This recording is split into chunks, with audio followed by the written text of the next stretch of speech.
Hello everybody and welcome to my newest video for Digimon World, and I made sure that I said the word video as opposed to the word challenge because even though most of the videos that I do for Digimon World are challenges, this video is quite the opposite of a challenge. This is a Digimon World Overpowered Agumon run, where I will be starting the game with Agumon, and I will be completing this entire playthrough in one single lifespan, and for most of this playthrough I'm going to be doing the game with Agumon with maximum stats, as well as the most powerful technique that Agumon is able to learn and use, which happens to be Magma Bomb.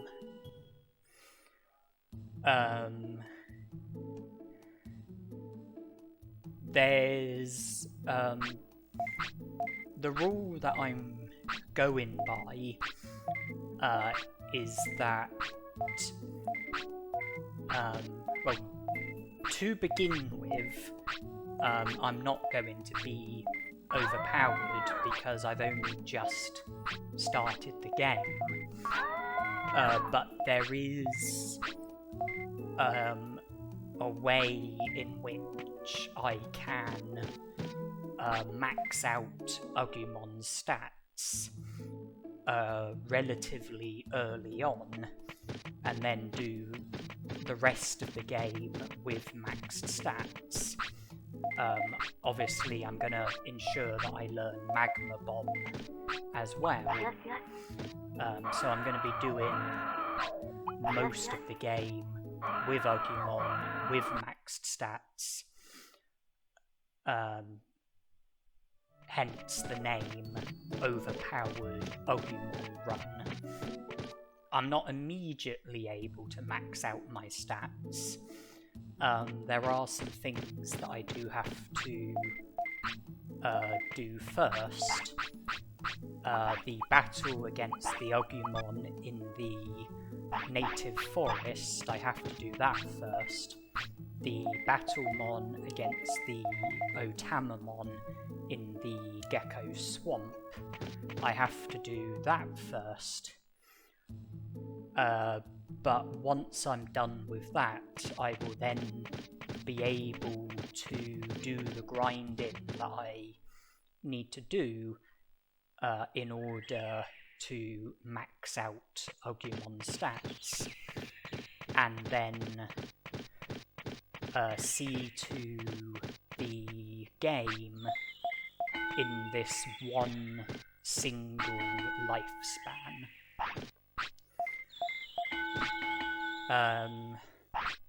The first thing that I need to do is wait until Colamon is available, so that I am able to cross from the Cola Point to the tropical jungle. It's currently 1 PM. Colamon doesn't become available until 3 PM. and is available, I think, until 7 PM. And when you start the game, I think you start at 8 AM, which means having a bit of time on your hands before being able to encounter Colamon, which is why I've chose to do some basic training. Got my brains up to 100, about to get my speed up to 100, in preparation for the battles against Agumon and Otamamon. Having 100 brains means having the attack command. Having 100 speed means that my frequency of attacks should be pretty good, considering the only technique that I currently have is Spitfire, which is a fast, weak attack.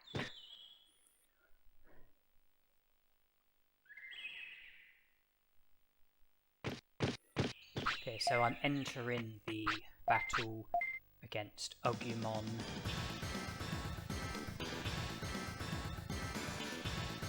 And then I'll talk more after the battle.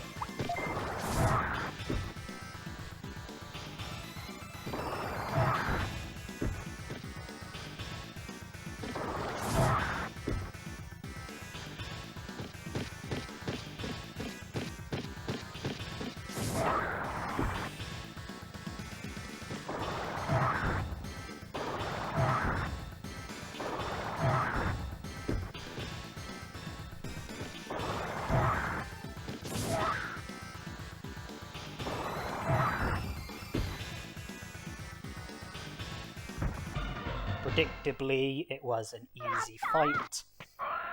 The next thing on my mind is encountering Colamon at the Cola Point. And there might be a few questions going through your mind, such as how am I going to get maximum stats with Agumon as my Digimon?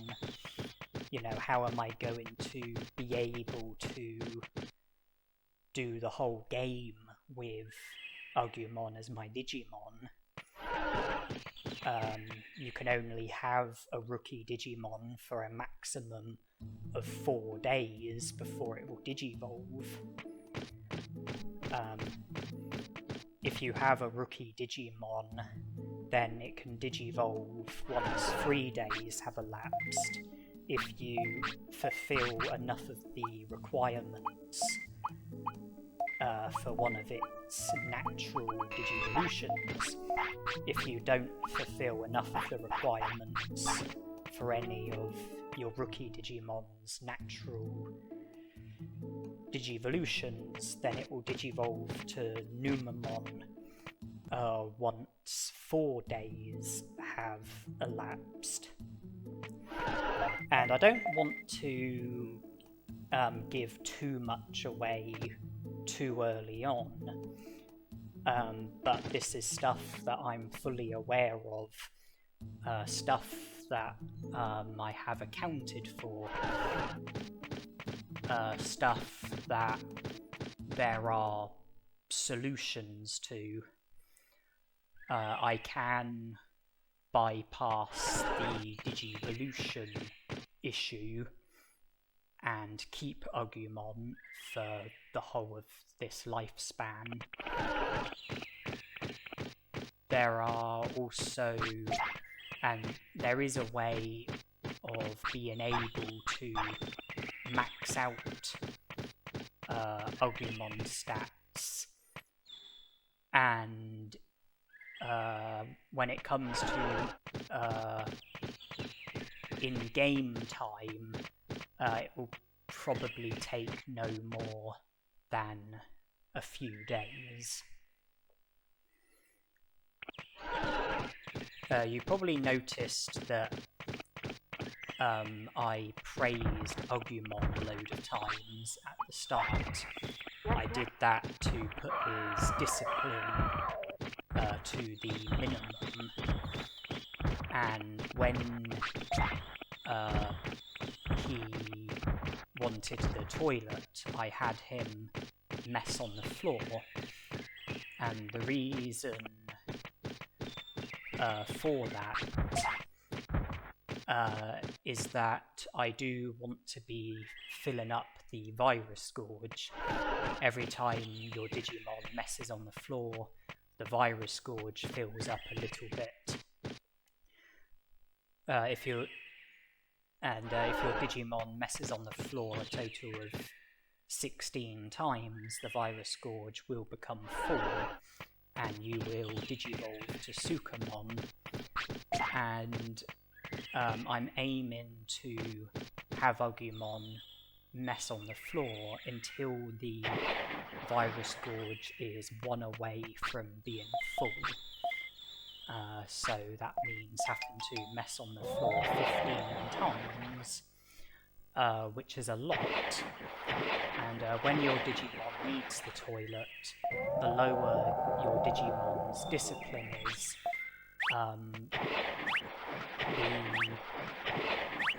the less amount of time they will hold on for before they go to the toilet. So I want my discipline to be in the minimum, so that when Agumon first wants the toilet, he will hold on for the least amount of time before messing on the floor, which will help with the target of filling up the Virus Gorge. He needed the toilet after I trained Brains 4 times, and instead of immediately training Speed and passing an hour and having Agumon mess on the floor afterwards, I waited for Agumon to mess on the floor because I knew that he would hold on for a lot less than an hour. And it meant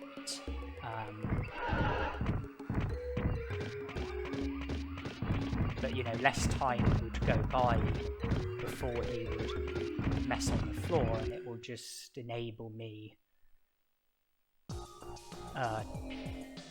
it will just enable Agumon to mess on the floor a larger amount of times.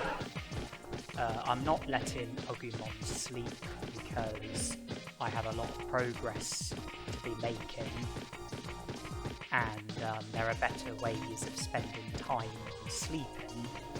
By keeping Agumon awake, I can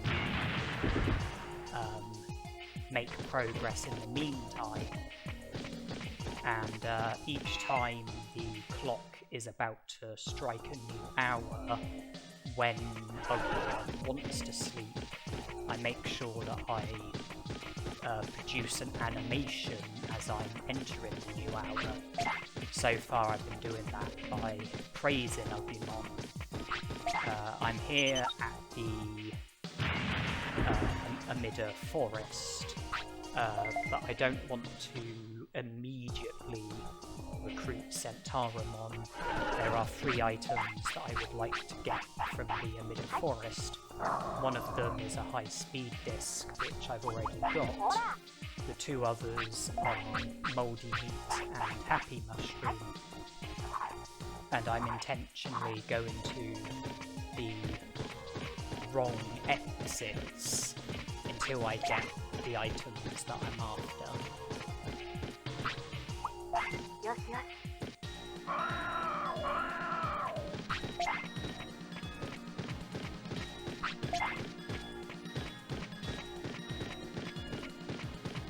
And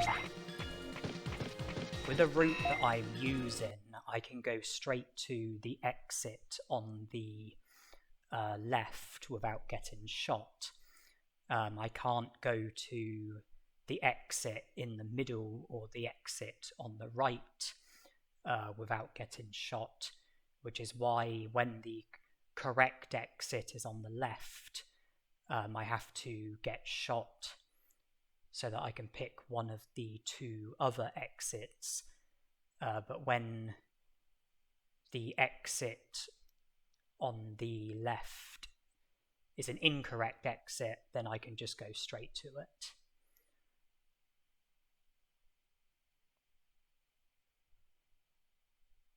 Okay. I have 5 high-speed discs, a Happy Mushroom, and a mouldy meat is here, but I'm going to need to make room for it. I think the autopilot probably has the least value out of what's in my inventory. Now I want the correct exit. The correct exit is in the middle. I'm going to have to get shot. With how low my HP is, getting shot will send me back to the start of the emitter forest. But by using a small recovery, I'll be able to survive the shot and then go to the middle exit and recruit Nanimon.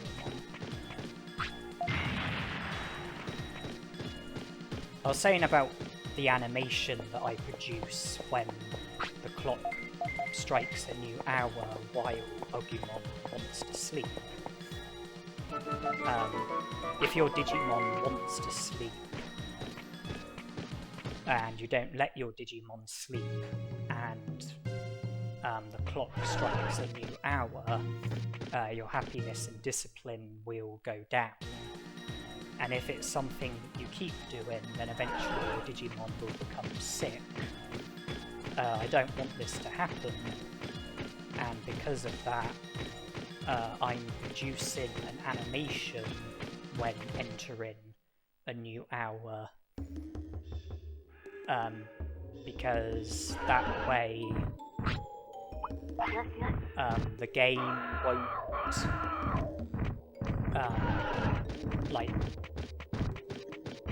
recognize me entering a new hour while Agumon wants to sleep,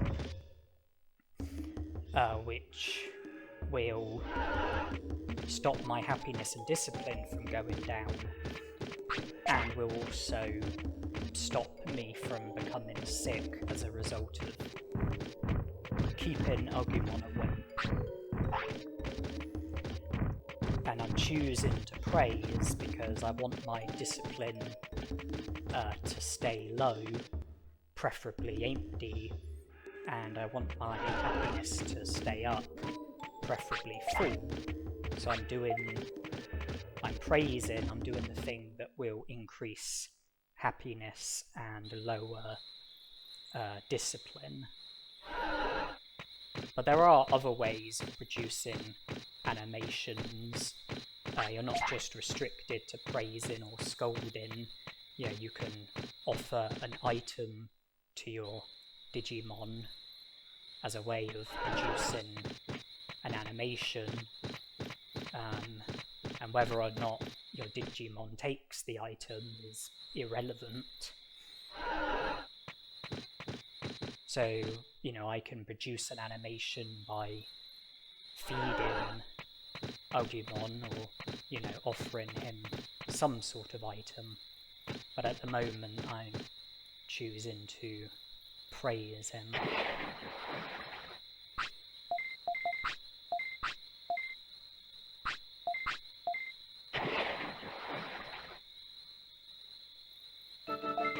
With Colamon recruited, I now have 6 prosperity points, which is enough in order for Yoramon to tell me about the invisible bridge at the Great Canyon entrance, enabling me to go to the Great Canyon and make further progress from there. The only problem is that Yoramon isn't active at the moment. Yoramon becomes active at 7 AM and remains active until 6 PM. It's 1 AM, 6 hours until 7 AM. But there are ways in which I can pass the time. Tiredness is probably high. I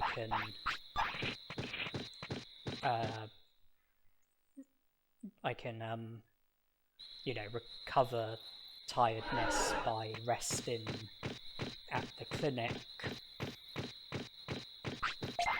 And if I still have time on my hands, I can always do a bit more training. But I can't be letting Agumon sleep. I have more important things to be doing.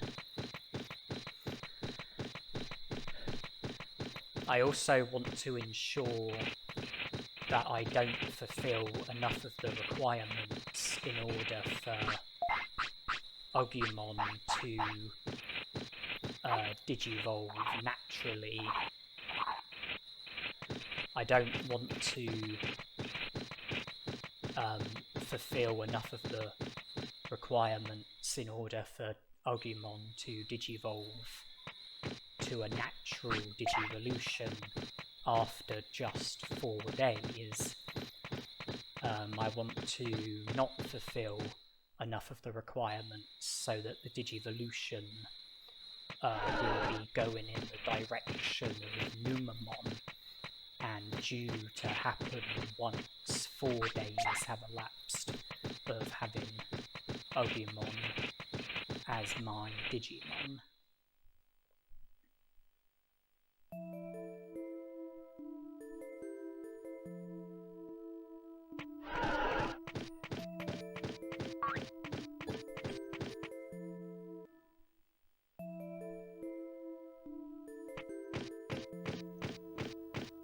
When I was at the Amida Forest, the reason why I wanted a Happy Mushroom and High Speed Disc is because those are 2 of the items that the Monzaemons in Friesland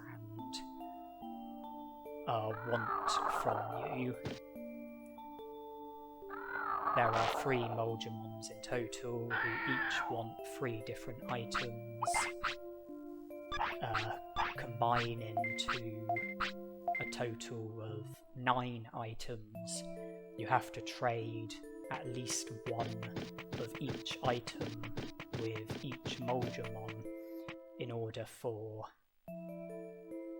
Monzaemon to join the city. Happy Mushroom and High Speed Disc are 2 of those items. So I wanted to collect those items from the Amida Forest so that I would have them available for Monzaemon trades. As for the mouldy meat, if you go to Friesland with a Digimon who can't tolerate cold weather very well, and the Digimon becomes sick, you will get rescued by Frigimon. And if you return to Frigimon with a Digimon who can tolerate cold weather and speak to Frigimon again, he'll join the city afterwards.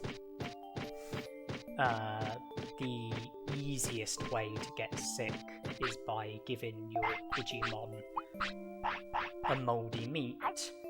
If you give a mouldy meat to your Digimon, then it's a guarantee that your Digimon will become sick.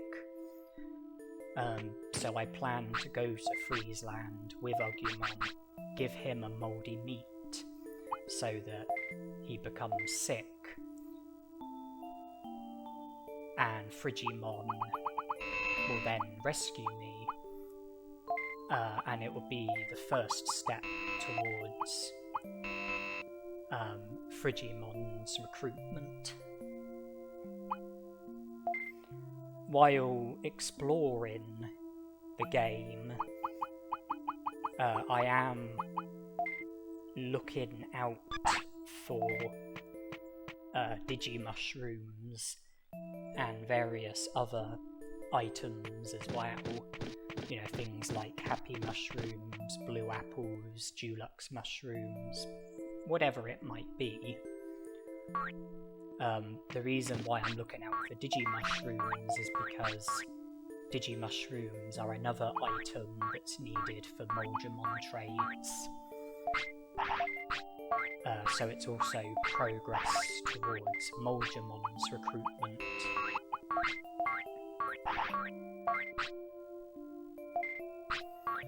And in exchange for Digimushrooms, you get medium recoveries, which is a very good trade because medium recoveries cost 500 bits to purchase. And incidentally, medium recoveries is one of the items that a different Monzaemon wants, and in exchange you get super defense discs, which can be sold for 2,000 bits. So every Digimushroom that I collect can be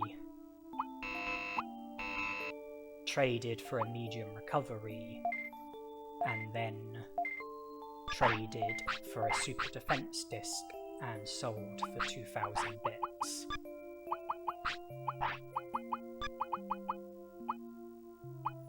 I purchased some medium recoveries from the item shop,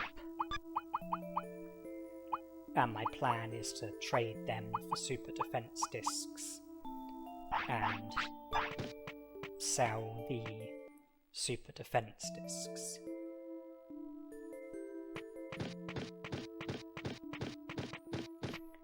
And things like Dulux mushrooms, blue apples, ice mushrooms, prickly pears, etc. They might not be needed for recruiting any Digimon, but the items still have the potential to come in handy. That's why I'm, also looking out for those sort of items, as well as looking out for items that can be traded with Monzaemon. Okay, it's 7 AM, Euromon will be here. I now have access to the Great Canyon and the areas beyond that.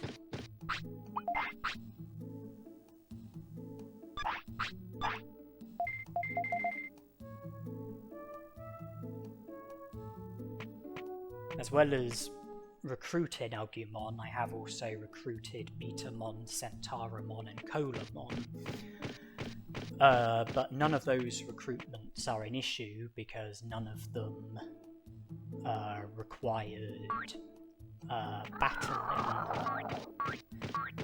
And there are other recruitments that I'm going to make before Agumon becomes overpowered, but again it's not going to be an issue because the recruitments are not going to involve any battling.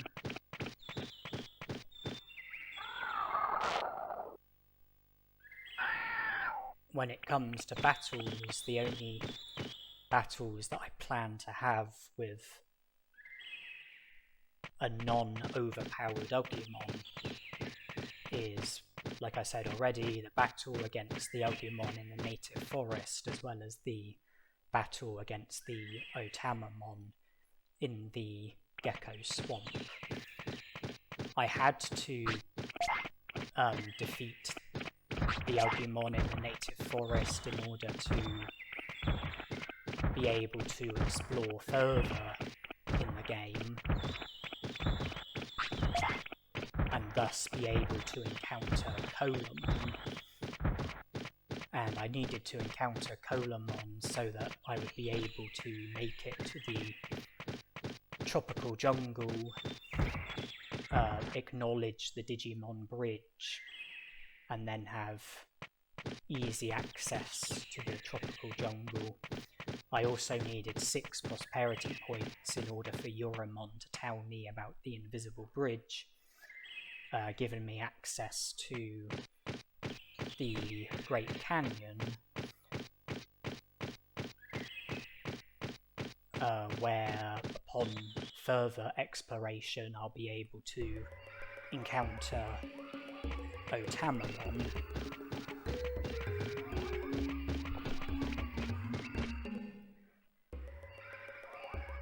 When you recruit Digimon, recruiting a rookie gives you 1 prosperity point, recruiting a champion gives you 2 prosperity points, recruiting an ultimate gives you 3 prosperity points. The only exception is the 3 filth Digimon. They are champions, but they only give you 1 prosperity point, because they're not considered to be very good.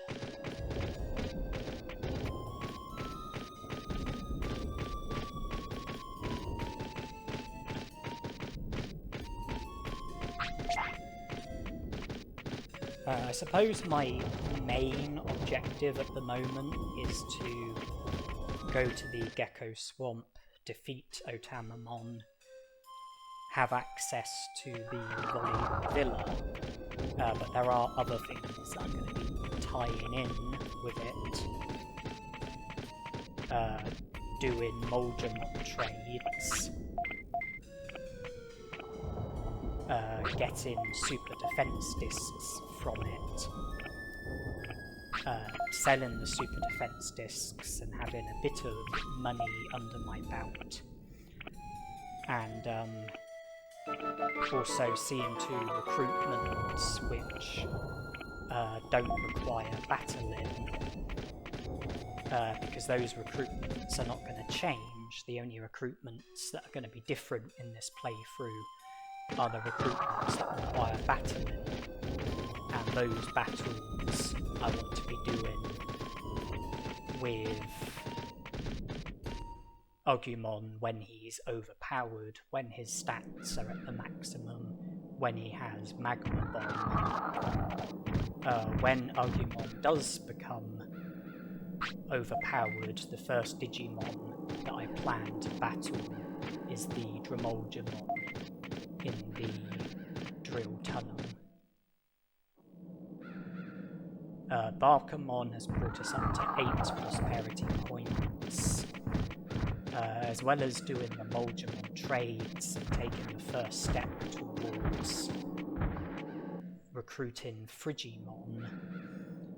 I also plan to recruit Penguinmon in Freezeland, Sukamon at the Trash Mountain, Biomon at the Gear Savannah, Alepmon at the Gear Savannah, and Unimon at Mount Panorama.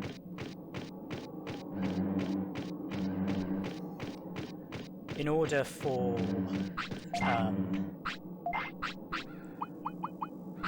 Unimon to feature at Mount Panorama, you have to first recruit Centauramon and speak to him at the clinic so that your character is aware of the clinic. In order to be able to get to Mount Panorama, you either have to go to the lava cave and get into the battle with Miramon, so that the boulders will be clear, the boulders that are blocking the path between the native forest and Mount Panorama, or you have to do what I'm doing, go to the Great Canyon, then Freezeland, then Misty Trees, Gecko Swamp, Gear Savannah, Mount Panorama, and if you travel from Mount Panorama to the native forest, the boulders will get cleared and you'll then have easy access from the native forest to Mount Panorama and vice versa.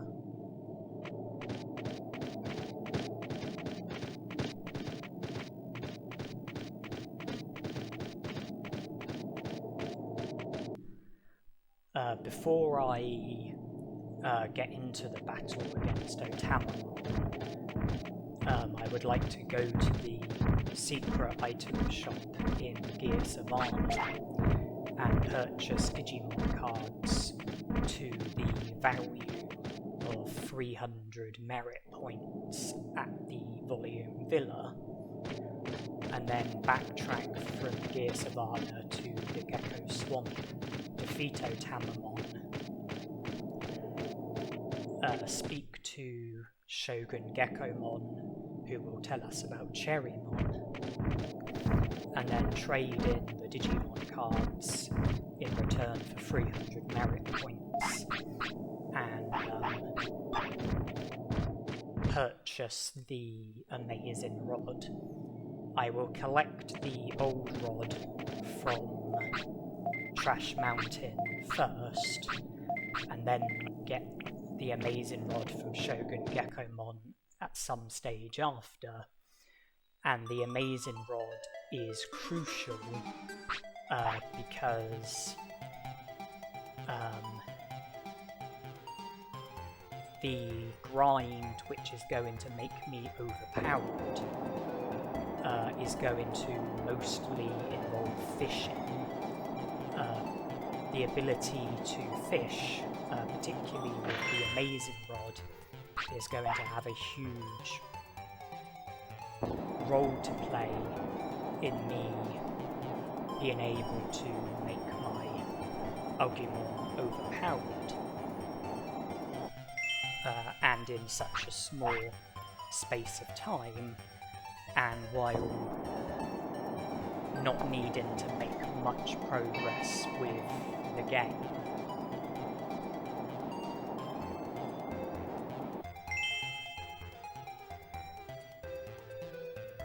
My rules with curling are pretty straightforward. If I have any pegged stones, use them first. If I don't have any pegged stones, then use my heavier stones first, and save my lighter stones until last, and that was not a very good throw on my part. It's just if you put a pegged stone on a spot that scores you points, then it will be impossible for your opponent to knock the stone off the spot that's scoring the points. It will be impossible for your opponent to knock the stone onto the bad spot and deduct you points. And if you put a heavier stone on a spot that scores you points, then it will be harder for your opponent to knock the stone off the spot. It will be harder for your opponent to knock the stone onto the bad spot, because heavier stones are harder to knock about than lighter stones. Also, 8 points. I wonder if I can get the medal for getting the perfect score.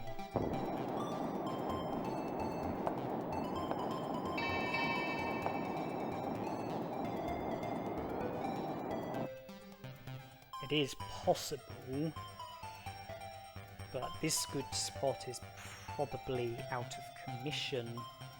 I'm probably going to have to rely on the other good spot, and I don't think I can reach it directly. I mean, I don't need the medal, it won't make any difference. It would be nice to get the medal.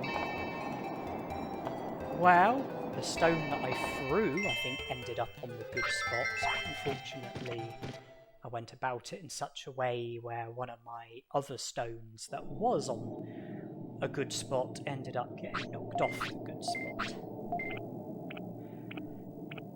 As I was saying though, I don't need the medal. It just would have been nice to have achieved it. You know, it literally only would have been for pride, nothing else. And towards the later stages of a game of curling, you might end up in a position where you have to knock your opponent's stones off of spots or onto the bad spot.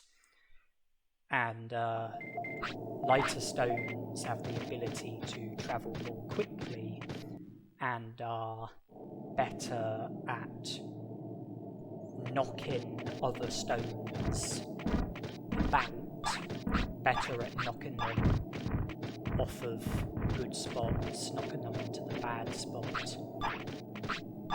So that's why I use heavier stones first and reserve lighter stones until later. I've traded. I traded the happy mushroom that I had, as well as all of the digi mushrooms. I've just traded the high speed disc, and about to trade all of my medium recoveries. I am still continuing to look out for digi mushrooms because I do plan to do more trading later on. I do plan to trade more digi mushrooms for more medium recoveries, so I am continuing to look out for digi mushrooms and other items. But the trades won't be until later. Okay, that's Agumon sick. This is Frigimon rescuing us.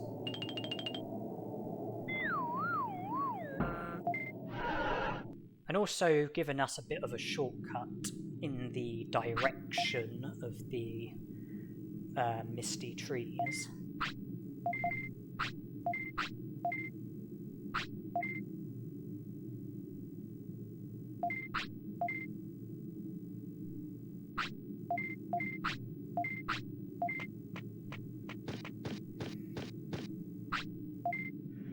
Now, if I return to Frigimon with Agumon as my Digimon, Frigimon won't join the city. You need to return to him with a Digimon who can tolerate the cold weather, and that might raise the question of how am I going to recruit him if Agumon is going to be my Digimon. Well, again, I don't want to give too much away too early on,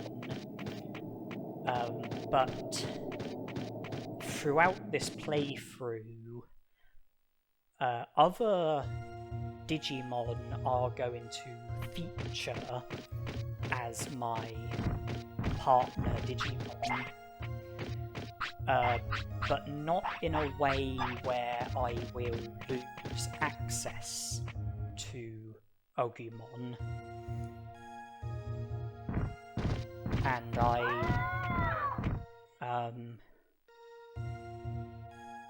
will make some recruitments or progress towards certain recruitments with a Digimon who isn't Agumon, but I'm not going to win any battles with any Digimon other than Agumon. The rules are I'm only allowed to win battles with Agumon as my Digimon. I can recruit Digimon or make progress towards recruitments without Agumon as my Digimon, but no battles are allowed. And if you think about all of the battles that you have to get into in order to be able to complete the game, I'm going to be getting into all of those battles with Agumon as my Digimon, and Agumon is going to be overpowered for all but 2 of those battles. I won't be able to recruit Monzaemon or Nanimon because that will require digivolving from Agumon to Numamon and then digivolving from Numamon to Monzaemon. so that I can speak to Tinmon and unlock the door which leads towards Monzaemon. And then by defeating Monzaemon, it's then possible to recruit Monzaemon. And then after you recruit Monzaemon, Nanimon features in the room that Monzaemon was in.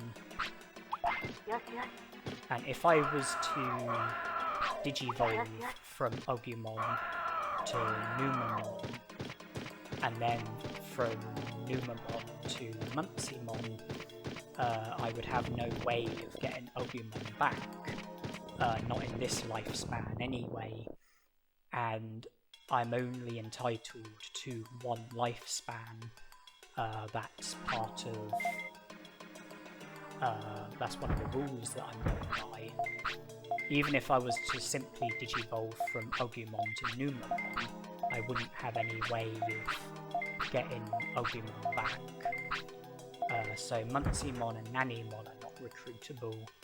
SkullGreymon is also not recruitable, because you need a virus Digimon in order to be able to enter Greylord's mansion. Agumon is not a virus Digimon, he's a vaccine Digimon, and therefore can't enter Greylord's mansion. And even if I was to have a virus Digimon, simply entering Greylord's mansion wouldn't go against any rules. But in order to recruit SkullGreymon, you have to defeat Tekamon and SkullGreymon inside of Greylord's mansion, and I don't think there's any way of being able to do those battles with Agumon, which means that SkullGreymon is also not recruitable. When you account for that, I believe that means that 93 prosperity points is the highest number of prosperity points that I will be able to finish with, and that's what I'm aiming for.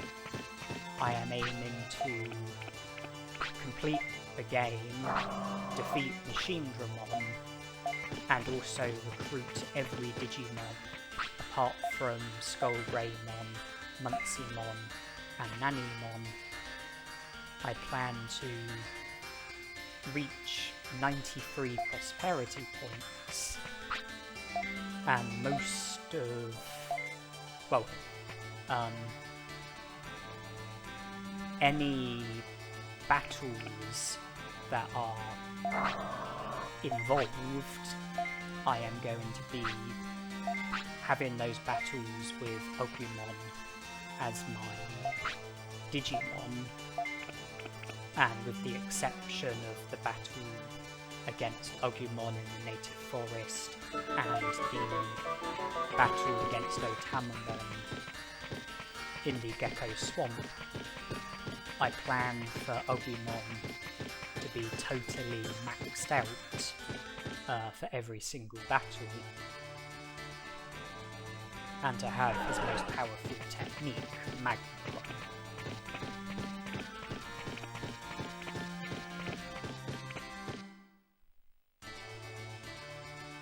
As we get closer, I will start to reveal more information on how it's going to be done. I just don't want to give too much away too early on. I mean, those of you that know this game fairly well, might have already sussed out how I'm going to do it.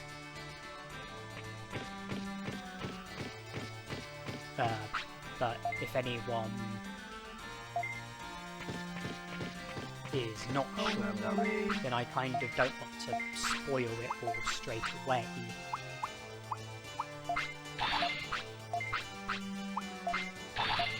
Which is why I'm being cautious with how much information I'm giving away this early on. Right, so I need 300 merit points. Metal Monzaemon will get me 30. Archimon will get me 10, bringing me up to 40. None of the other individual cards stand out to me, so I'm going to rely on packs of 3 for the rest of it. I have no interest in the cards that are worth 1 point. I'm just going to sell those. I want the 300 merit points to come from more valuable cards. So 30, 60, 70, 80, 90, 110, 130, 140, 160, 170, 180, 200, 220, 240, 255, 270, 275, 290, 295, 300, 310. I think I made that 310.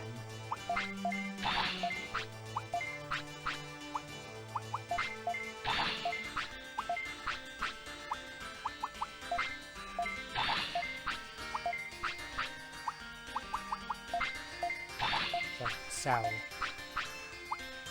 2 of the 5 pointers. 5, 10, 25, 30, 45, 60, 80, 100, 120, 130, 140, 160, 170, 190, 230, 140, 270, 300.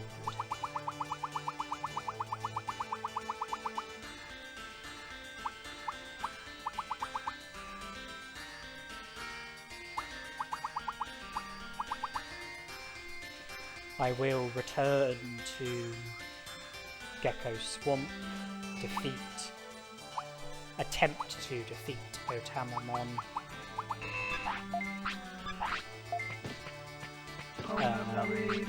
and then if successful, speak to Shogun Geckomon.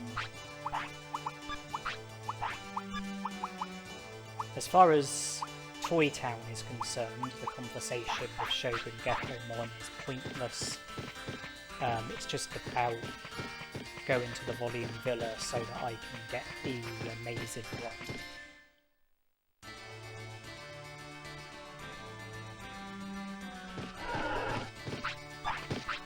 And if all is successful, I will then backtrack from the Gecko Swamp to Gear Savannah, and then from Gear Savannah go to Mount Panorama, and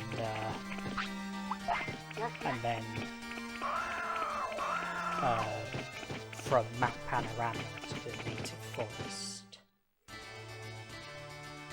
I only purchased 98 medium recoveries instead of 99 because there's a few random items in Mount Panorama, including a medium recovery, and I wouldn't be able to collect the medium recovery if I had 99 of them in my inventory, so I bought 98, and then I'll be able to collect the one in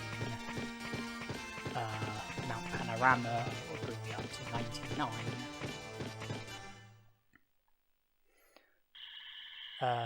I have to acknowledge the crop circle in Mount Panorama as progress towards Badamon.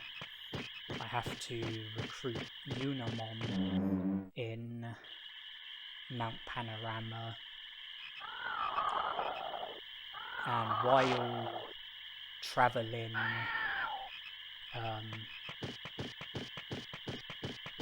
from Gear Savannah to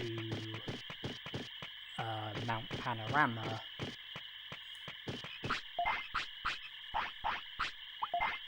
I need to recruit a Letmon.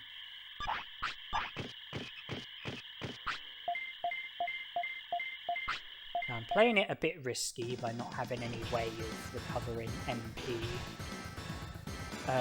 but I'm still pretty confident.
I knew that infantry space was going to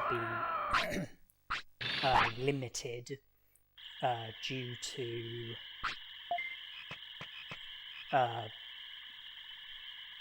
items that I needed, which were linked to Friesland.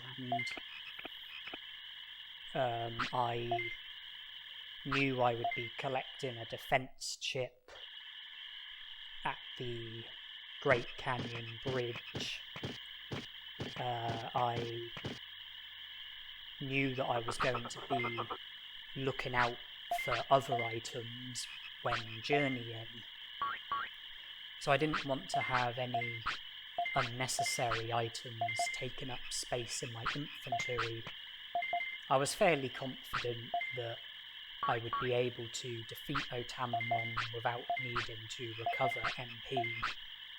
That's why I didn't have any MP recovery items in my inventory.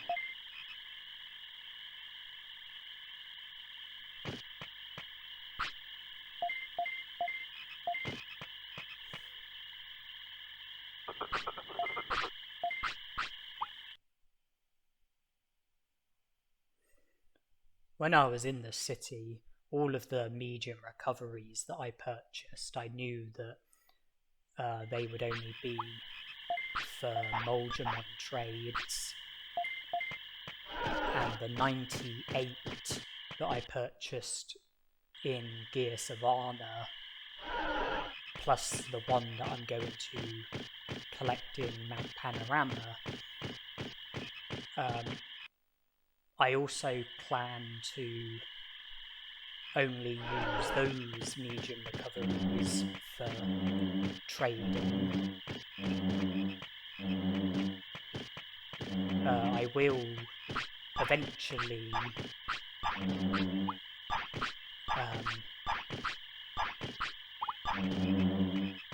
use medium recoveries in battles, but with the HP that I've currently got, small recoveries are adequate, and that's why I made sure I had a handful of them when I left the city in pursuit of the Great Canyon, the areas beyond the Great Canyon.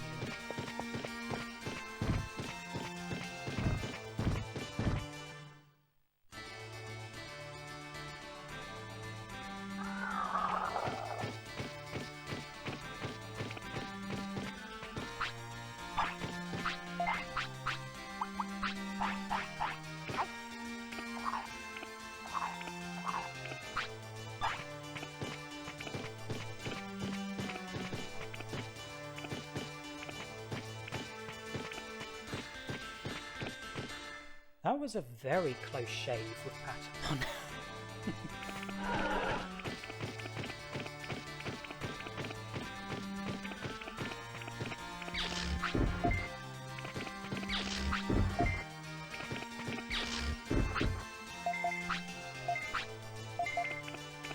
Okay, so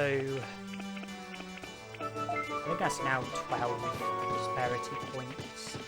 I think Barkamon made it 8, Penguinmon 9, Sukamon 10, Biomon 11, Electmon 12.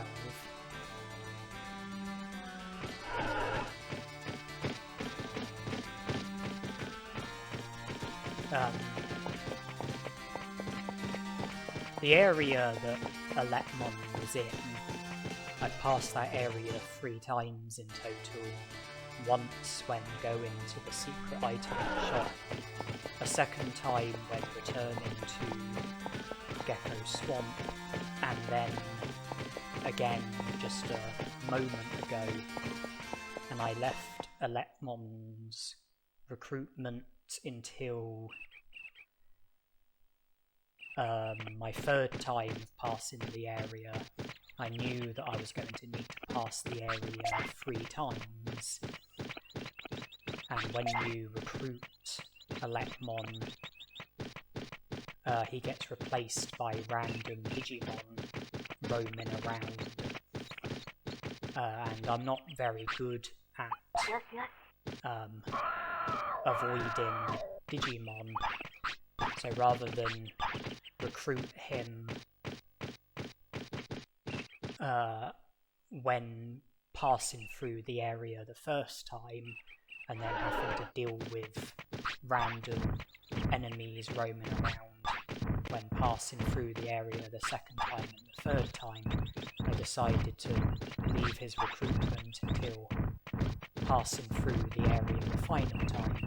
That way I wouldn't have to worry about the random enemies roaming around. Further to that, you have to get shocked 3 times in order for Electmon to join the city. Each time you get shocked, you lose 20% of your HP, which means that getting shocked 3 times will cost you 60% of your HP. And if I had recruited him when passing through the area the first time, then then it would have been before battling Otamamon, and reducing your HP by 60% isn't a very good idea when you have a battle ahead of you. Well, that's another thing. The small recoveries weren't just for Agumon. I also... one of them was for Unimon. You either have to give Unimon an item that restores HP, or a bandage or medicine.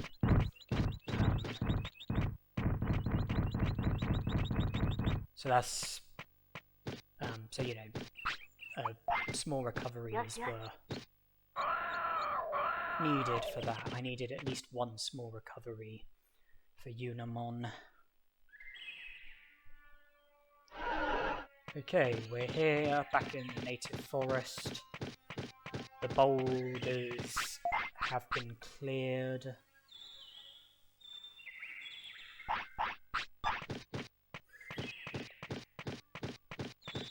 I've traded Digi Mushrooms, Happy Mushroom, High Speed Disc,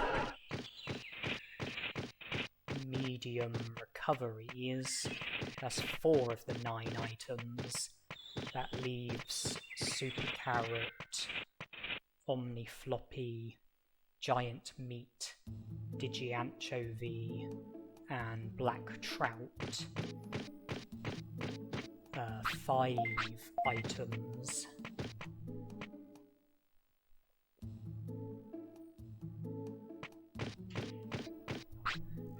I don't have immediate access to all of those items.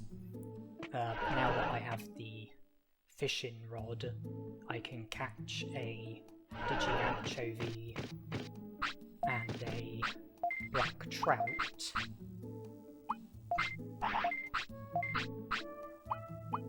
And then that will leave Super Carrot, Omni Floppy, and Giant Meat.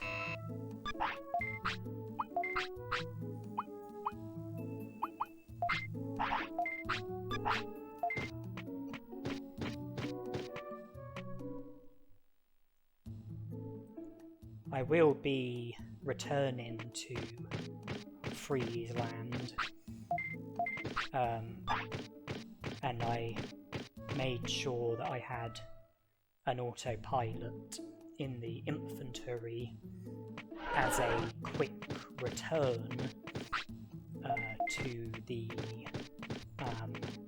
city from Freeze Land. Of course, I have to do things the hard way when getting to Freeze Land from the city. But my plan is to go to the Dragon Eye Lake, catch a Digi-Anchovy and black trout. I'm not sure if the Digipine will come in handy, but for the time being it can just stay in the item bank. Yeah, when I go to the Dragon Eye Lake, catch a Digi-Anchovy and black trout, then go to Freeze Land, keeping my eyes out for Digimushrooms the whole time. I'm just checking it is 14 prosperity points, yes. And yeah, in Freeze Land, trade the Digi-Anchovy and black trout, so that will be 6 of the 9 items traded, leaving just 3 more. And then trade my 99 medium recoveries for 99 super defense discs, and then sell whatever trade whatever Digimushrooms I've got for medium recoveries. Autopilot back to the city.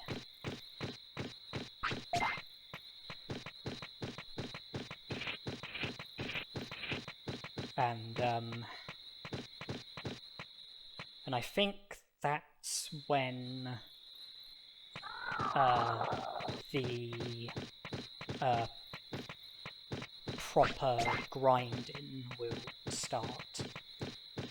When I say proper grinding, I mean the grinding that I am going to be doing, which will make Agumon overpowered.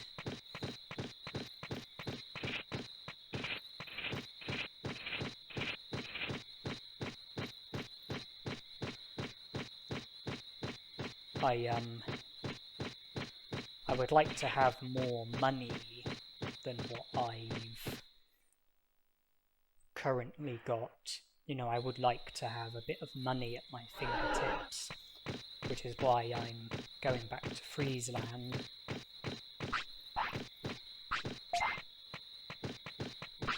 But after that, I believe I will then be working on getting Agumon's stats up to the maximum, as well as learning Magma Bomb, but the stats is going to be the main chore, the main task.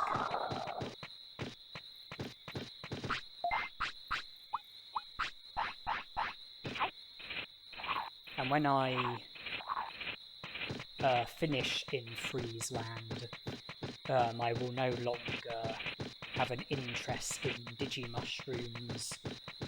By that point they will be small fry in my eyes, because it will be easy to just purchase 99 medium recoveries at the expense of 49,500 bits, trade them for 99 super defense discs, sell them for 198,000 bits, which I think is a profit of 148,500.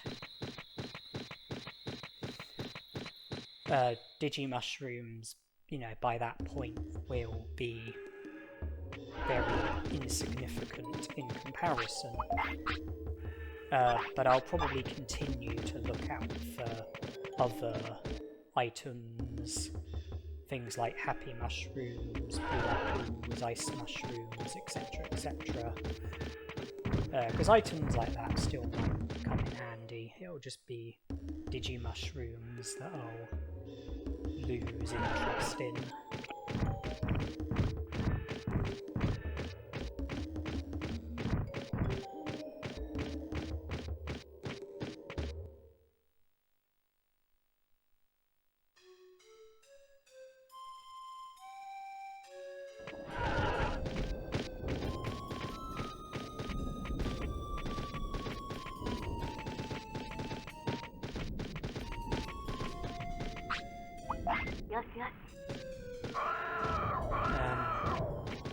It's almost day 3. Day 4 will be 3 days of having Agumon. Day 5 will be 4 days of having Agumon. So day 4 is when I need to be mindful of potential Digivolutions and making sure that I am not fulfilling enough of the requirements in order for Agumon to naturally Digivolve. I don't particularly need to fall off this cliff. I mean, at the moment, it's not possible to use the elevator to go to the lower part of the Great Canyon. By falling off the cliff, I will be able to get the elevator to work, so that I will be able to travel freely. You don't have to fall off the cliff though, because if you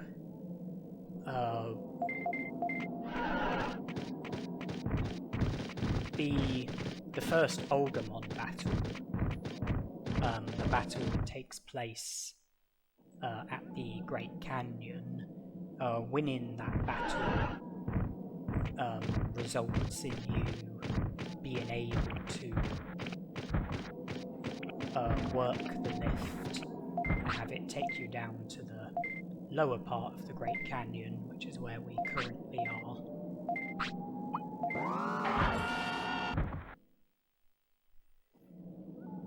And from the lower part of the Great Canyon, you can access the Ogre Fortress, which is where you are then able to have the second battle against Agumon. But it's not possible to have it's not possible to enter the Ogre Fortress without having I didn't quite enter without having the first battle against Agumon, because there's an Agumon outside of the Ogre Fortress, and he won't let you into the Ogre Fortress if you haven't had the first battle against Agumon.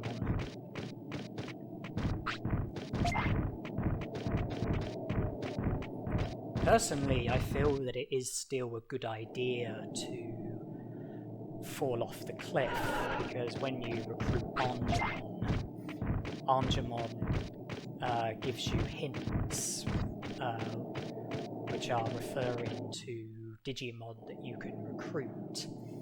And there's one hint that he gives you, which I assume is probably the hint for Agumon, but the hint only goes away if you physically fall off the cliff. The hint will remain even if you have 100 prosperity points, even if you've recruited every Digimon. The hint only goes away when you fall off the cliff. So I make sure I fall off the cliff so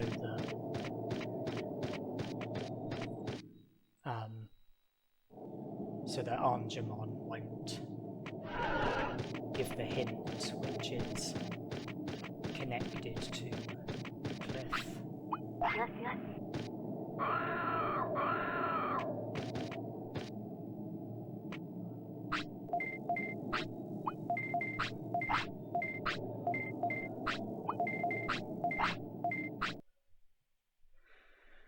Okay, so it's simple. Trade the 99 medium recoveries.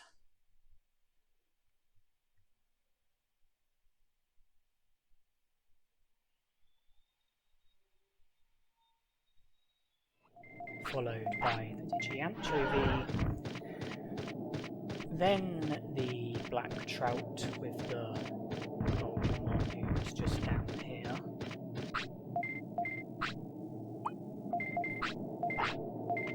Okay, so that Monzaemon now only wants a giant meat. The other Monzaemon now only wants an Omni Floppy. And then the Monzaemon that I'm about to visit, he only wants a Super Carrot.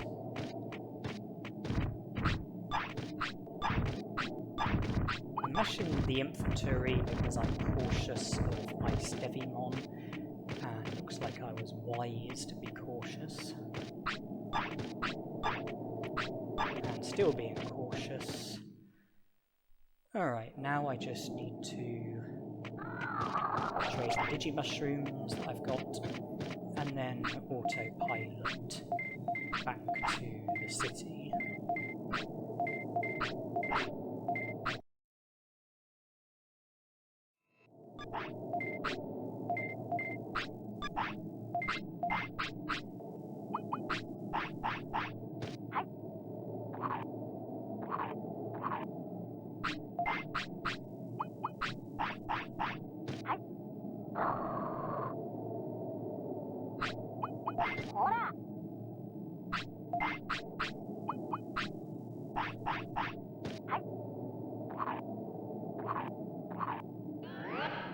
I think I've gone far enough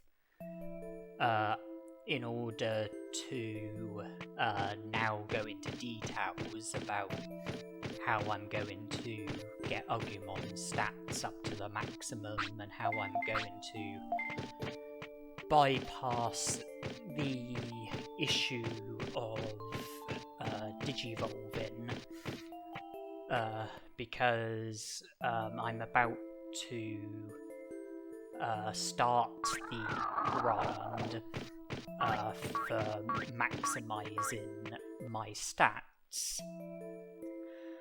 At the Dragon Eye Lake, you can catch a variety of different fish, including black trouts, as demonstrated when I last went to the Dragon Eye Lake. You can feed black trouts to your Digimon, and doing so increases your Digimon stats by a very small amount. Giving a black trout to your Digimon increases HP and MP by 10 and increases attack, defense, speed, and brains by 1. The highest number of black trouts that you can have on you at one time is 99, and feed in black trouts to your Digimon. Sorry, feed in 99 black trouts to your Digimon would increase HP and MP by 990, and would increase attack, defense, speed, and brains by 99.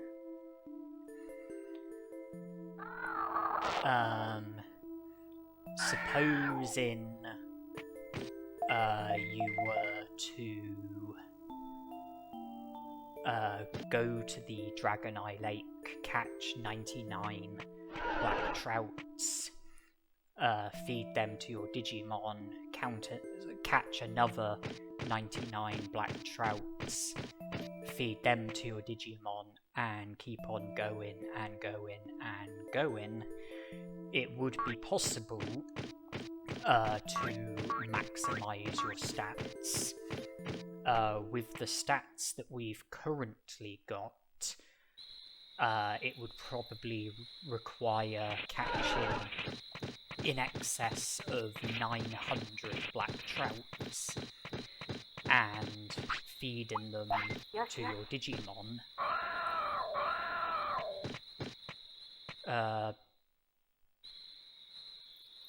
Because,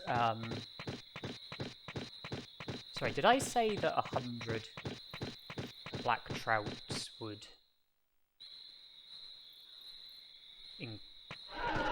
wait, hold on.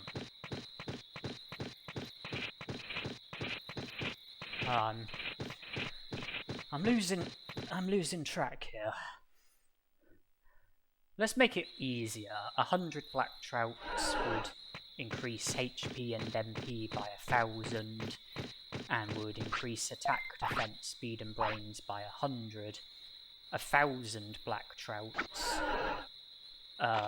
would increase HP and MP by 10,000, or rather 9,999, because that's the limit.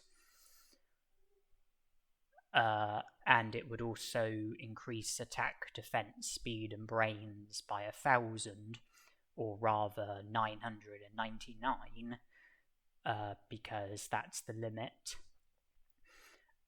My plan is to max out Agumon stats by catching the necessary number of black trouts and feeding them to him. You can see that I'm currently fishing for black trouts, but the video has been edited, it's been speeded up, and this is going to be a lengthy grind due to the number of black trouts that I'm going to have to catch and having to physically feed them to Agumon, but it's going to be shortened by the edits of speeding the video up, and regardless of how tiresome it might appear to be, my plan to max out Agumon stats is by doing it with black trouts, and I would like to get Agumon's stats up to the maximum before I've had him for 4 days, because of the complication with digivolving. I would like to get my stats up to the maximum before I have to worry about that. And as a way of buying myself more time, my plan is to, when I have 99 black trouts, go to the Dino region, the very first part of it, where time goes slower. Don't battle Tyrannomon, instead just feed the black trouts to Agumon, and feeding the black trouts to him will consume less time, because I'll be doing it in an area where time will go by at half the speed. And then I will return to the city with an autopilot, and then catch another 99 black trouts and repeat the process. Even though it will take time to get from the city to the Dino region, the amount of time that will be saved from feeding the black trouts to Agumon will outweigh the time that gets consumed from travelling to the Dino region. And when exploring, I won't be looking out for Digimushrooms, but I will be looking out for other items instead. Things like Happy Mushrooms, Dulux Mushrooms, Blue Apples, etc. And I'm going to have to force feed the black trouts to Agumon, which means that happiness and discipline will both drop to the minimum. And an issue with that is that having 0 happiness and discipline would normally cause the butterfly to appear, which refills your Digimon's happiness, but at the expense of your stats. The butterfly causes your Digimon stats to decrease, and I can't afford for that to happen. And as a solution to this, I will also catch a Digi-Seabass. I will save at Gigimon's house, and I will feed the Digi-Seabass to Agumon with the intention of it making him sick. If it doesn't make him sick, I'll just reset and try again. And when it does make him sick, I'll carry on. And the reason for that is because the sickness bubble will stop the butterfly from appearing. The bubbles that your Digimon can produce, some of them stop the butterfly from occurring. So by Agumon being sick and me not curing it, that will stop the butterfly from appearing. It does mean that there would be the risk of Agumon dying from sickness. One solution could be to cure his sickness and then make him sick with another Digi-Seabass. But that's not necessary.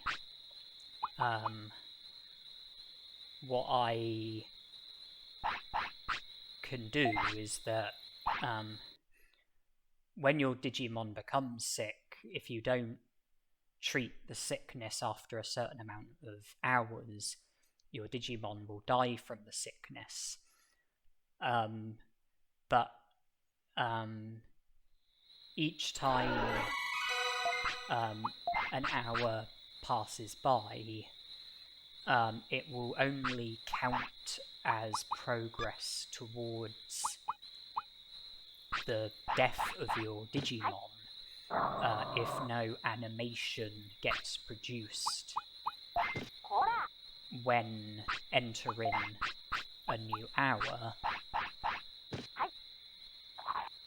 So to tackle this problem, when Agumon is sick, I'll just need to produce an animation each time the clock is about to enter a new hour. You've seen me do it to combat his sickness. Combat his sleeping. And I'll just need to also do it to combat his sickness.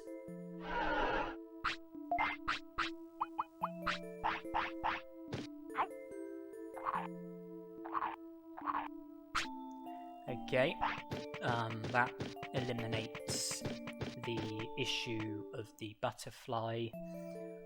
I have 99 black trouts in my inventory. I'm now heading to the Dino region to feed the black trouts to him.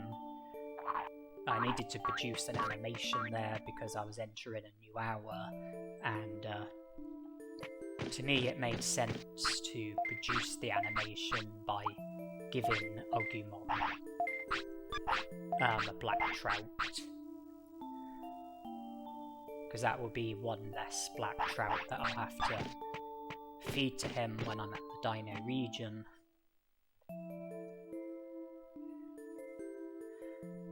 And after giving him the black trouts, his happiness and discipline will both be at the minimum. If I was to offer him an autopilot, he'll almost certainly decline. And if I was to scold him, that would result in him digivolve into Nanimon, because if you scold a rookie Digimon when their happiness and discipline are both at the minimum, they will digivolve to Nanimon, which obviously I don't want. So when I'm done feeding the black trouts to Agumon, I need to do something so that his happiness and discipline are no longer at 0. And I can't do it by scolding, because that will result in the digivolution of Nanimon. So instead I will praise Agumon. That will put his happiness up by a tiny bit, resulting in his happiness and discipline no longer both being at the minimum. And then I can offer him an autopilot, scold him for rejecting it, and then he'll take the next autopilot.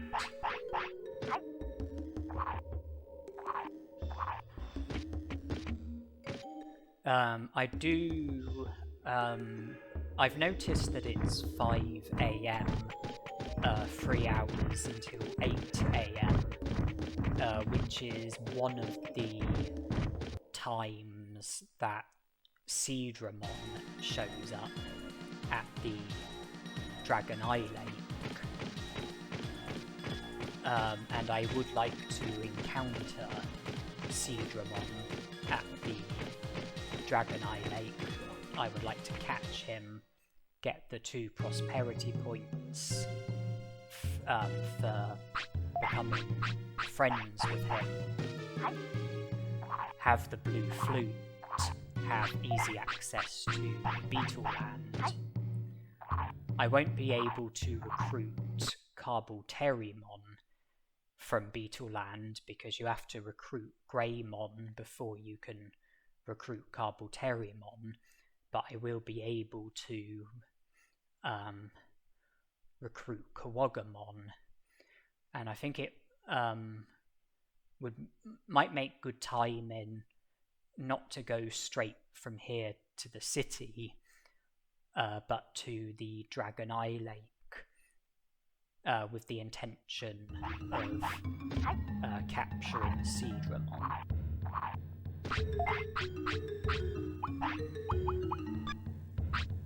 Okay, so 99 black trouts have been fed to Agumon. HP and MP are better off by 990. Attack, defense, speed and brains are better off by 99. That is the first step towards me maximizing Agumon's stats. And I just need to repeat what I've done and keep repeating it until Agumon's stats are at the maximum.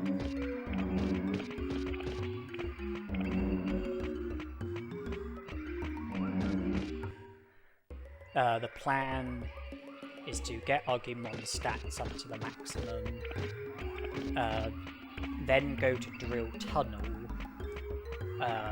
learn Magma Bomb from a Goborymon,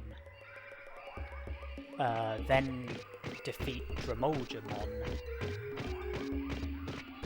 and then worry about Agumon's Digivolution.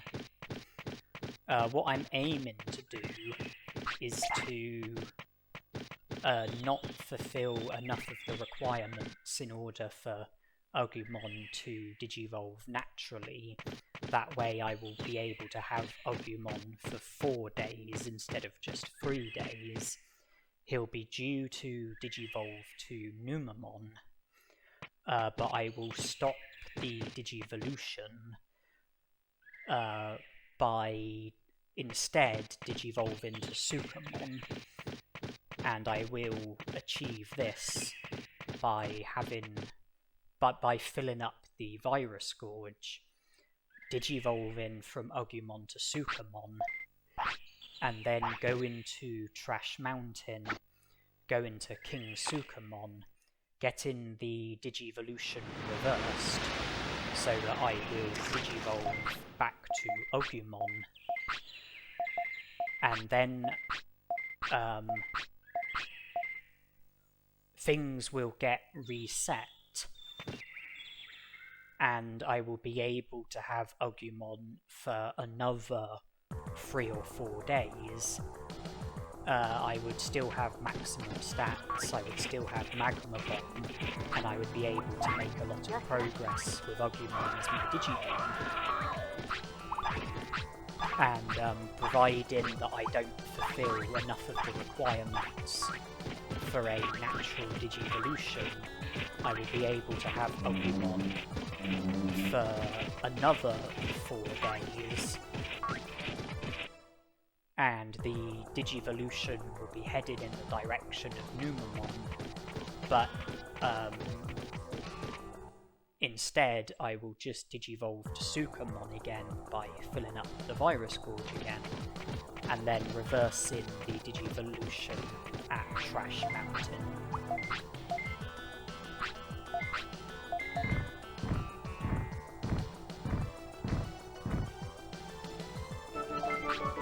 When I digivolve to Sukamon after defeating Monzaemon, I won't reverse the Digivolution immediately.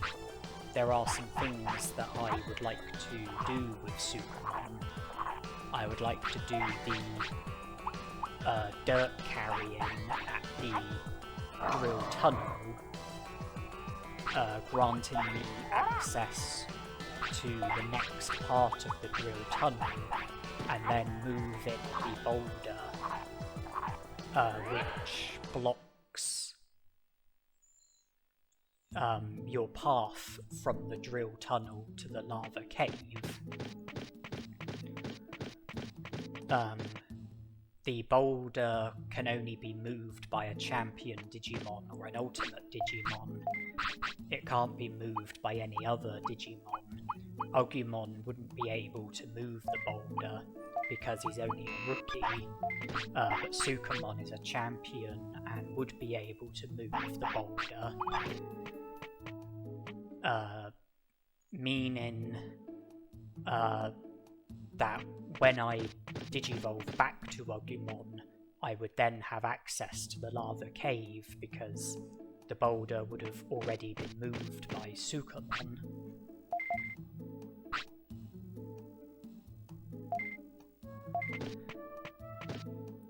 I would also like to go to Greylord's mansion with SkullGreymon.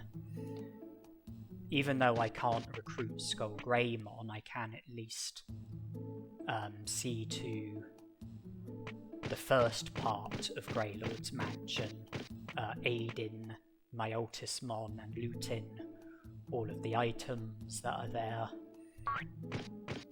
I would like to get Monocrolemon's recruitment out of the way when I have SkullGreymon. I will be able to recruit Frigimon with SkullGreymon by going to Frigimon with SkullGreymon as my Digimon, because SkullGreymon can tolerate cold weather. And I will also need to create the opportunity to battle Greymon.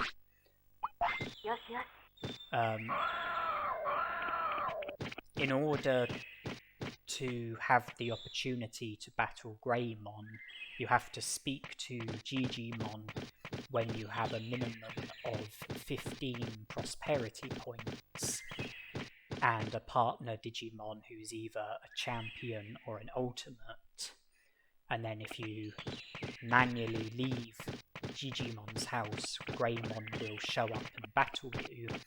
I already have enough prosperity points for Greymon, but I can't create the opportunity to battle Greymon when my partner Digimon is only a rookie. Speaking to Digimon won't accomplish anything, but if I speak to Digimon when I have SkullGreymon as my Digimon, that will create the opportunity to battle Greymon. If I was to manually leave Digimon's house, then Greymon would challenge me when I have SkullGreymon as my Digimon. But a solution to this is to leave Digimon's house via an autopilot. That will enable you to bypass Greymon's trigger spot. And then I can go to Trash Mountain, get Agumon back as my partner Digimon, and then I can go to the trigger spot for Greymon. It's directly outside of Digimon's house, and I'll be able to battle Greymon with Agumon as my Digimon. And then I don't think I will need assistance from SkullGreymon again until I have a minimum of 50 prosperity points. When you have a minimum of 50 prosperity points, if you speak to Digimon when your partner Digimon is either a champion or an ultimate, Digimon will mention about Mount Infinity, and then when you leave Digimon's house manually, Airdramon shows up and challenges you.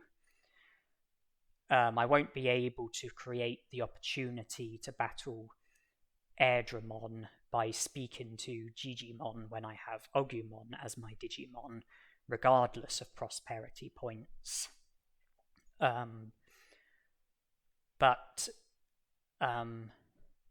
if I Digivolve to Sukamon for a second time and then speak to Digimon while I have a minimum of 50 prosperity points, Mount Infinity will get mentioned, and like with Greymon, I would have to use an autopilot to exit Digimon's house. Reverse the Digivolution at Trash Mountain, and then go on to Airdramon's trigger spot, and it's directly outside of Digimon's house, just like Greymon's trigger spot. And I believe that's the only thing that I will... Those are the only things where assistance will be needed. Things that can't be done with Agumon, but can be done if I've got assistance from Sukamon. And if I just get a couple of guides up, I've said that I want to learn Magma Bomb from the Goborimon in Drill Tunnel. Apparently, the chances of Agumon learning Magma Bomb are 22%, which is like slightly better than 1 in 5.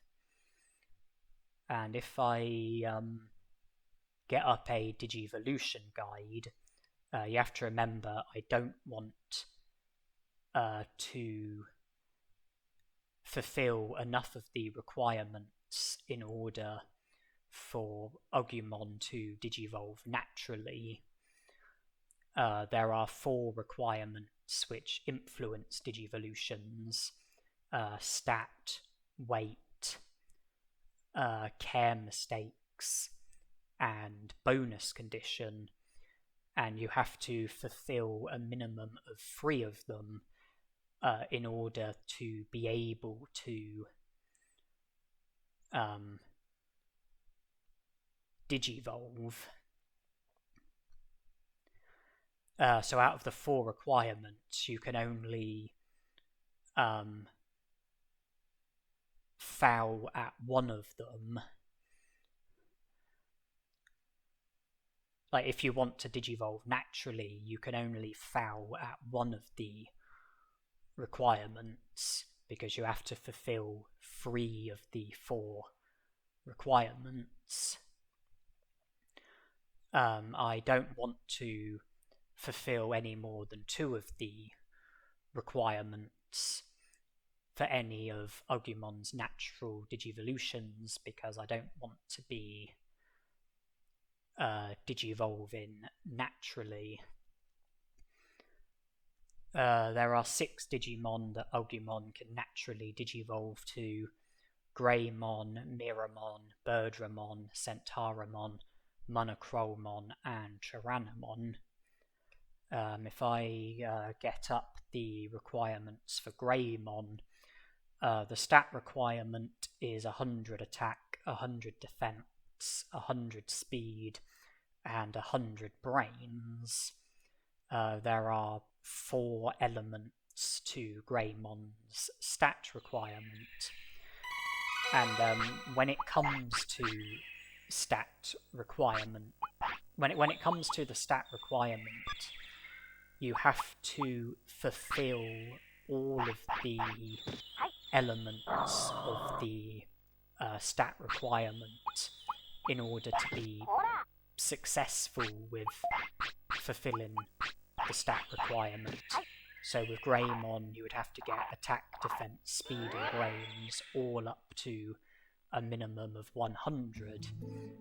If just one of those stats is below 100, then you won't be fulfilling the stat requirement, because you won't be fulfilling all of the elements of the stat requirement, which you need to do in order to be successful with fulfilling the stat requirement. The care mistake requirement is a maximum of 1. The weight requirement is between 25 and 35.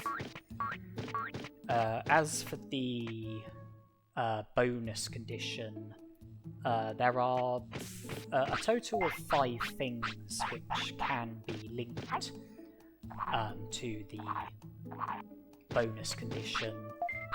How full your happiness is, how full your discipline is, how many battles you've had, how many techniques you know, and who your individual partner Digimon is. With Greymon, there are 2 elements to the bonus condition. One of them is for you to know a minimum of 35 techniques.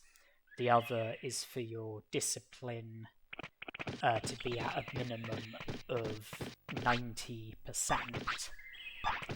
Now, the bonus condition is different to the stat requirement, because in order to fulfill the bonus condition, you only need to fulfill one of the elements of the bonus condition. So with Greymon, you don't need to fulfill both the discipline element of it and the technique element of it. You only need to fulfill one of them. Either have a minimum of 35 techniques, or have your discipline at a minimum of 90%. Or both, if you so wish. I mean, there's no harm in fulfilling more than one element of the bonus condition, but you only need to fulfill one of the elements of the bonus condition. And the bonus condition only counts as one of the requirements, regardless of whether you fulfill one element of the bonus condition, or 2 elements, or 3 elements.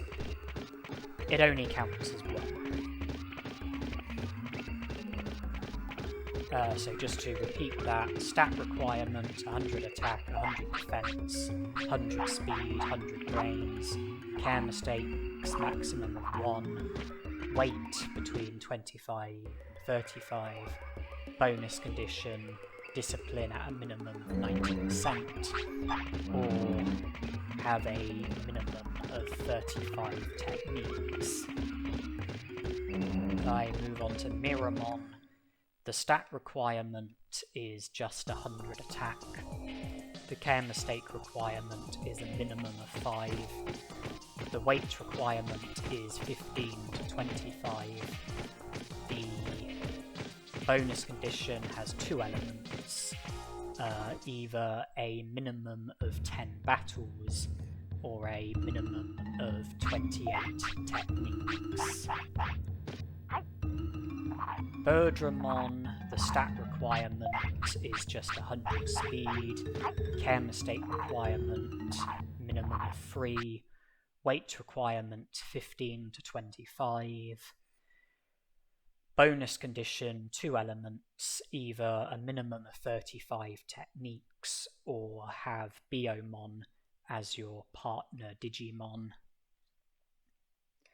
Centauramon, stat requirement 100 brains, care mistake requirement maximum of 3, weight requirement 25 to 35.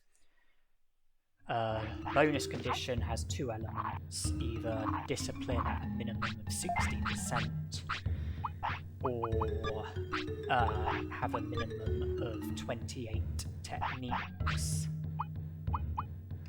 Monochromon, stat requirement, 1000 HP, 100 defense, 100 brains.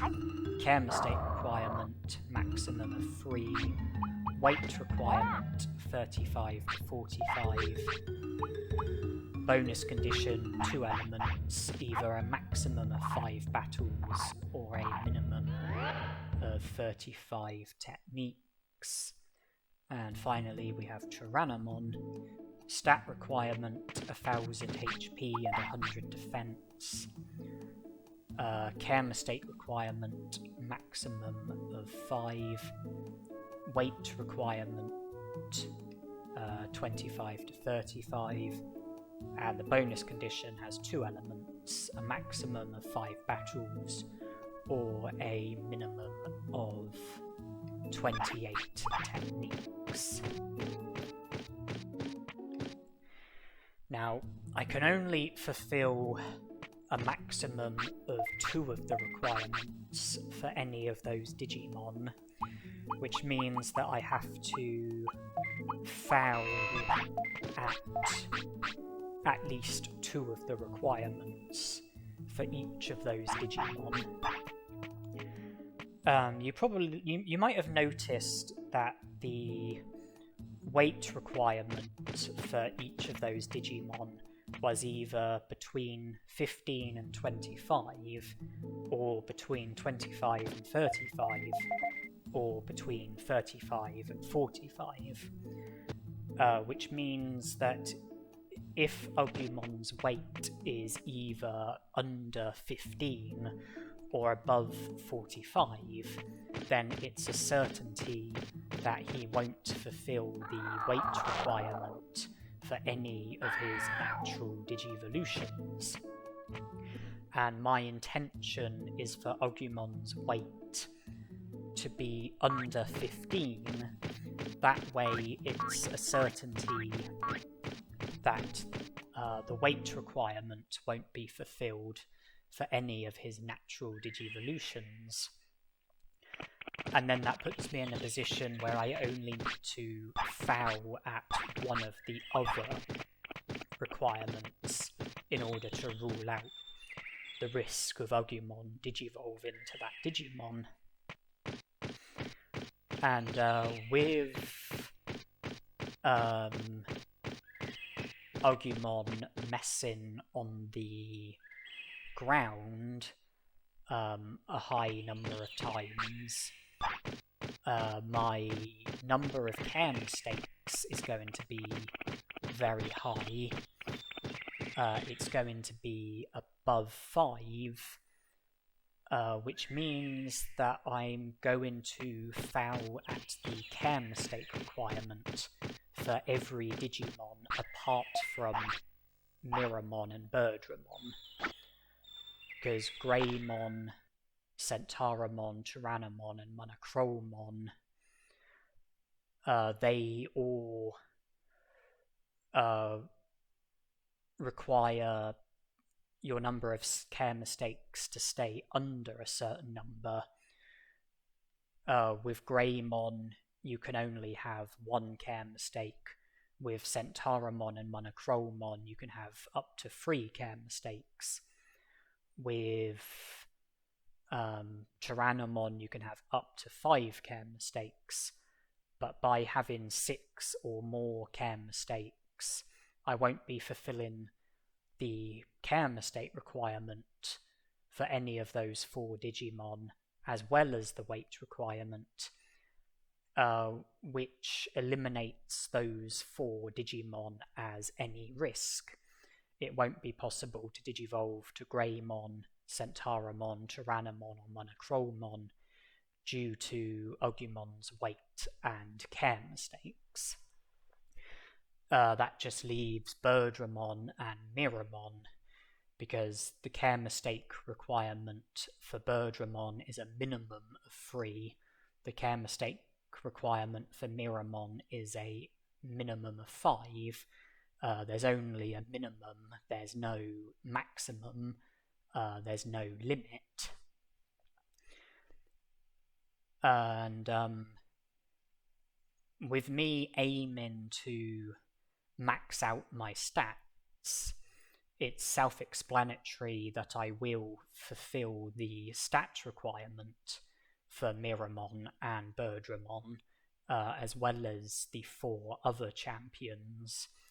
I don't need to worry about Greymon, Monochromon, Centauramon, or Tyrannomon.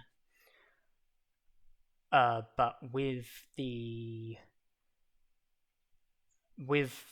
Birdramon and Miramon, due to me fulfilling the stat requirement and care mistake requirement, but not fulfilling the weight requirement, that just leaves the bonus condition. I have to not fulfill the bonus condition for Birdramon or Miramon in order to ensure that Agumon won't digivolve to either of those Digimon. If I get the requirements for Birdramon back up, the bonus condition, one of the elements was a minimum of 35 techniques.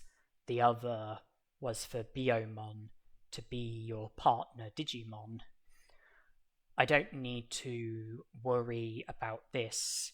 It is physically impossible for me to master 35 techniques with Agumon as my Digimon, and it's physically impossible for me to have Biomon as my Digimon if my Digimon is Agumon. So it's an impossibility for me to fulfill the bonus condition for Birdramon, eliminating her as any threat. And then we move on to Miramon. One of the elements of the bonus condition was a minimum of 28 techniques, no threat whatsoever. The other is to have a minimum of 10 battles. That is a threat. I will need to keep my number of battles under 10 in order for Agumon to not digivolve to Miramon.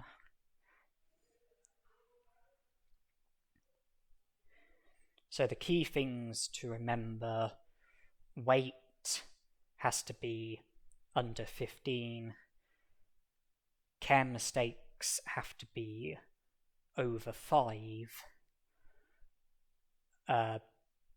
battles can't exceed 9.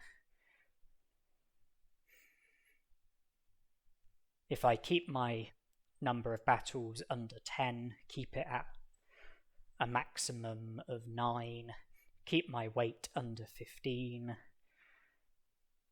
have a high number of care mistakes, then it won't be possible for Agumon to digivolve naturally.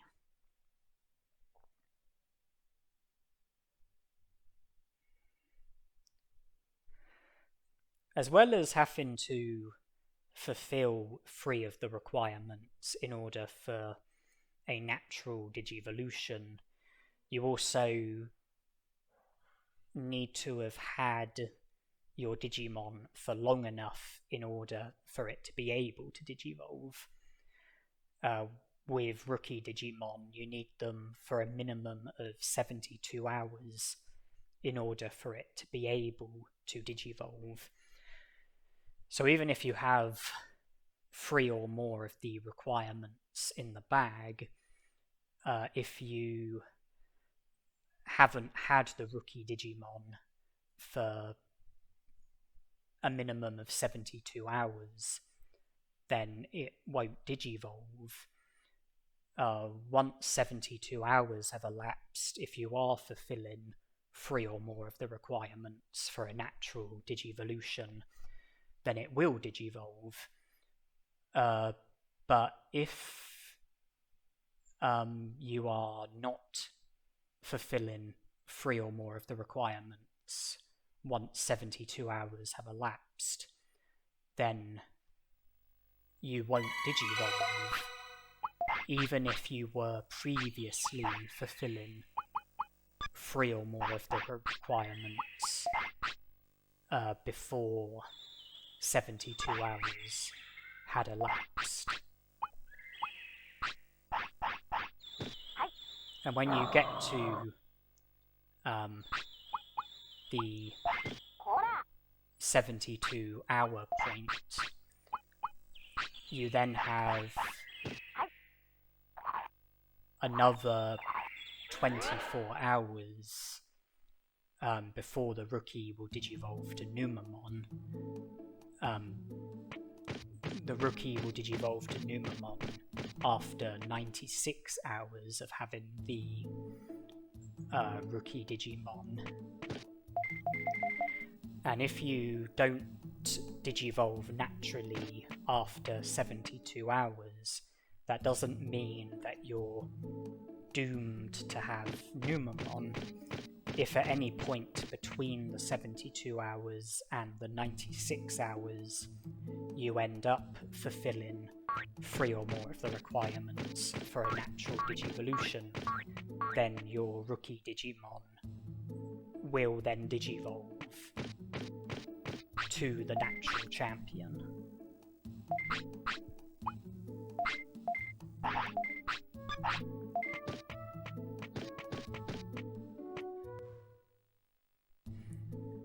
The Digivolution counter, I think it's called.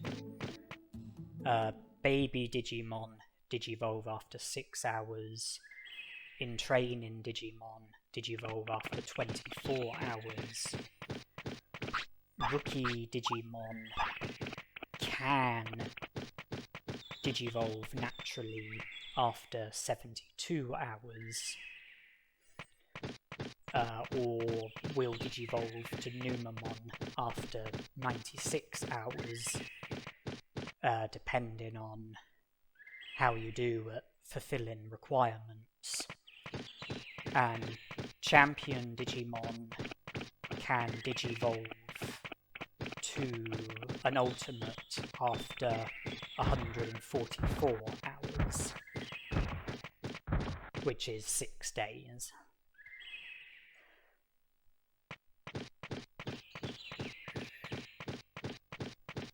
If you don't fulfill enough of the requirements, then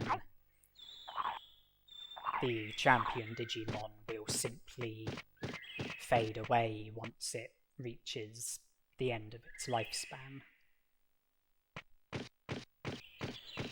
There are also a number of special Digivolutions within the game.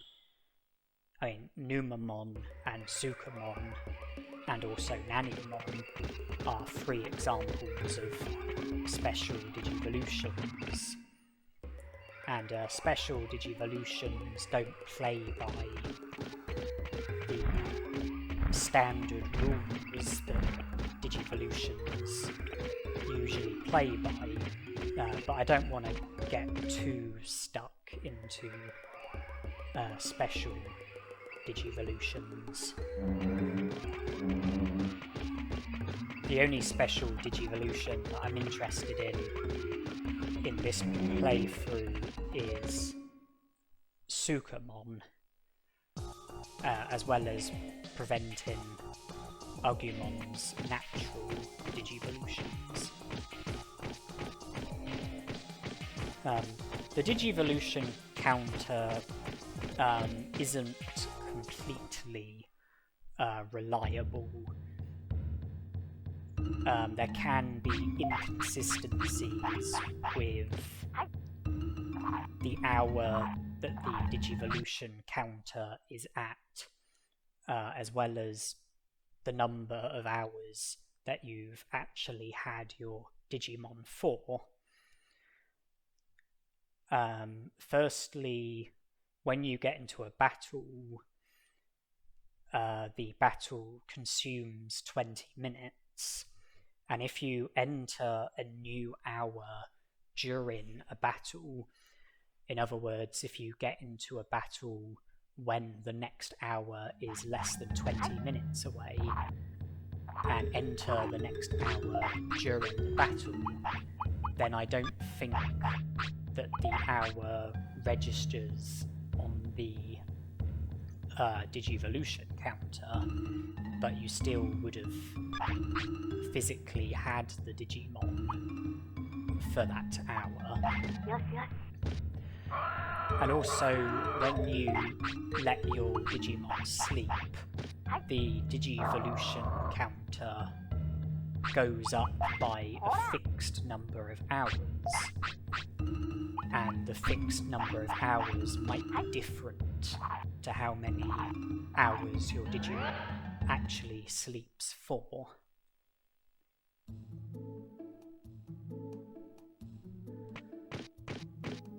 When baby Digimon sleep, the Digivolution counter goes up by 1 hour, and I don't think there's any potential for this to go wrong, because I think baby Digimon only sleep for 1 hour.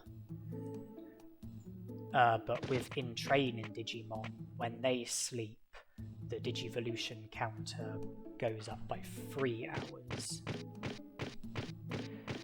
And the amount of time that the in-training Digimon sleeps for, well, depending on when you let the Digimon sleep, I think it's possible for them to sleep for as long as 4 hours, but as little as 1 hour. And regardless of whether you sleep for 1 hour, or 2 hours, or 3 hours, or 4 hours, the Digivolution counter will go up by 3 hours.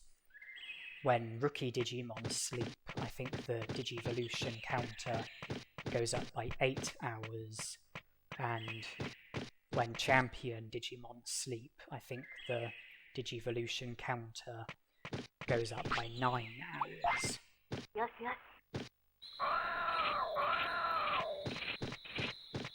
So depending on how long you actually sleep for, the Digivolution counter can get ahead. It can also fall behind. The point I'm trying to make is that the Digivolution counter might not be entirely accurate. But with me keeping Agumon awake against his will, I don't think there's any risk of complications coming as a result of sleeping, because Agumon hasn't been sleeping. The only possible complication would be battles. If I have entered a new hour during a battle, and if it's something that will happen in the future. I think that's the only thing that might create an inaccuracy with my Digivolution counter. 96 hours, that's 4 days. That will be year 1, day 5. And when you start the game, I think it starts at 8 AM, which means that 96 hours would have gone by when it's 8 AM on day 5.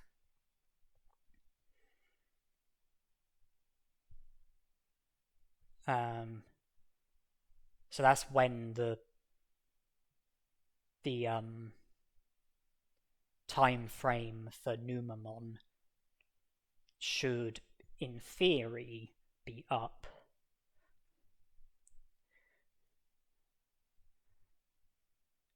But that might not prove to be the reality of things.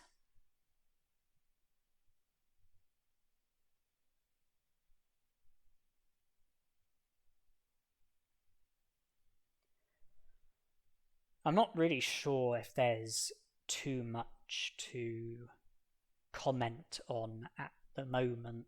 I think you've probably got the gist of what I'm doing at, I think you've, got the gist of what I'm doing, going to the Dragon Eye Lake, catching 99 black trouts, going to the Dino region, feeding the black trouts to Agumon, and then repeating the process and hoping to get Agumon stats up to the maximum in time in order for Agumon to be able to learn Magma Bomb from Goboremon and then defeat Dremolgemon before digivolving to Sukamon. If I'm not successful with getting my stats up to the maximum in time, then I'll just have to get the stats as good as I can get them, learn Magma Bomb, defeat Dremolgemon, digivolve to Sukamon, and then continue with the stat grind after digivolving back to Agumon. But ideally, all of Agumon's stats will be at the maximum before digivolving to Sukamon.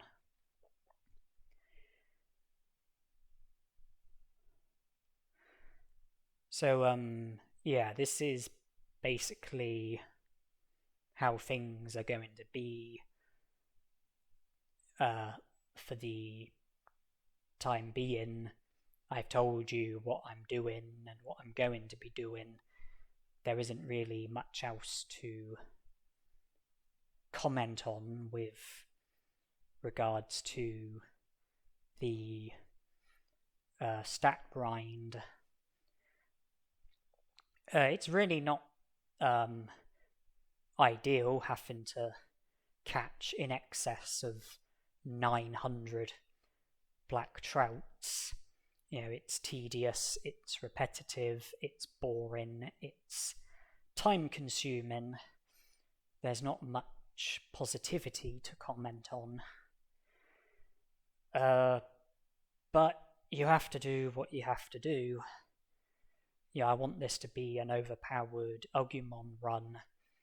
I don't really have any choice other than to do what I'm doing in order for this playthrough to be successful and for me to be able to produce an overpowered Agumon run. For the time being, this is how things are going to be.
Even though I can't really say any more with regards to what I'm currently doing, I don't particularly want to cut the commentary and, you know, say nothing for the rest of the grind and not start talking again until after the grind is complete. There are some other things which I can comment on, things I've not mentioned yet or not gone into great detail yet. Some of it is to do with the grind, particularly the tail end of it, and also after the grind.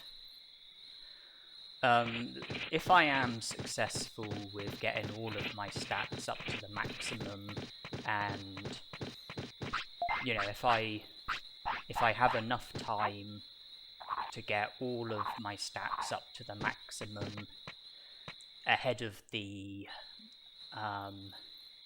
battle against SkullGreymon in pursuit of Magma Bomb, and then the Monzaemon battle, then when I go to the Dino region for the final time to give Agumon the final stash of black trouts, it would be a good idea to take a Digi-Sea-Bass with me, because HP and MP would be at 9,999, attack, defense, speed and brains would be at 999. But even though my stats are going up, my HP and MP is not getting refilled as my HP and MP are going up. My maximum HP and MP are going up, but my current HP and MP are staying the same. You know, they're not getting refilled, and that means that my HP and MP will be low, which could be a problem depending on how many tries it takes to learn Magma Bomb. You know, MP could become a problem.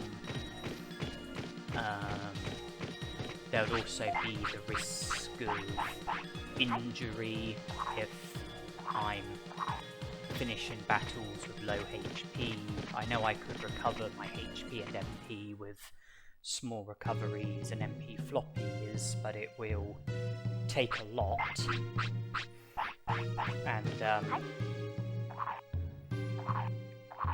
getting injured while attempting to learn Magma Bomb, it might not seem like a huge problem because the injury would go away when Digivolve into Sukamon, but if I'm going to be battling Monzaemon while injured, then my attacks will do less damage because of the injury. They will cost more MP because of the injury. I will sustain more damage from attacks because of the injury, and won't be able to block any attacks because of the injury. And if I get injured before learning Magma Bomb, then I'm gonna have to have more SkullGreymon battles while injured, and this is meant to be an overpowered run, and I feel that battling while injured is not going to be helpful. So when I give Agumon the final stash of black trouts, if I then feed him a Digi Seabass, it will fully recover his HP and MP ahead of the Goborimon battle. And I would still be sick at the time, so there would be no risk of sickness being caused by giving the Digi Seabass to Agumon.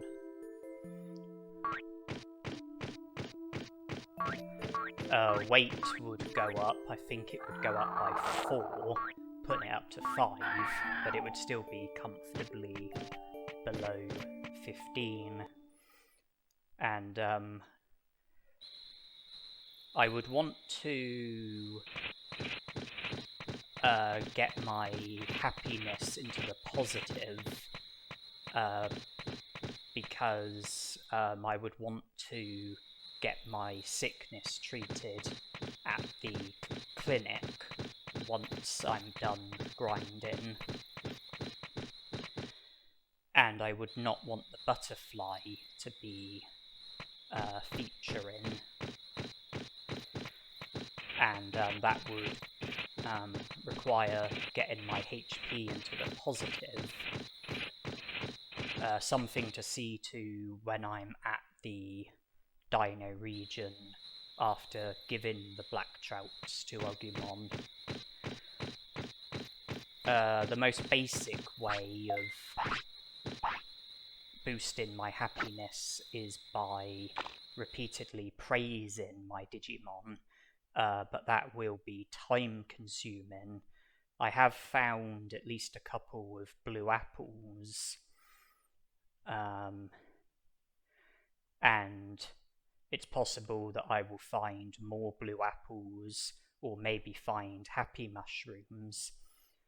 So there'll be items that I can feed Agumon, which would be a much faster way of boosting happiness and getting it into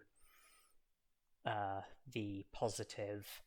I do just need to be mindful of weight, because my weight has to stay under 15. I can't get my happiness into the positive if it's going to be in a way where my weight will get too high, and then I would end up digivolving to Miramon.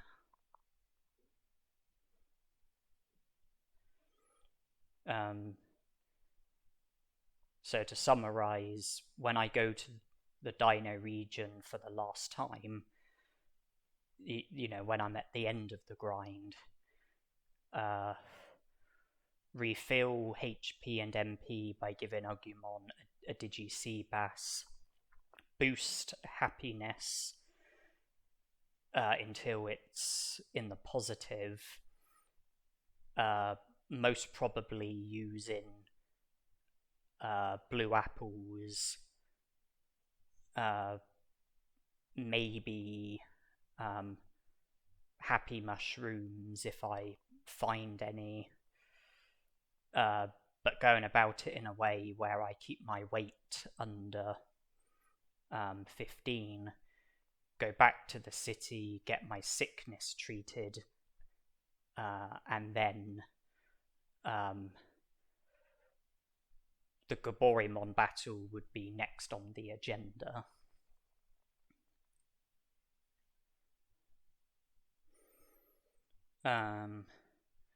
When I go to the Dino region, I do look out for happy mushrooms, Dulux mushrooms, blue apples. If I was to, not worry about items and just go straight to the Dino region, then the journey in to the Dino region would take less time, which would increase my chances of being able to get my stats up to the maximum fast enough in order for me to have, enough time to learn Magma Bomb and defeat Dromolgemon. But nonetheless, I want to continue to look out for Happy Mushrooms, Dulux Mushrooms, and Blue Apples, even though it is costing me time, and that time is a limited resource. When my Virus Gorge reaches a stage where it's only one away from being full, I would then want Agumon to stop messing on the floor, and I would want to take him to the toilet instead, so that the Virus Gorge doesn't reach the maximum, because even though I do want Sukamon, I only want Sukamon when the timing is right.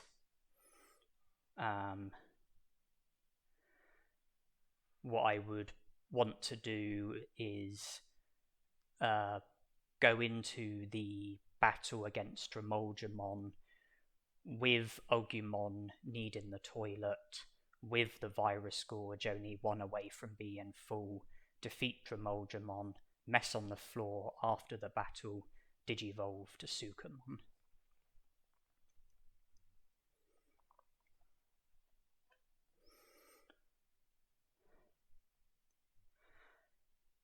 And,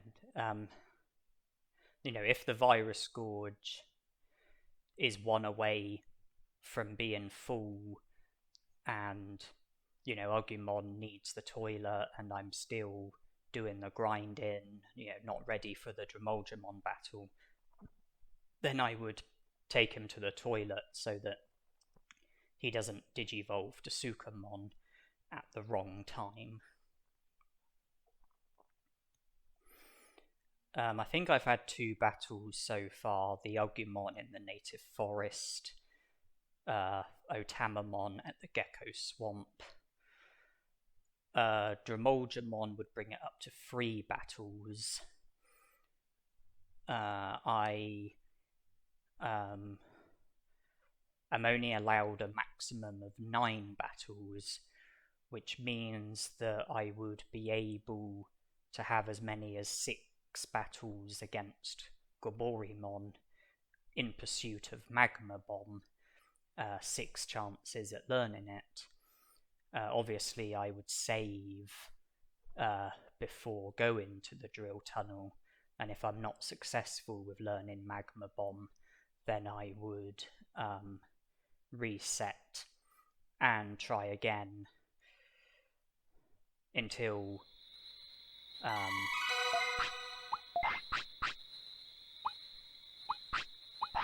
learning Magma Bomb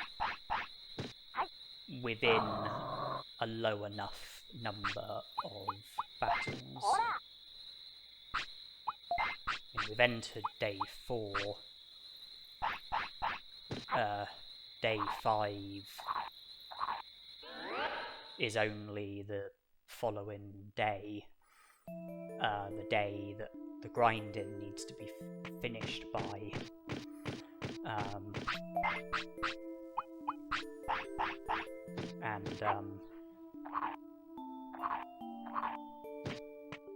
But if Agumon's Digivolution counter is correct, then I think that he would Digivolve to Numamon at 8 AM. It's 3 AM the day before, so 24 hours time, it would be 3 AM tomorrow. 8 AM would be 5 hours away. That's about 29 hours.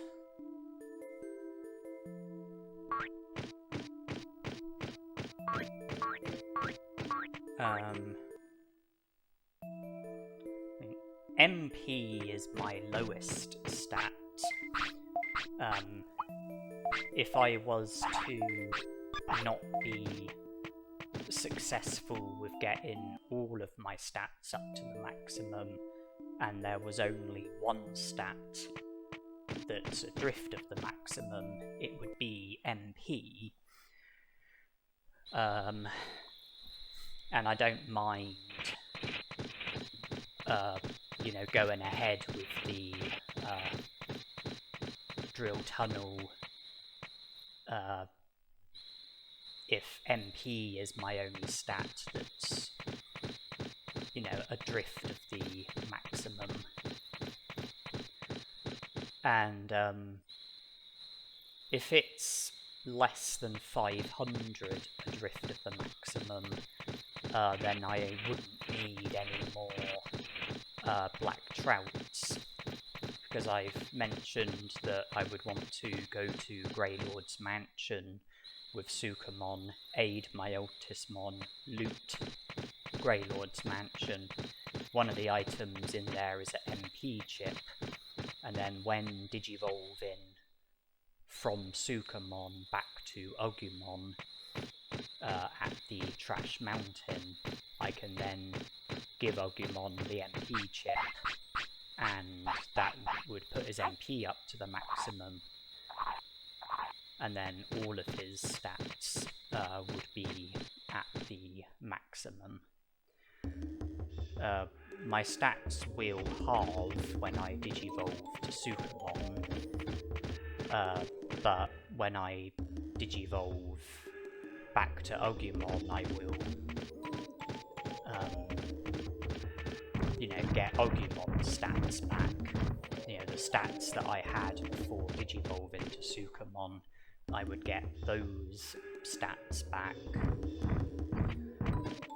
My HP and MP wouldn't refill. If they're both at 9,999 and I digivolve to Sukamon, they would drop to 4,999. When digivolving back to Agumon, my maximum HP and MP would go back to 9,999, but my current HP and MP would still be at 4,999. You remember me saying about when I come here the last time, it might be a good idea to give Agumon a Digi-Seabass so that his HP and MP will both be full.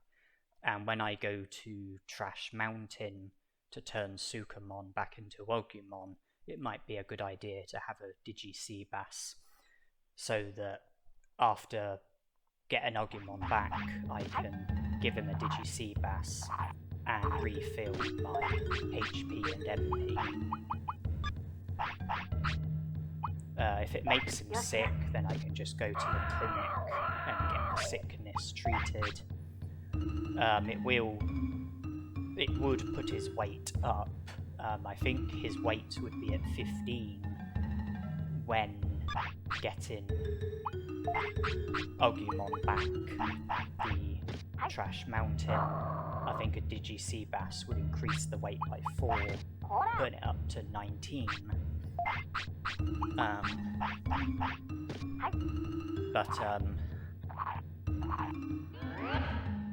It should be easy to, get my weight under 15 and keep it under 15, at least by the time that 3 days have gone by, which is when I would need to worry about my weight, because that's when I would have had Agumon for long enough in order for natural digivolutions to occur if I'm fulfilling 3 of the requirements for one of his natural champions.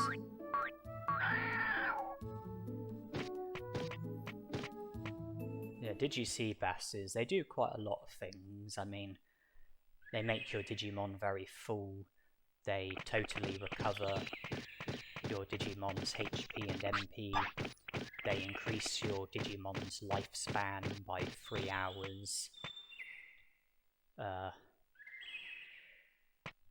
they put your Digimon's weight up by 4, and I think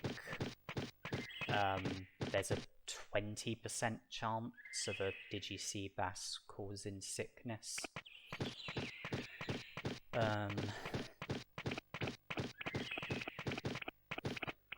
So yeah, quite a few things happen or can happen when feeding a Digi-Seabass to your Digimon.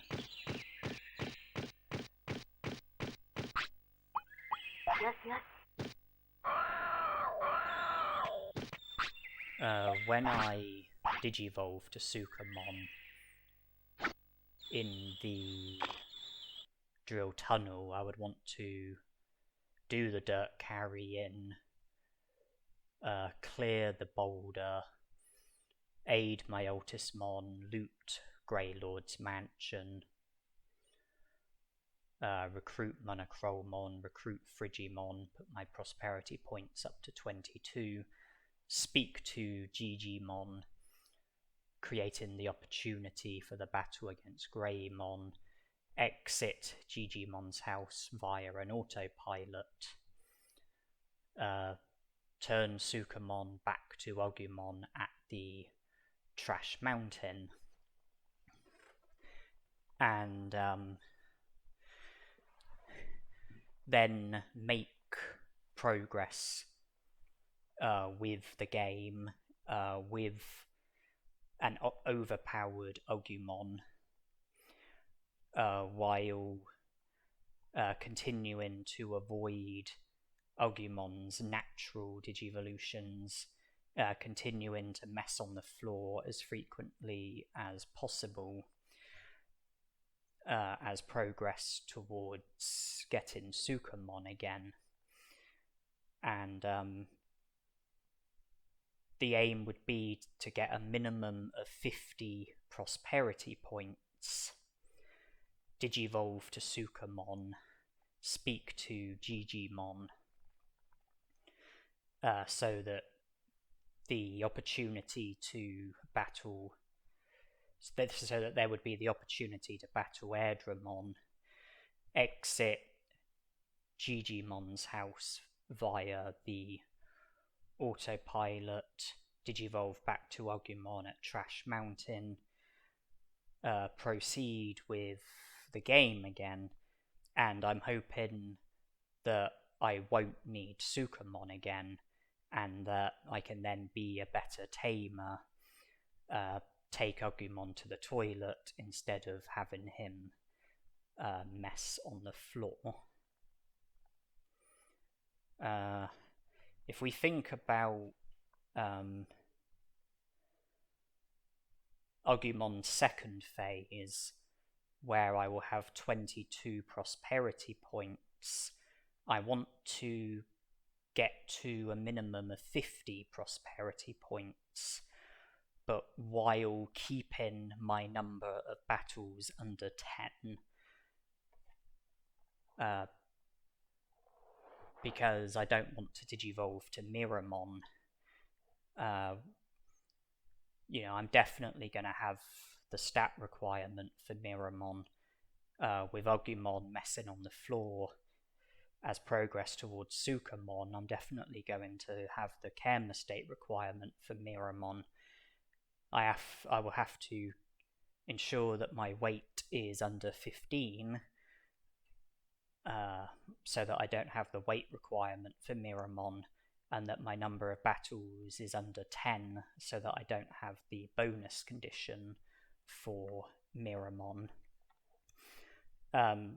That means that I would have to get from 22 prosperity points to 50 prosperity points while trying to limit the number of battles that I get into.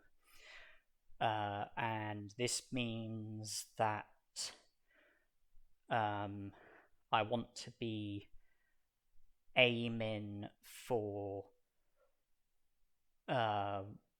recruitments which don't require battling, or recruitments that require the fewest number of battles. Recruitments where the number of prosperity points, where like the ratio of the number of prosperity points that I'll be getting against the number of battles that I'll be getting into, I would want it to be a good ratio. I want to be getting as many prosperity points as possible while trying to keep my number of battles down. Something like recruiting Patamon would be a terrible idea.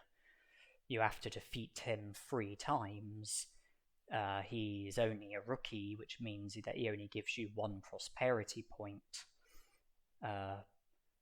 3 battles for 1 prosperity point is not a good ratio.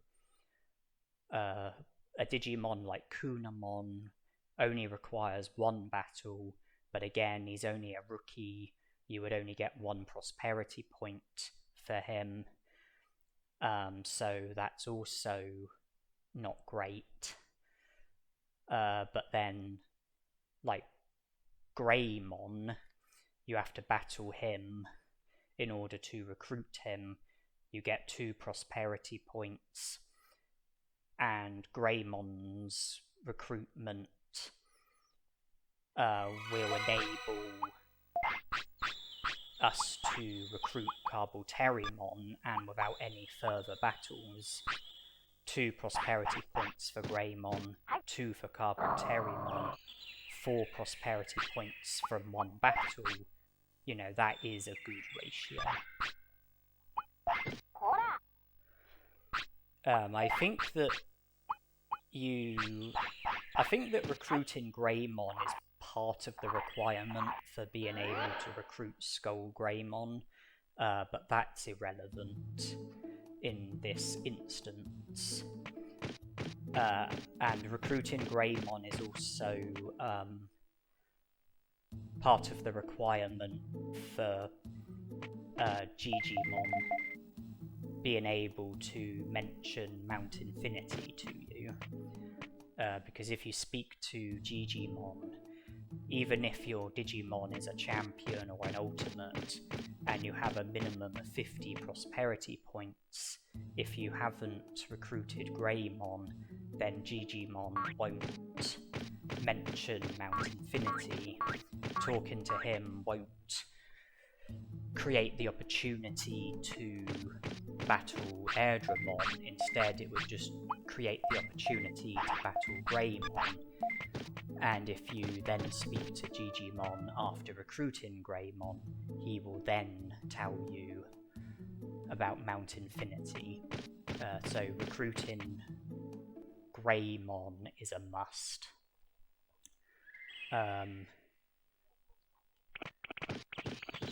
As for Miramon in the lava cave, you have to battle Miramon. You get 2 prosperity points for him, but recruiting Miramon creates the opportunity to recruit Dremolgemon, because defeating Miramon gives you access to the whole of the lava cave, and there's a Dremolgemon who will be digging, and if you speak to him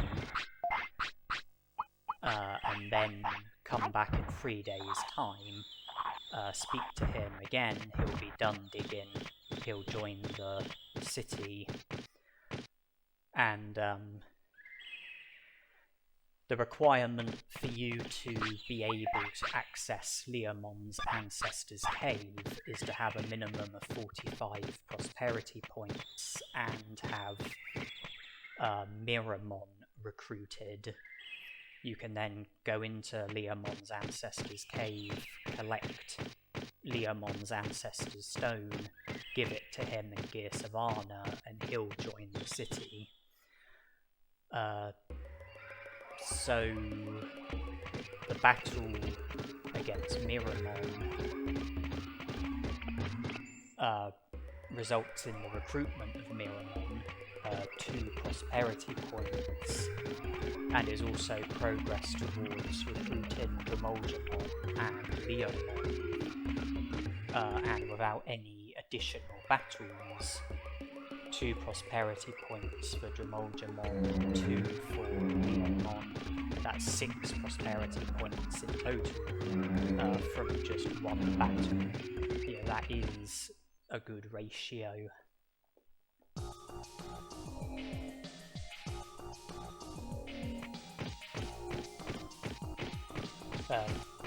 Piximon could be a good choice of recruitment. Piximon is an ultimate, which means that you would get 3 prosperity points from recruiting Piximon, which only requires 1 battle. The same with Monzaemon and also Metal Monzaemon, except in order for me to have access to Metal Monzaemon, I would have needed to have recruited Waymon, which would mean having to have defeated Agumon 3 times.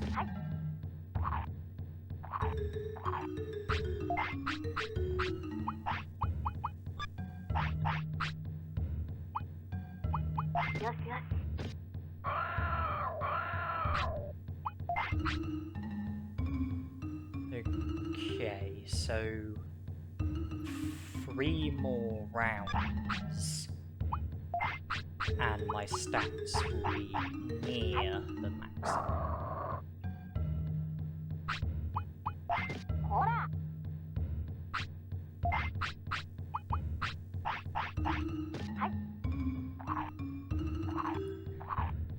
So if I just think about it, 22 prosperity points, defeat Greymon, 1 battle, 24 prosperity points, recruit Carboterimon, 1 battle, 26 prosperity points, recruit Miramon, 2 battles, 28 prosperity points, recruit Monzaemon, 2 battles, 30 prosperity points, recruit Piximon, 3 battles, 33 prosperity points, recruit Monzaemon, 4 battles, 36 prosperity points, recruit Birdramon, 5 battles, 38 prosperity points.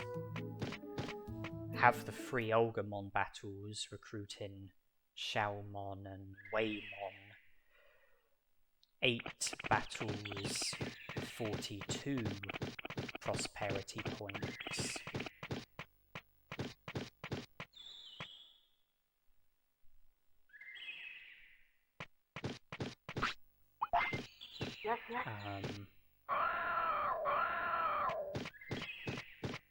I worked that out correctly.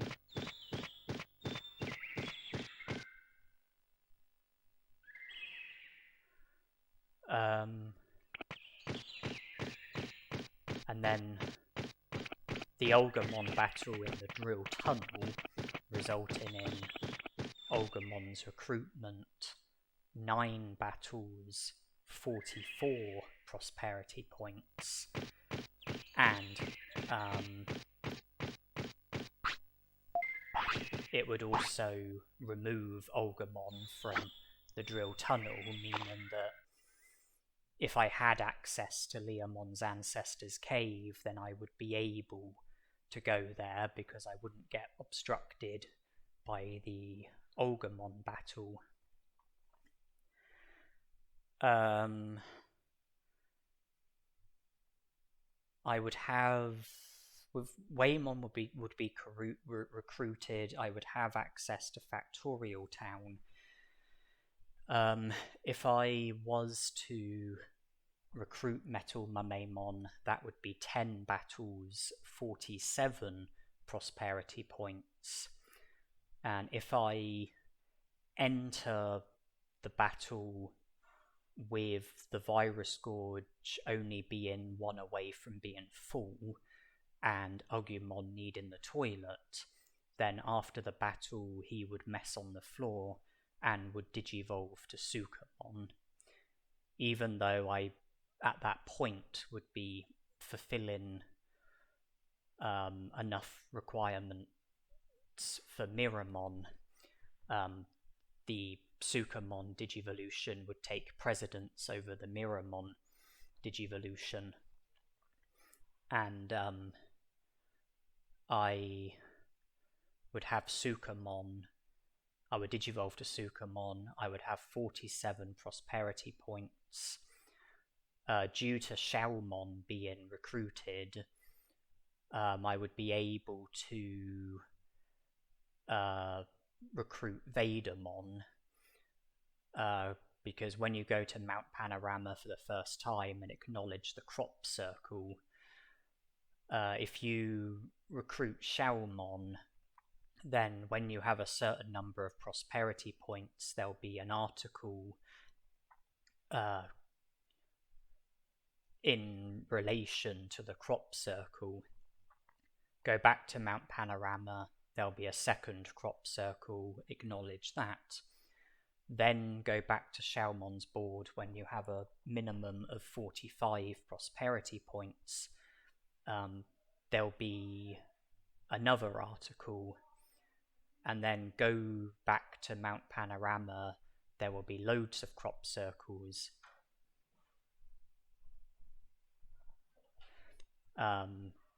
Vadermon will show up and join the city, no battling involved. That would put me up to 50 prosperity points. I would also be at liberty to recruit Leomon, because I would have a minimum of 45 prosperity points, plus Miramon recruited, plus Agumon would have been cleared from the drill tunnel, so I'd have clear access to Leomon's Ancestor's Cave. Leomon's recruitment would put me up to 52 prosperity points.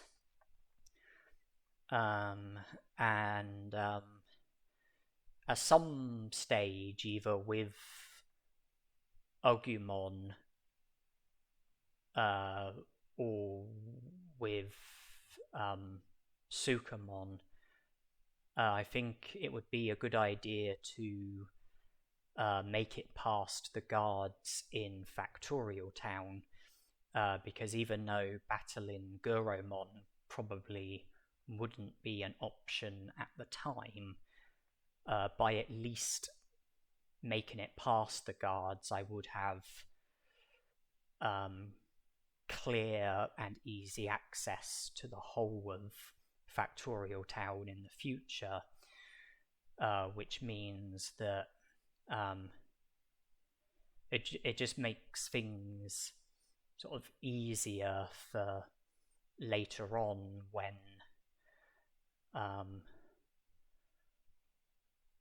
when chasing other recruitments, particularly recruitments within Factorial Town.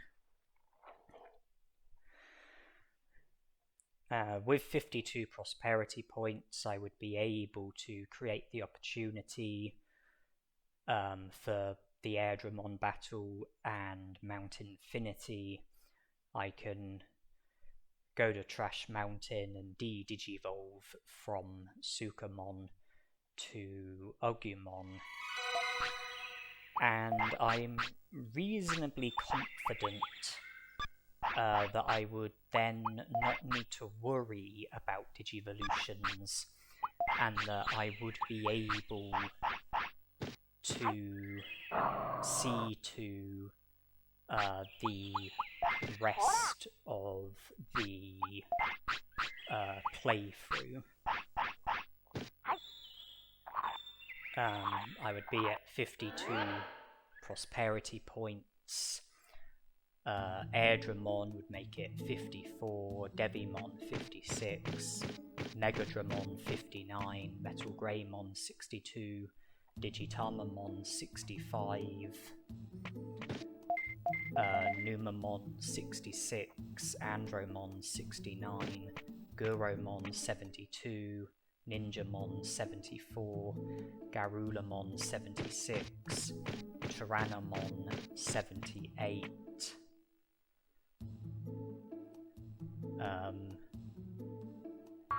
Etamon 81, Vegimon 83, Frigimon 8, no, Molgemon 85, Palmon 86, Kunamon 87, Gabumon 88, Patamon 89, Kokatorimon 91, Angemon 93, and that would be the most number of prosperity points that would be achievable under these restrictions. I reckon I would be able to see to all of that while sticking to the rules. The rules that I'm only allowed to have battles when I've got Agumon as my Digimon, and I have to be overpowered for those battles. It would make sense to try and have the first Garulamon battle sooner rather than later, because I wouldn't be able to have the rematch until the following day, which means that time is a variable linked to Garulamon's recruitment. It would be wise to try to recruit Kokatorimon sooner rather than later, because he's only available between 4 AM and 6 AM, and if I was to miss the slot, then I wouldn't be able to encounter him again until the following day. Factorial Town, defeating Guromon and Numamon and speaking to Andromon, that's something that should be done sooner rather than later, because Andromon needs time to recover data before you will be able to recruit him, and also Guromon.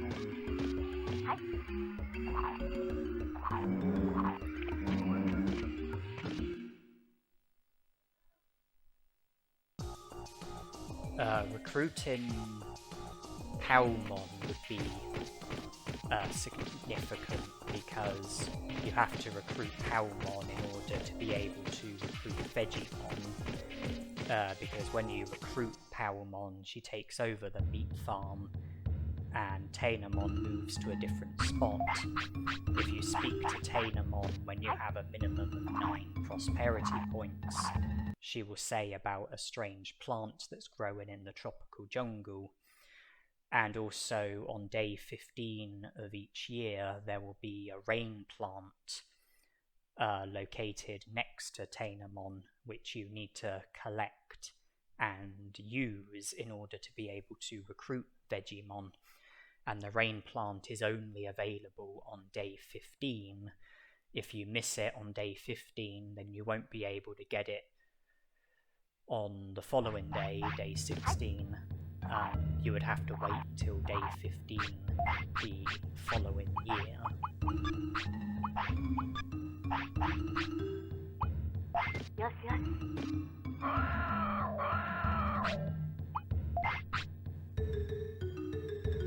Okay, Virus Gorge is one away from being full.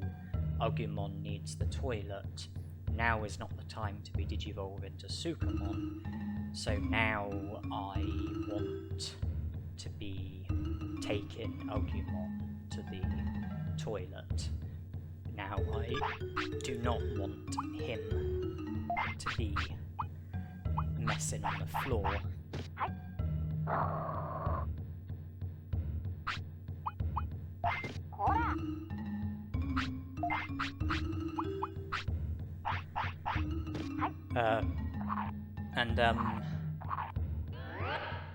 It's not compulsory to recruit Digimon in order to be able to recruit Monzaemon, but one of the items that's needed for a trade is a super carrot, and the easiest way to get a super carrot is by purchasing one from Digimon.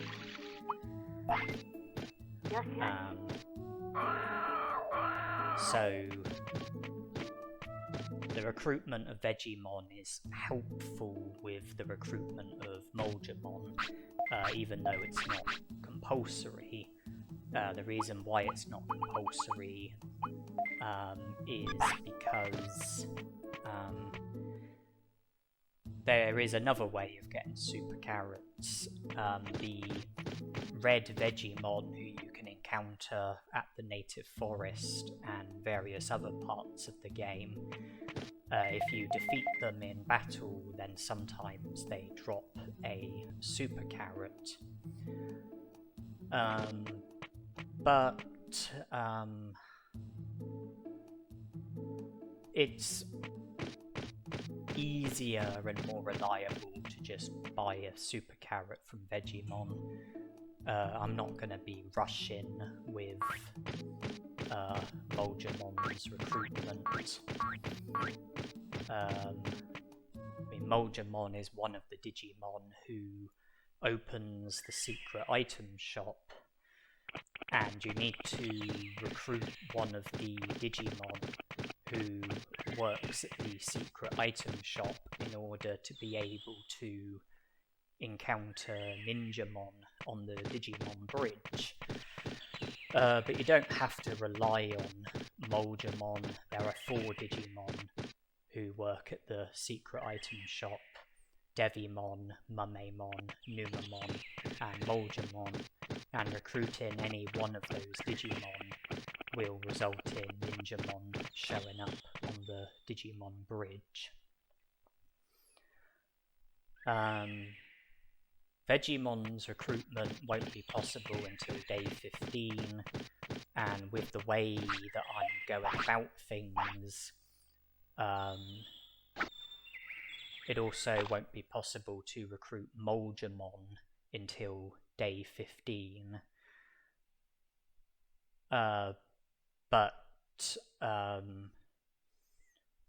all of the other recruitments, I believe I will be able to see to during Agumon's third phase. The third phase, starting with 52 prosperity points. I believe that with the exception of Digimon and Monzaemon, I will be able to see to all of the other recruitments with Agumon as my Digimon during Agumon's third phase. Then it will just be about passing the time until day 15. And even though I could, you know, digivolve to Sukamon, digivolve back to Agumon, and then recruit Vegiemon and Monzaemon with Agumon as my Digimon, I have said that it is permitted for me to recruit Digimon when my partner Digimon isn't Agumon. You know, when it comes to getting into battles, my partner Digimon has to be Agumon, but not with, you know, recruiting Digimon or making progress towards recruitments. And no battling will be involved with recruiting Vegiemon or Monzaemon. I mean, apart from the Palmon battle, but that, you know, battling Palmon, recruiting Palmon, but that would be done with Agumon. You know, if we're in a position where it's only Vegiemon and Monzaemon left to recruit, and we're waiting for day 15, there isn't any harm with Agumon digivolving naturally, and me then recruiting Vegiemon and Monzaemon with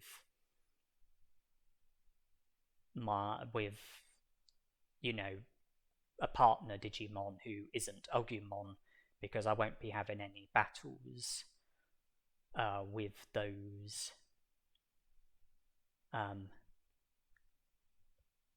Digimon as my partner Digimon.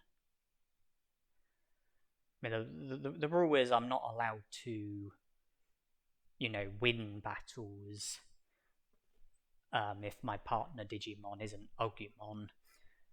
I mean, if I was to, like, accidentally get into a battle when my partner Digimon isn't Agumon, and I was to, you know, run away from the battle, then, you know, that would be okay. You know, that would be permitted. But I wouldn't be able to see the battle through and win it, because that would defy the rules.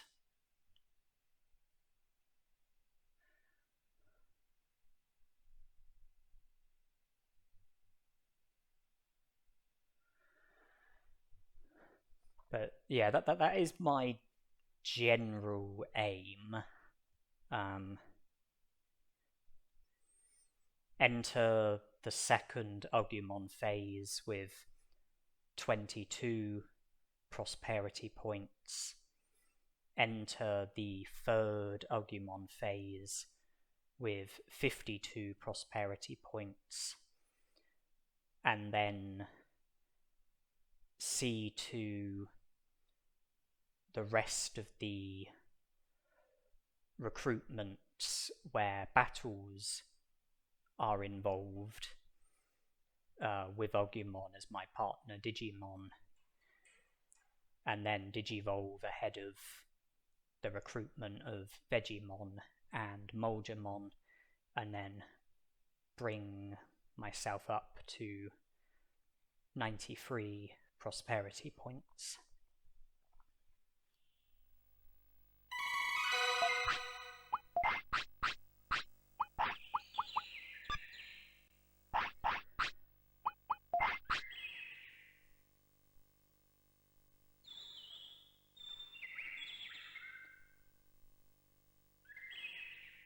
Yeah, I've already explained that I'm only allowed one lifespan.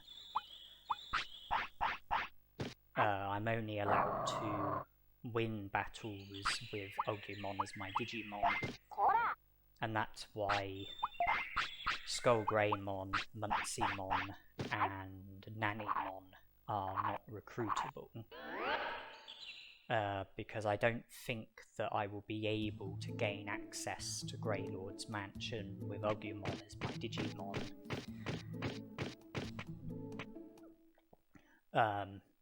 And then, you know, defeat Tekamon and SkullGreymon and recruit SkullGreymon. I don't think that it would be possible to encounter Monzaemon without digivolving from Agumon to Numamon, and then Numamon to Monzaemon, and then there being no way of getting Agumon back. And, you know, that seals off the recruitment of Monzaemon and Nanimon.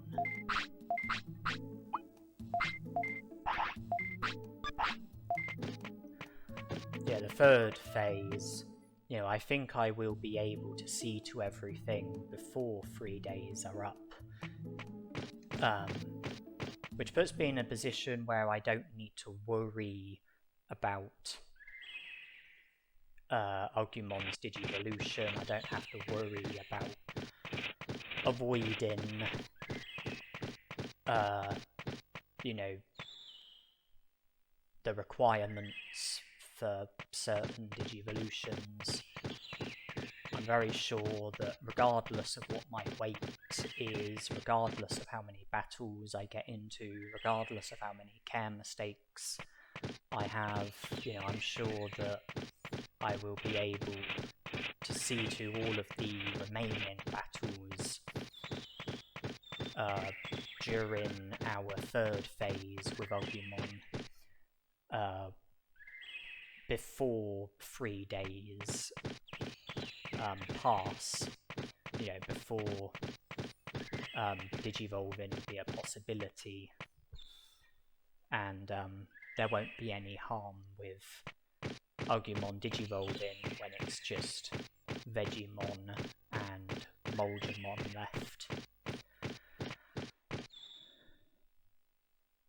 You know, Sukamon is usually a Digimon that you would want to avoid, but he is very helpful in this playthrough, because the ability to digivolve from Agumon to Sukamon and then digivolve back to Agumon, and then the Digivolution counter resetting and being back at 0 when you have, you know, after you digivolve back to Agumon. You know, it makes it possible to be able to do this overpowered Agumon run.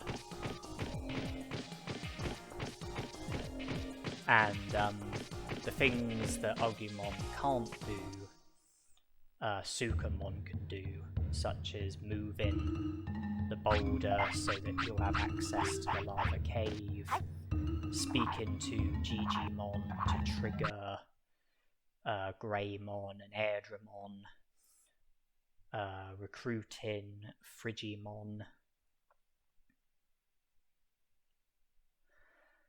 and when we enter Agumon's third phase, I don't think we need any alternative Digimon for anything. I'm sure that, yeah, I think that it can all be done with Agumon. It just so happens that, you know, Vegemon's recruitment won't be possible until day 15. Therefore, the same will be true with Monzaemon's recruitment. And, you know, we'll probably no longer have Agumon by that point. He would probably digivolve.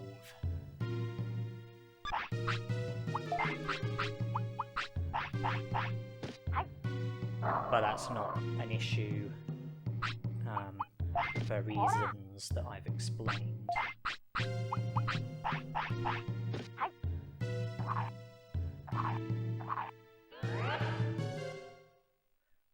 Okay, I think we only need to do one more round in order for our stats to be close to the maximum.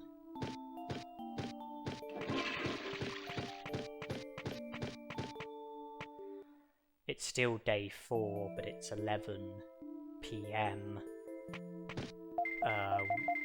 You know, we will soon be entering day 5. And the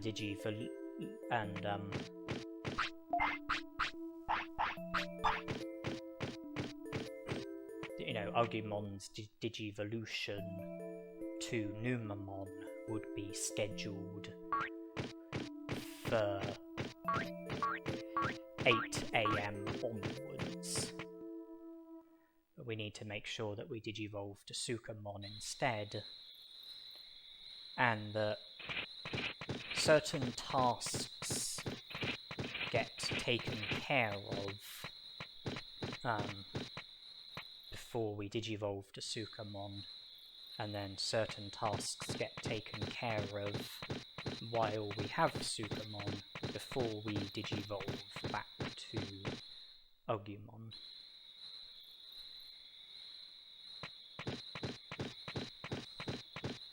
With the Monzaemons, I think I've traded 6 of the 9 items. Digimushroom, Happy Mushroom, High Speed Disc, Black Trout, Medium Recovery, Digianchovy. That leaves Super Carrot, Omni, Floppy,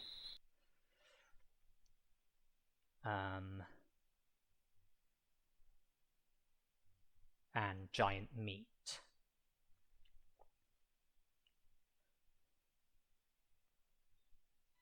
Yeah, you've noticed I've caught a Digi-Seabass because I'm just thinking about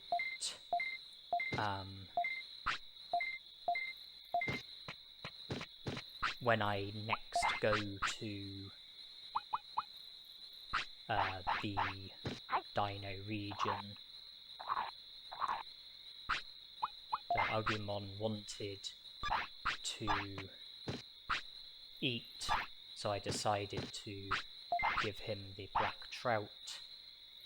I caught 2 black trouts, fed one of them to Agumon, used the other to catch a Digi-Seabass, and then topped up my meat with the vending machine. Yeah, I'm just thinking about my next trip to the Dino region, and yeah, that's why I thought I would get a Digi-Seabass ready, you know, for refilling my HP and MP, and Agumon wanted to eat, and we were approaching the next hour, which meant that an animation was needed, so I decided to feed him a black trout, satisfying his appetite, producing an animation, and also just making his stats that tiny bit better. Because my attack is 890, 99 black trouts would make it 989. And I think that training attack in the gym increases attack by 8, which would put attack up to 997. So if I can feed 2 extra black trouts to Agumon, then I should be able to get my attack up to the maximum. If I give Agumon 2 more black trouts here at the Dragon Eye Lake, purchase more meat from the vending machine so that I can replace the black trouts, have 892 attack, go to the Dino region with the 99 black trouts, that will put attack up to 991, I think, and then by training attack just once at the green gym, that will put it up to 999. My MP will likely be 9,600 and something, and I think all of my other stats will be at the maximum. I think HP will be at 9,999. I think defense, speed, and brains will be 999. And then the MP chip that I will collect from Greylord's Mansion with Sukamon, I can give that to Agumon after digivolving from Sukamon to Agumon, and then all of my stats will be at the maximum. This is the last grind for black trouts that I need to do. I will be able to go into the Gaborimon battle with my MP virtually at the maximum and all of my other stats at the maximum. Same with the Dramoljamon battle. And then as soon as I enter Agumon's second phase, I can put MP up to the maximum so that all of my stats will be at the maximum.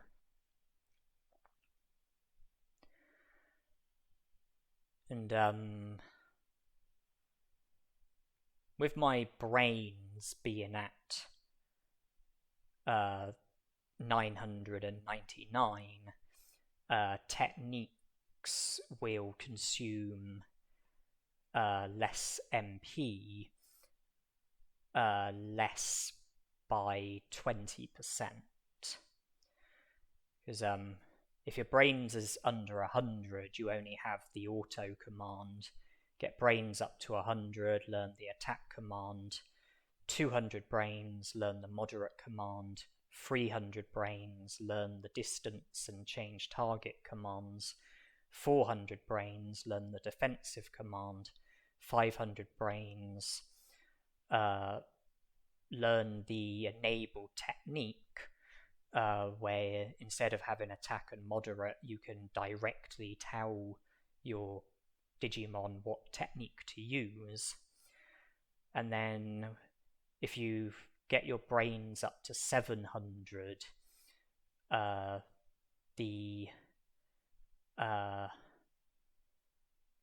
your MP consumption when using techniques will be reduced by 5%. Get your brains up to 800, the MP consumption will be lower by 10%. Get your brains up to 900, MP consumption will be lower by 15%. Get your brains up to 999, MP consumption will be lower by 20%.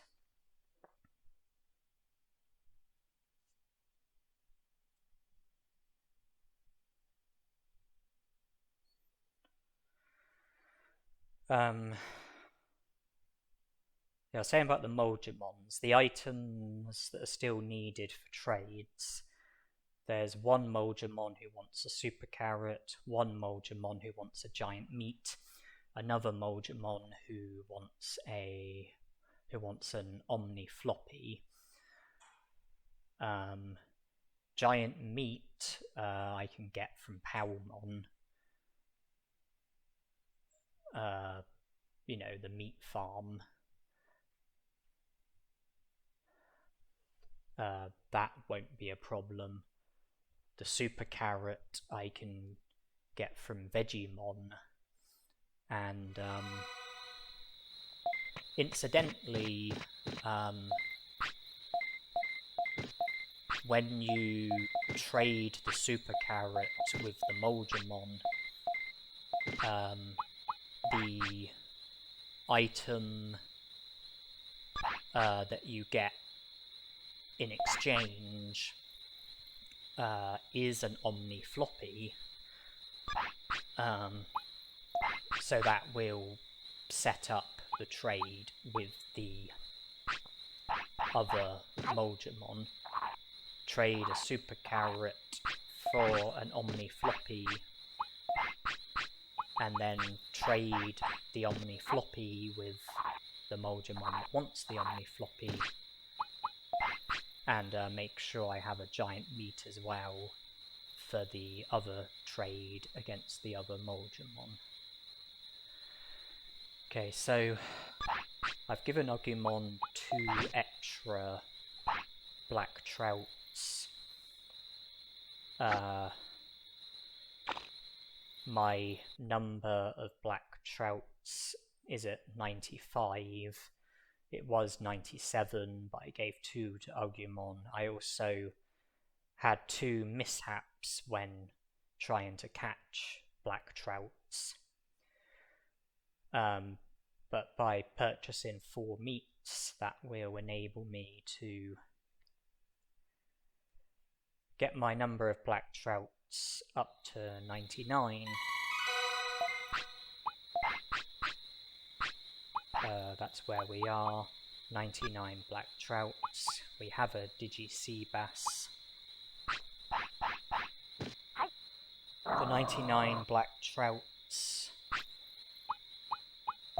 will put MP and attack near the maximum, and the other stats at the maximum.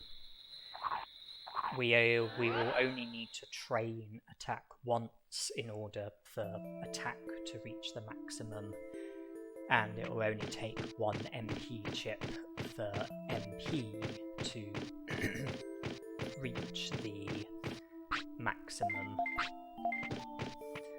And this trip to the Dino region is significant because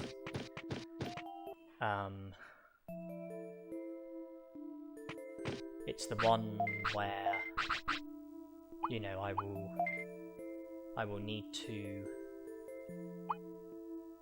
recover my HP and MP with the Digi-Sea-Bass. I will need to get my happiness into the positive. I will need to get my sickness cured after returning to the city. And I need to keep my weight under 15. Keep my battles under 10.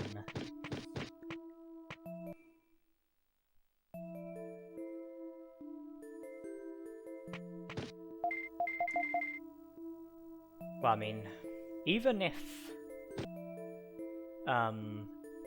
by the time that I learn Magma Bomb from SkullGreymon, even if I'm at 9 battles, if I go into the Monzaemon battle with Agumon needing the toilet, then even though the number of battles would increase to 10, Agumon would mess on the floor after the battle and would digivolve to SkullGreymon.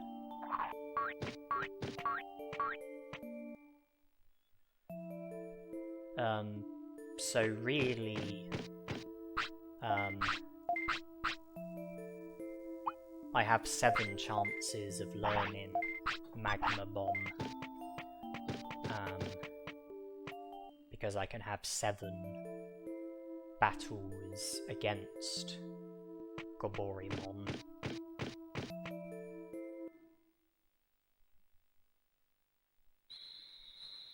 I mean, maybe not, depending on time, because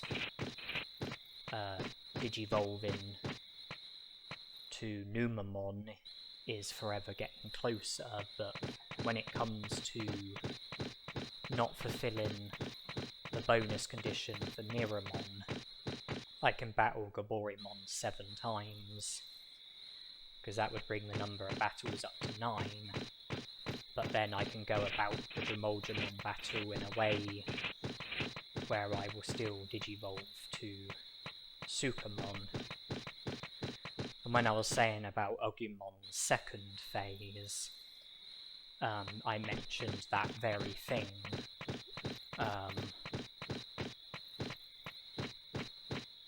Where I would have a battle which would be battle number 10, but I would go into the battle with Agumon needing the toilet, with the Virus Gorge only being 1 away from being full. He'll mess on the floor after the battle and Digivolve to Sukamon.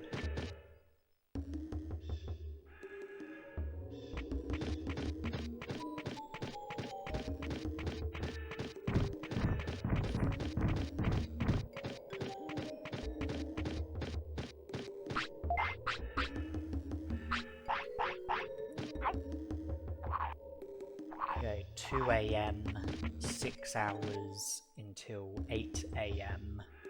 I will consume an hour from training attack. It might be a good idea to rest. Tiredness is probably quite high. Resting will consume an hour.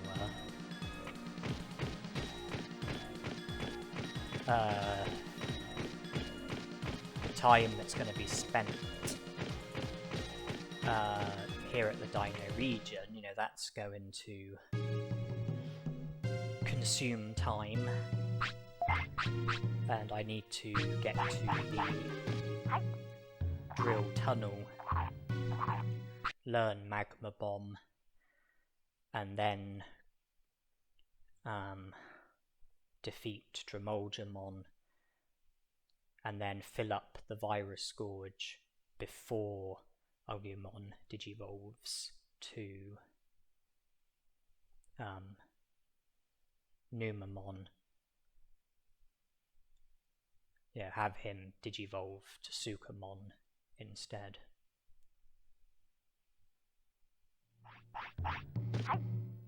Okay, so 2 black trouts left to be fed. HP is at the maximum, MP is close to the maximum, attack is near the maximum. I'm now going to give Agumon the Digi-Seabass so that his HP and MP have been refilled. That's put his weight up to 5. I'm now going to give Agumon the final black trouts. Black trouts reduce your Digimon's weight by 2, so that will put his weight back to 1. And now I want to increase Agumon's happiness using blue apples.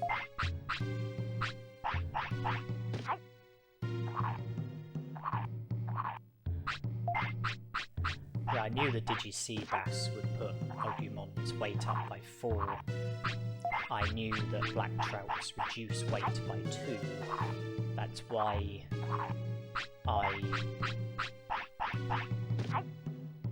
made it down to 2 black trouts. Okay, weight's at 13, but Agumon needs the toilet. That will put weight down by 1 or 2. Yeah, I made sure that I knew that Digi-Sea-Bass would increase weight by 4, I knew that Black Trouts reduce weight by 2, so I fed Black Trouts to Agumon until we had 2 left. Then I gave him the Digi-Sea-Bass, then I gave him the last 2 Black Trouts to bring his weight back down to 1, and then gave Agumon blue apples to boost his happiness, and I was able to keep Agumon's weight under 15.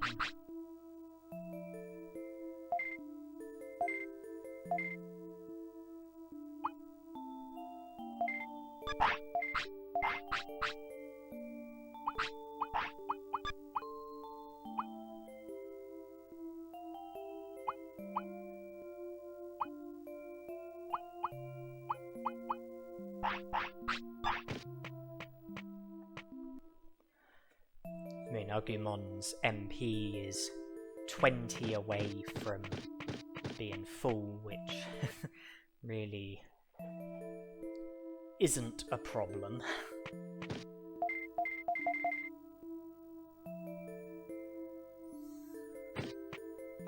It's 4 AM. Agumon's just been to the toilet. He should need the toilet again in 4 hours' time, which is 8 AM. Wait, no, it's 5 AM. He should need the toilet again in 4 hours, which will be 9 AM. But we can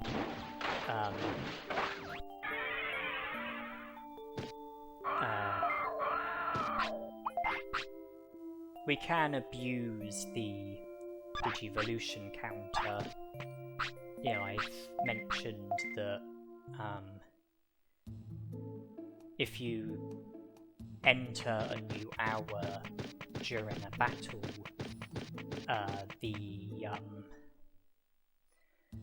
the Digivolution counter won't go up. You know, the hour will essentially get missed. So if when we're grinding for Magma Bomb, if we battle Overpowered and enter a new hour during the battle, then, you know, we would be able to stop the Digivolution counter from going up. So we will be able to delay the Digivolution. Yeah, we can definitely make this work. And if we entered a new hour during the battle against Agumon in the native forest, or the battle against Otamamon in the Gecko Swamp, then already the Digivolution counter would be behind.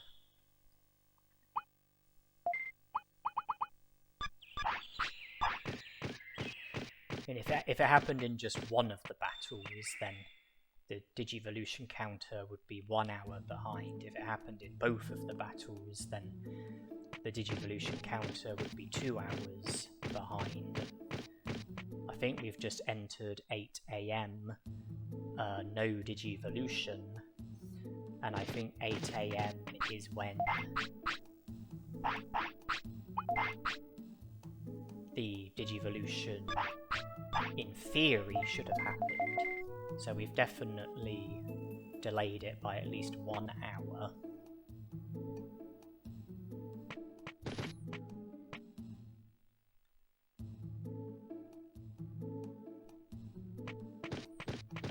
and we can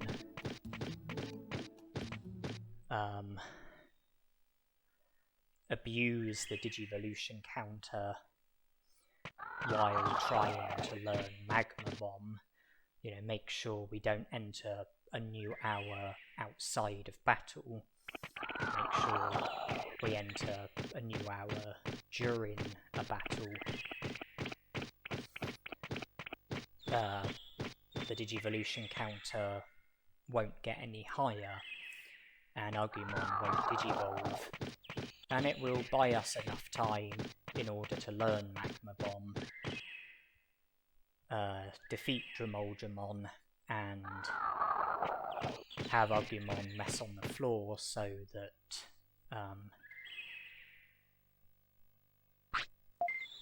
he will digivolve to Sukamon.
Picked defensive until Overpowered used Magma Bomb.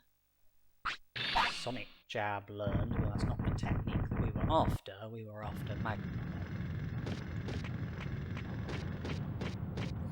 It's just in order for Agumon to be able to learn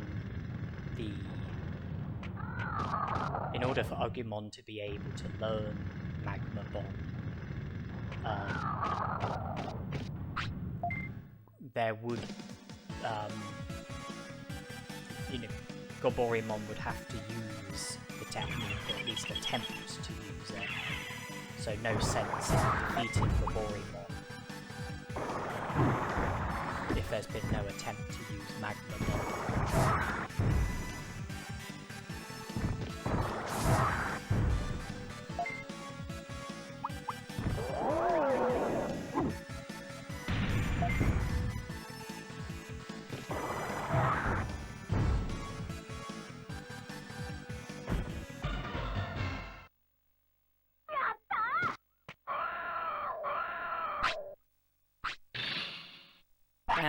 Magma Bomb learned.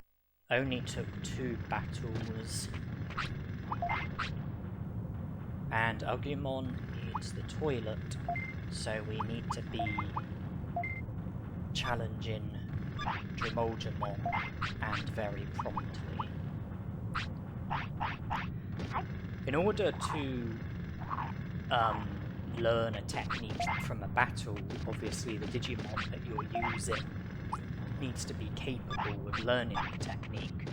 The Digimon that you're battling needs to be capable of using the technique.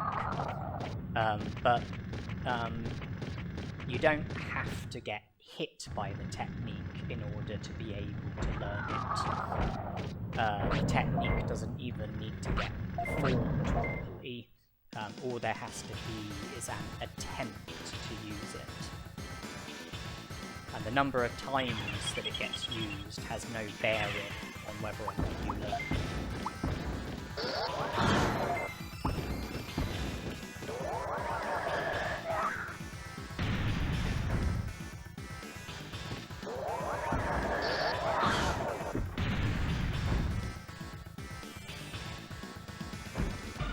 Okay, that was our very first battle with our Overpowered Agumon.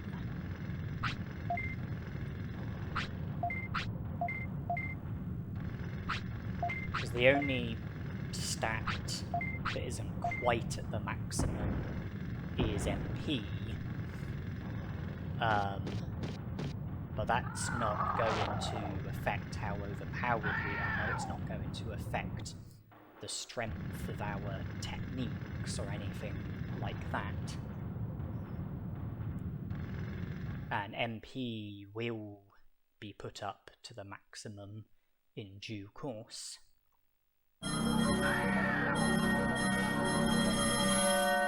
And the battle against SkullGreymon, I only had Spitfire.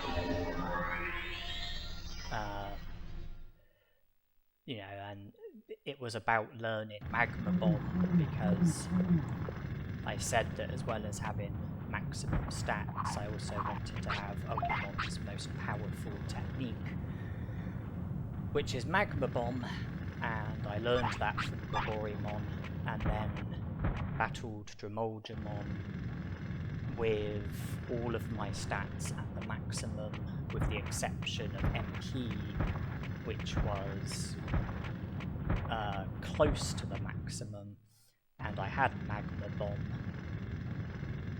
They both did in excess of 700 damage against Monzaemon. One of them did in excess of 900 damage.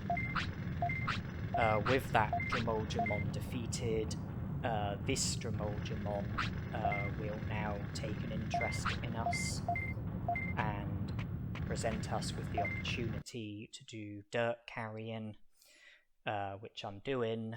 You have to carry 10 piles of dirt in total. It's not very exciting, which is why I decided to edit the video and speed things up. But carrying dirt does consume energy, which means that you won't be able to carry all 10 bits of dirt in one go, not without reducing your tiredness.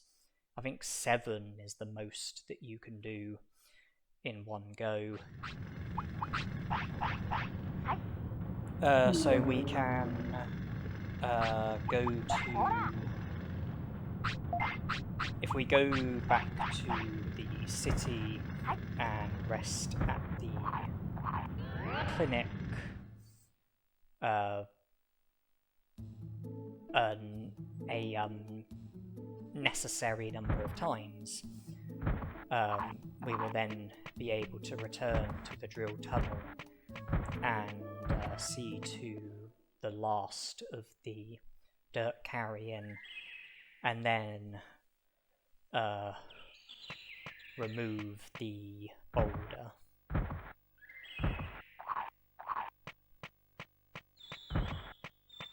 And I am someone who doesn't like to have loads of shit on the ground. So I would like to have SkullGreymon clear up any pieces of shit which are not too out of my way. Yeah, I'm not going to go everywhere in the game looking for shit for SkullGreymon to eat. But the areas that are not too out of my way, I would like to go there so that I can get SkullGreymon to clean things up a bit. Well, my Digimon messed on the floor 16 times. The 16th time was in the drill tunnel. SkullGreymon immediately cleared that up.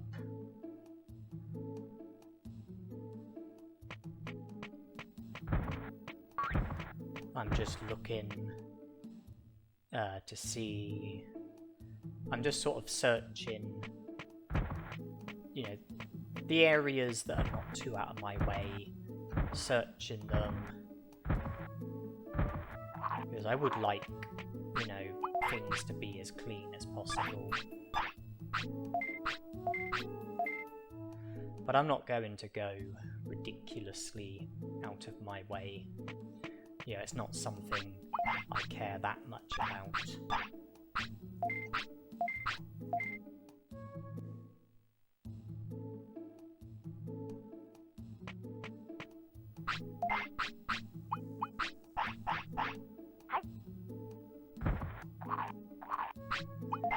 I have nothing to gain from SkullGreymon messing on the floor. The virus gorge can't fill up when you have SkullGreymon as your Digimon.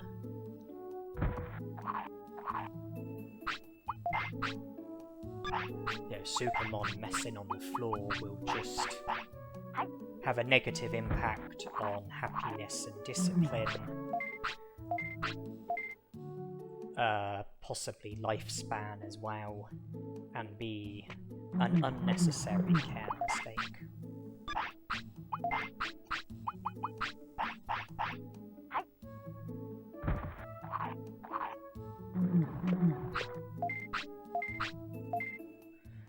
Okay, SkullGreymon is completely re-energized.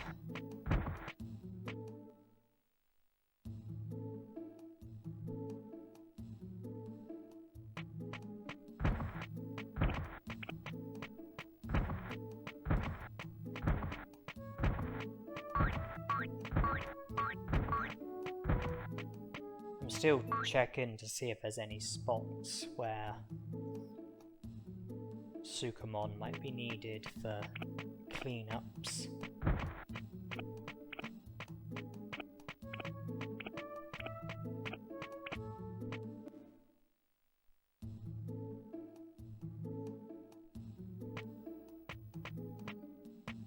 Doesn't look like it.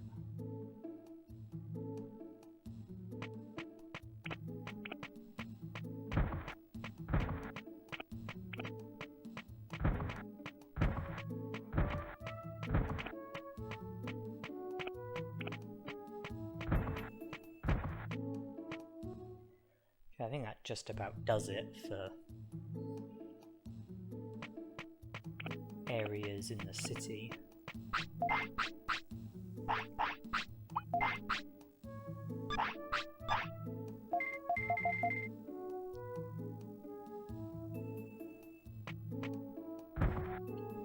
Ah, okay, I stand corrected.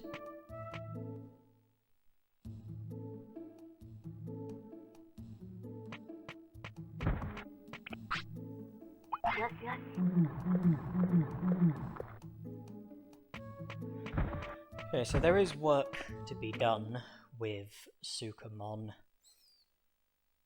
See to the rest of the dirt carrying at the drill tunnel.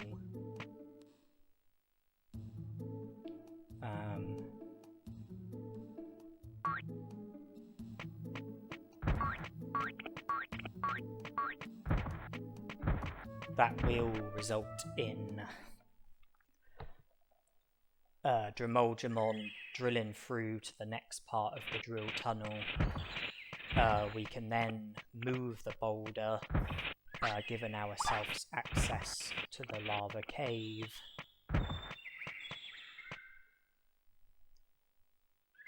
Greylord's mansion.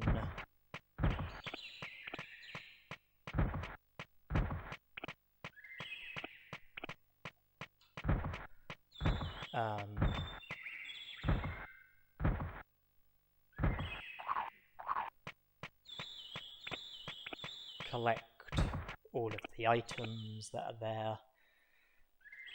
I won't be able to recruit SkullGreymon, so I don't need to aid my Ultismon, but I will anyway, because I just... it's just something I like to do.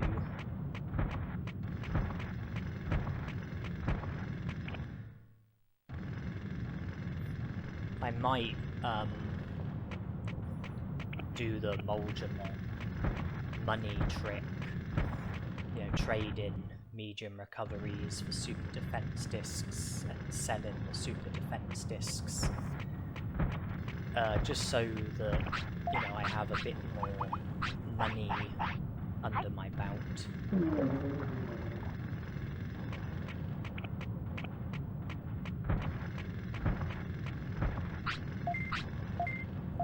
I might even loot the Ice Sanctuary, because the items that are in there can be sold for a bit.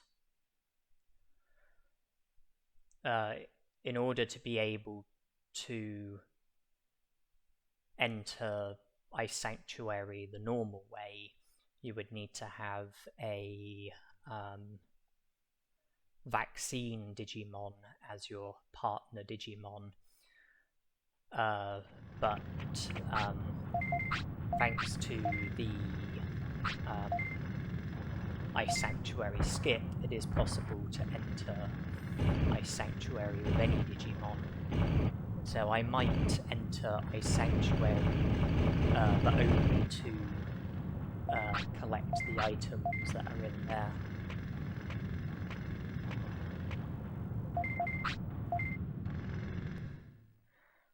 And seeing to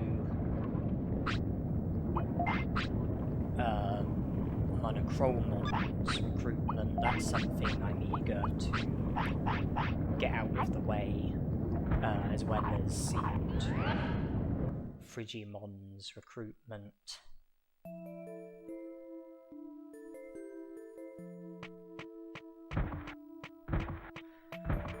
I don't want to...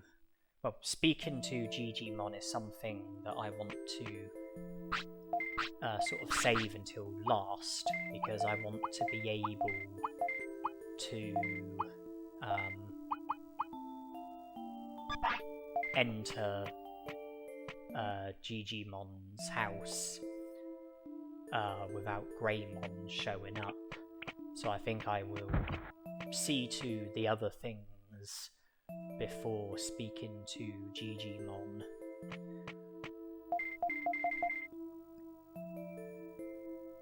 Yeah, when I'm pretty much ready to go to Gear Savannah, go to Trash Mountain, get, you know, reverse Sukamon back into Agumon. You know, when I'm sort of ready for that and everything else has been done, I think that's when I will, you know, speak to Digimon so that,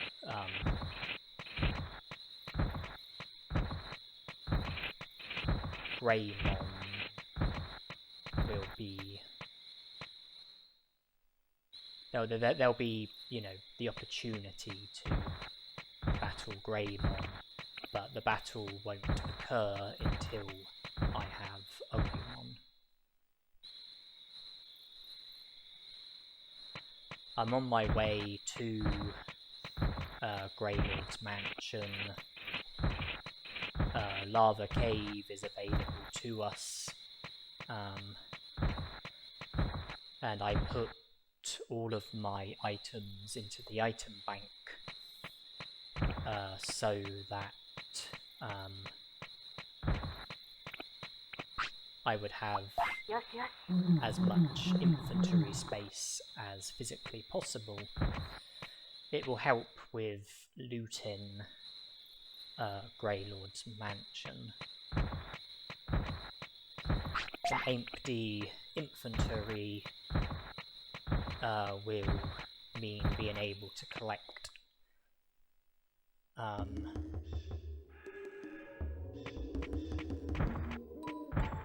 well, up to 10 items.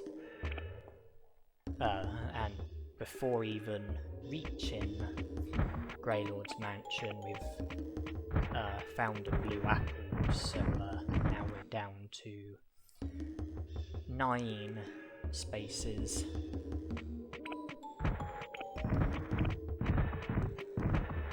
But it doesn't matter if we can't loot the whole of Greylord's mansion in one go.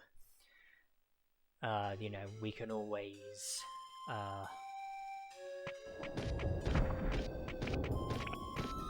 take 2 trips to Greylord's mansion.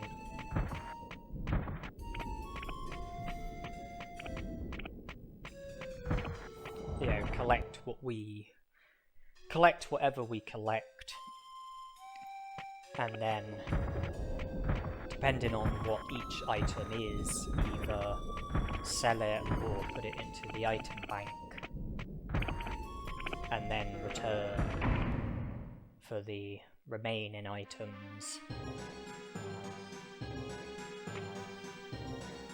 And they too would most likely either get sold or put into the item bank, depending on, you know, what they are.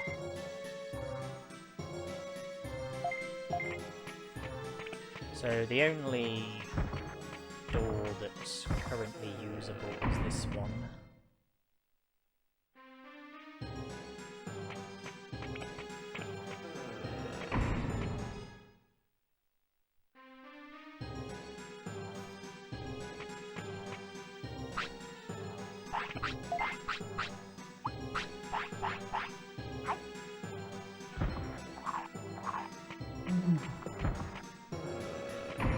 And the path that I'm going down is the only path that's available to us, because the doors that I'm using are the only doors that can be opened until we get here and find the mansion key, and now we have access to most of the mansion.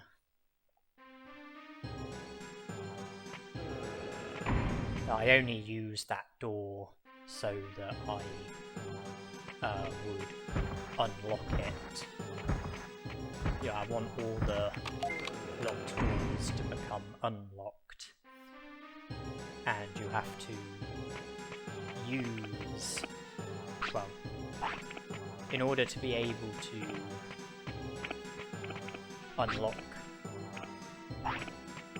a locked door, you have to use the door.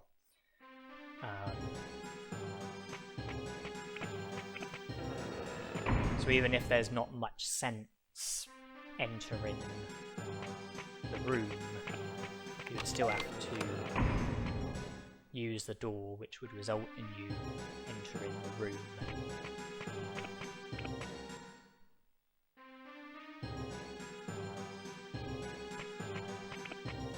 I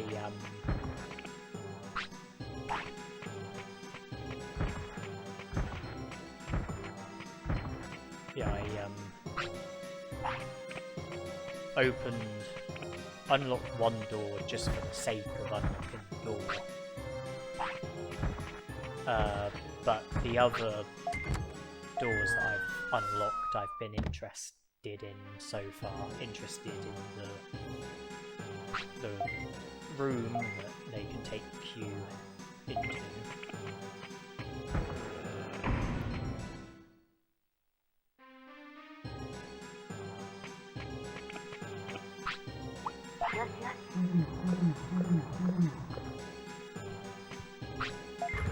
There are still other items to be collected, but it's good to speak to my Monzaemon when you've got at least one space in the inventory, so that you can take the refrigerator key from him.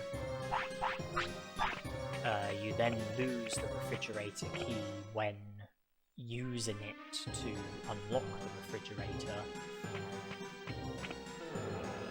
So you then get a space back in your inventory,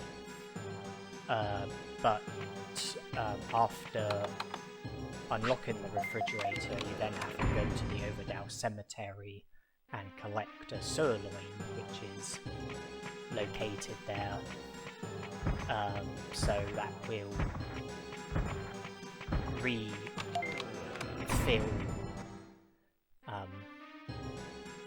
a space in your inventory.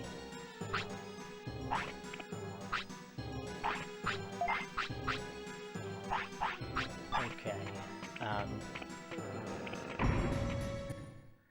I have no spaces in my inventory. I have collected most of the items here in Greylord's mansion.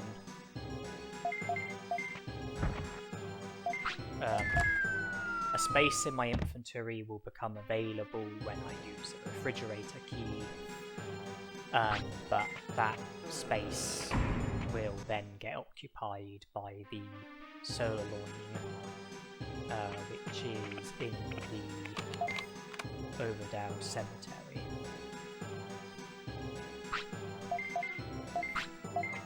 Yeah, reading that memo causes there to be a sirloin in the Overdow Cemetery.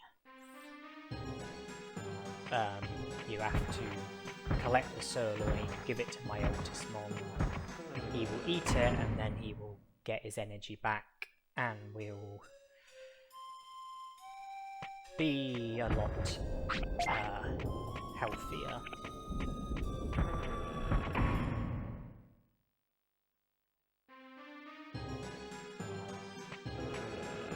Instead of going straight to my Otismon, you'll see there's another sirloin. When you collect the sirloin from the Overdow Cemetery, if you leave the Overdow Cemetery and re-enter, then the sirloin will respawn, and it will continue to respawn until you go back to my Otismon and give him a sirloin. Once you give my Otismon the sirloin, there will no longer be a sirloin in the Overdow Cemetery, and it will be impossible to collect another sirloin. It's an item that you will never see again. So if you collect just one sirloin and give it to my Otismon, then you'll never get the opportunity to end up with another one of those sirloins. So I always collect two, give one to my Otismon and put the other into the item bank, just so that I have an item which is essentially a missable item, an item that you only really get one opportunity to collect, and once you aid my Otismon, you'll never be able to get it again. So I just like to have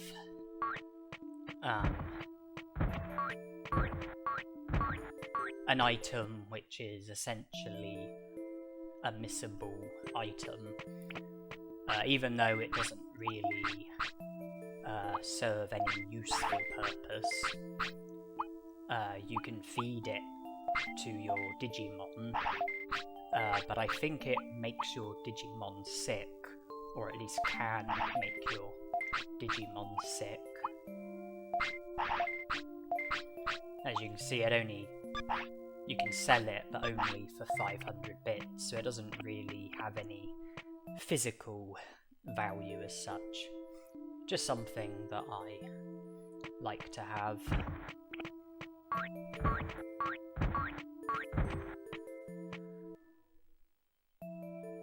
I wasn't able to collect everything in Greylord's Mansion, but I will go back to collect the rest of the items that are there.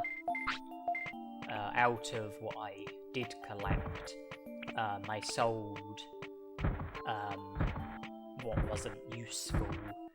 The brain chips had no value because my brains is already at the maximum, but I held on to the MP chip. That does have value, and everything else that I held on to also has value.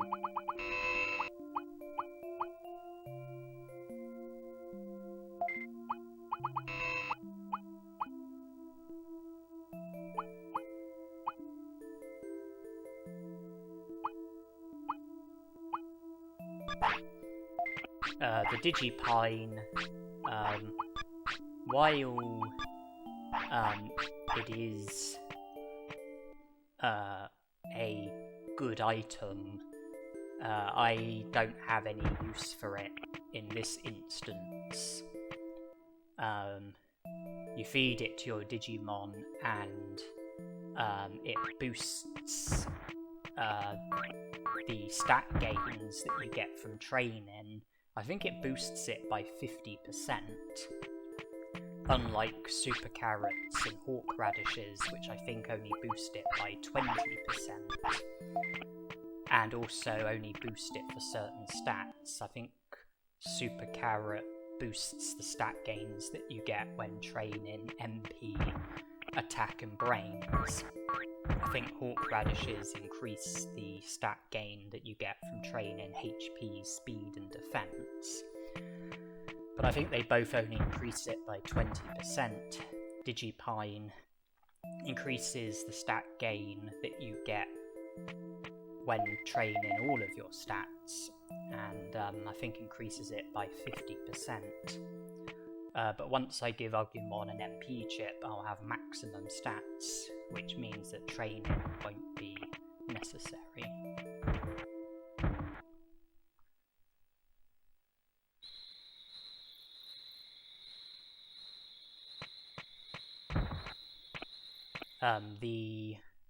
The effects from Digipine's, Super Carrots, Hawk Radishes, they only last until you feed your Digimon something else.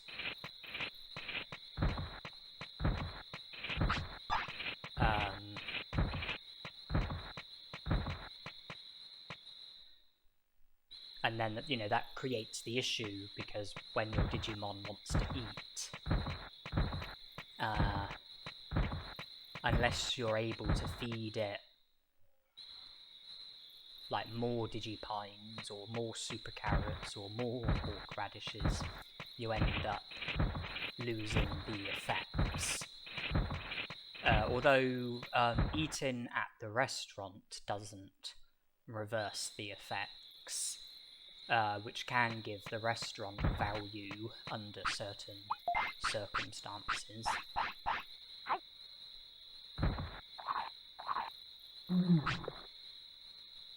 It's all irrelevant in this playthrough though, and I'm here to use meat as bait to catch a black trout, and then use the black trout as bait to catch a Digi-Sea Bass. And when I Digivolve back to Agumon, I'll be able to use the Digi-Sea Bass to refill Agumon's HP and MP. I did mention that previously, and as you see, I just caught the Digi-Sea Bass there and then.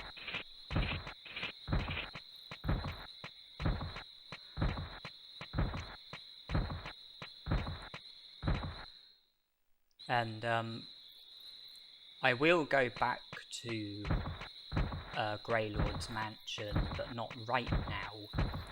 Instead, I'm heading to the Great Canyon because I would like to try and recruit Monochromon.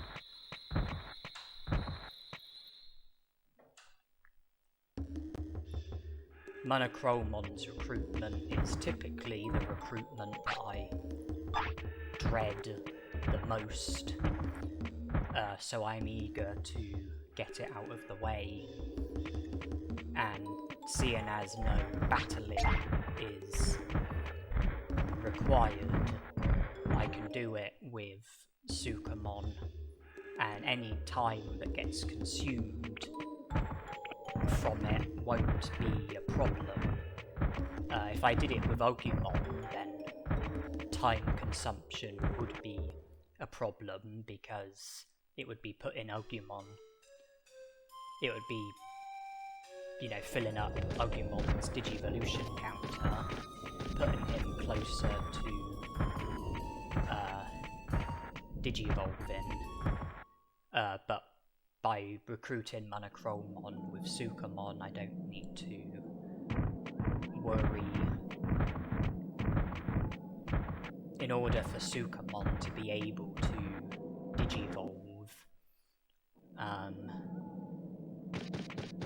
I would need to have him for a minimum of 6 days, 144 hours, and I would also need to be fulfilling 3 of the 4 requirements for the only natural Digivolution that's available to him, which is Etamon.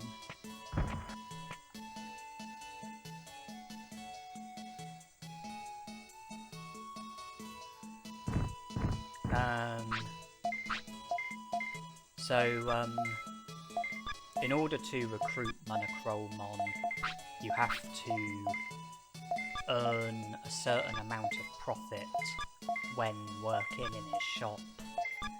I don't know the precise amount. It's somewhere between 3,000 and 3,100. So if you view 3,100 as the target and succeed at it, then you will be successful with recruiting Monochromon. There are 4 different Digimon who you can have as customers: Goborymon, Gotsumon, Weedmon, and the Red Penguin Digimon. There are 3 different items that they can ask for: medicine, portable potty, and meat.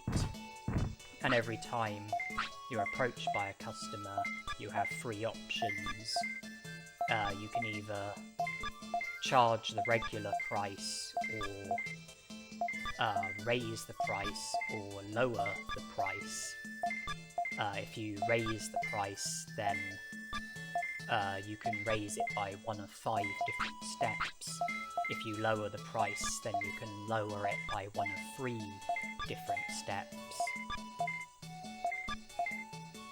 And obviously,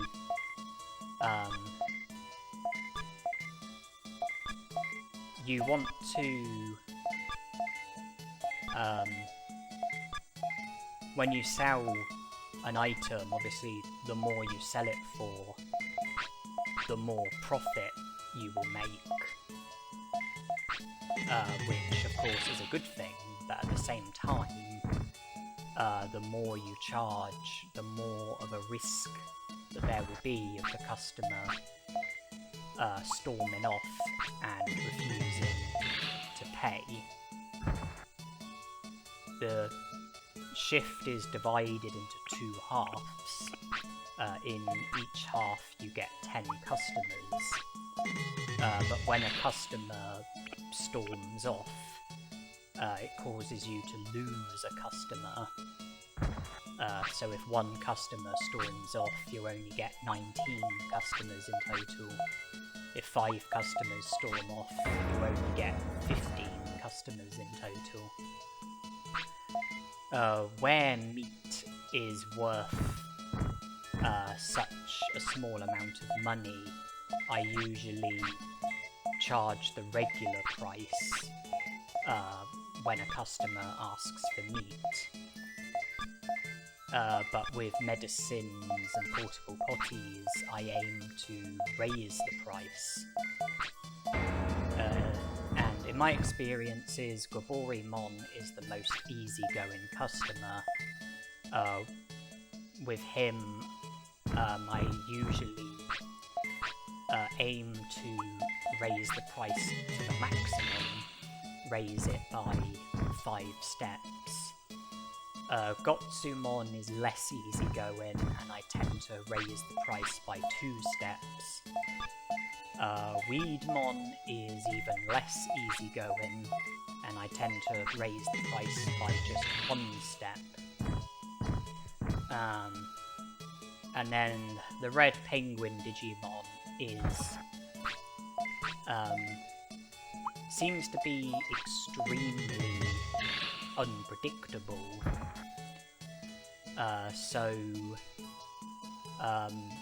Usually with meat, I maintain the regular price, and then with medicines and portable potties, raise the price to the maximum.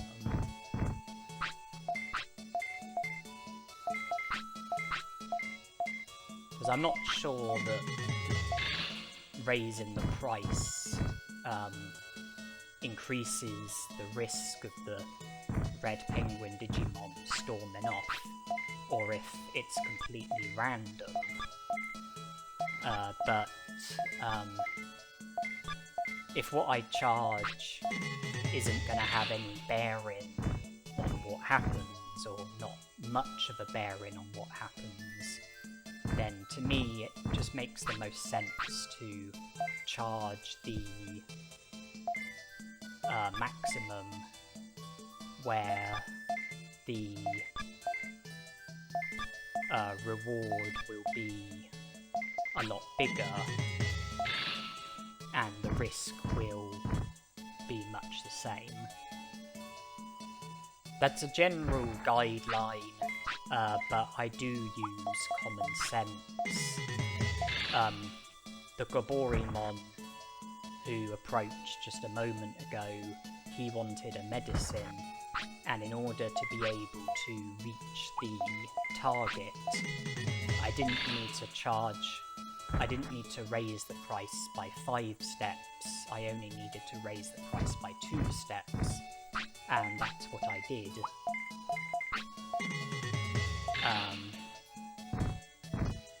Because by only raising the price by 2 steps, it increased the chances of SkullGreymon agreeing to the sow. It lowered the risk of him storming off, and I still would have made enough money from the sow in order to reach the target. And then after reaching the target, I just maintained the regular price for the rest of the customers in an attempt of a quick way of just seeing to the last of the shift. Once I got to the target, I had nothing more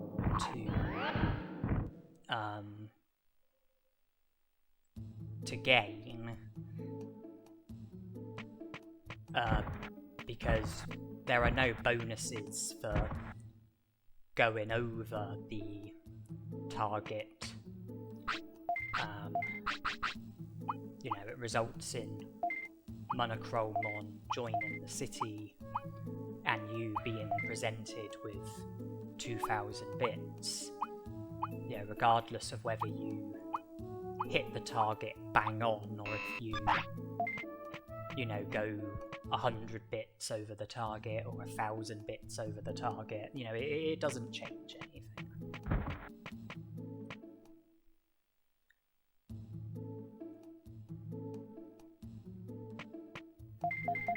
Right, with Monzaemon recruited, I now plan to go back to Greylord's mansion, loot the last of the items that are in there, then go to the Ice Sanctuary, loot the items that are in there, and then go to the Monzaemons and trade 99 medium recoveries for 99 super defense discs.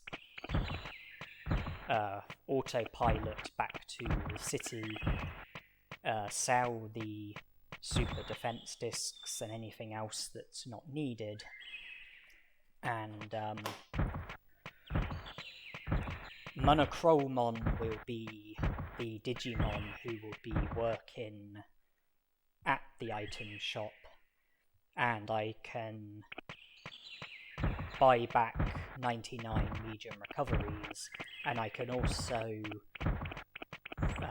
Monzaemon sells protective floppies and is the only Digimon in the item shop who does.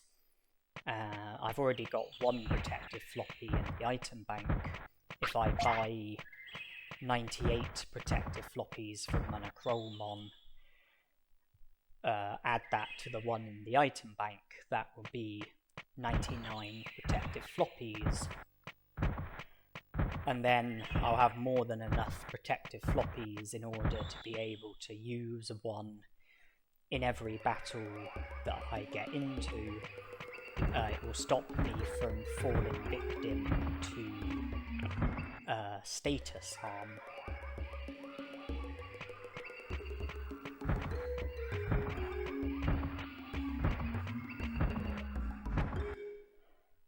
And it will just make me more overpowered because, you know, I won't be getting flattened, won't be getting paralysed, won't be getting confused, won't be getting poisoned, nothing like that. During my first visit to Greylord's mansion, I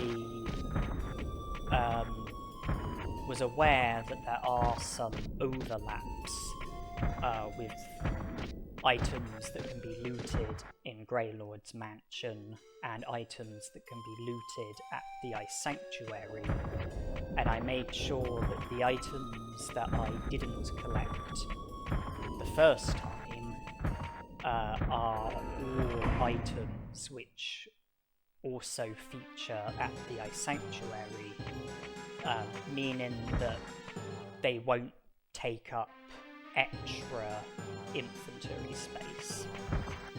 There's 2 medicines that I'll be collecting, as well as a large MP, and I think that does it for items that are remaining in Greylord's mansion.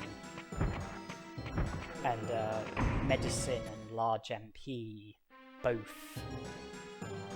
both items at the Ice Sanctuary,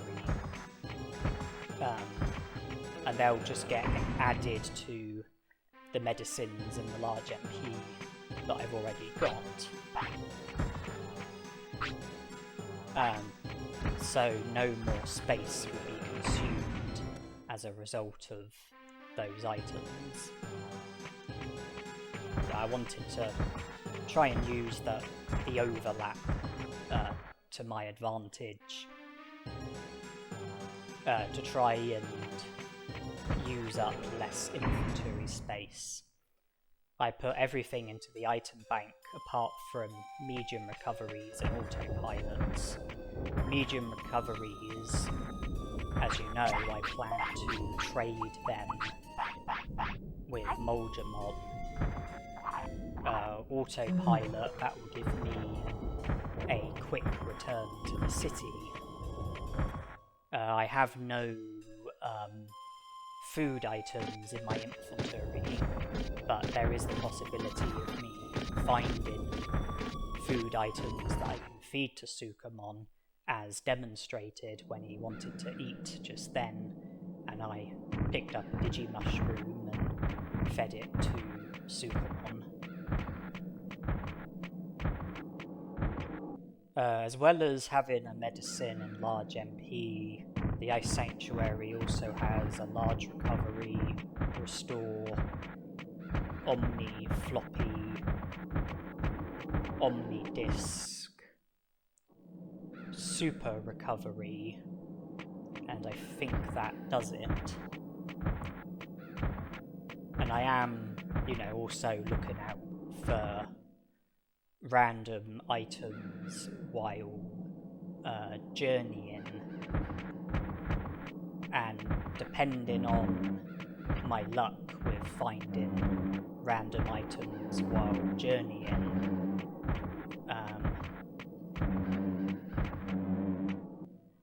it will affect how much inventory space I've got, and whether or not I will be able to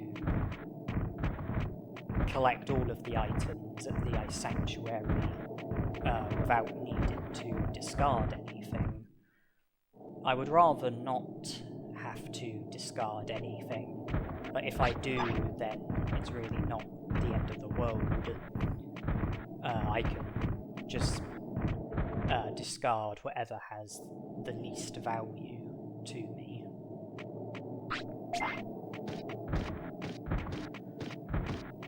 The random items, things like blue apples, dulux mushrooms, ice mushrooms, happy mushrooms, etc., etc.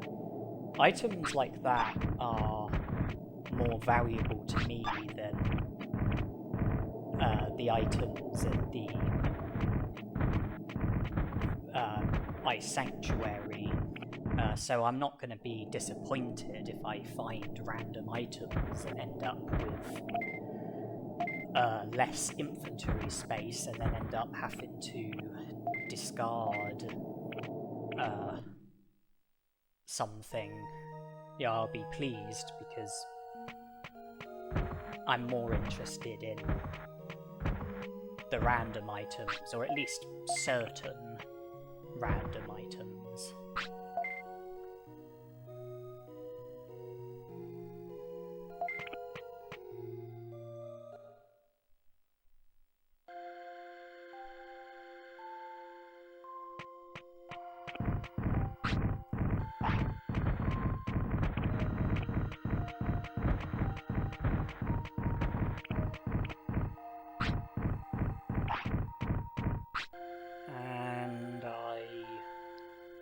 A bit stuck and got into a battle which I need to run away from. I can't be winning a battle with Supermons.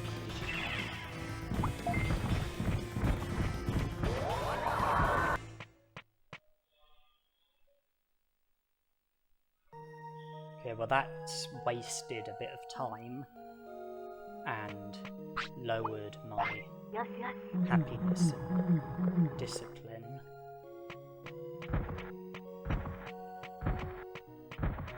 And I think caused a bit of tiredness as well, because if you get into a battle, even if you don't see the battle through and you simply run away from the battle, I think it still causes tiredness, and the same amount of tiredness as if you were to see the battle through and win it.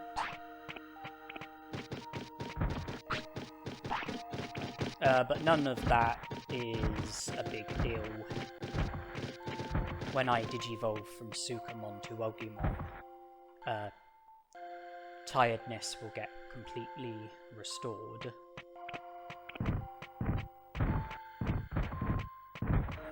And I want my discipline to be low, preferably 80, so that as Agumon I'll be able to maximize the frequency of him messing on the floor, my happiness is almost full. And okay, inventory is full. There's 2 items in here. The large MP won't take up any space because I've already got a large MP. But the super recovery will take up a space. Okay, I'm gonna have to create a space in my inventory. I've chosen to do that by giving the large recovery to SkullGreymon. Okay, the Ice Sanctuary and Greylord's Mansion are now both fully looted. SkullGreymon wants to eat and I would like to feed him, but don't have any food items on me that I would want to give to him. I don't want to give him the ice mushroom because that would greatly boost his discipline, and I don't want to give him the happy mushroom. I would like to hold on to that, and I'm not sure if I will find a Digimushroom in time, so I might not be successful with feeding him.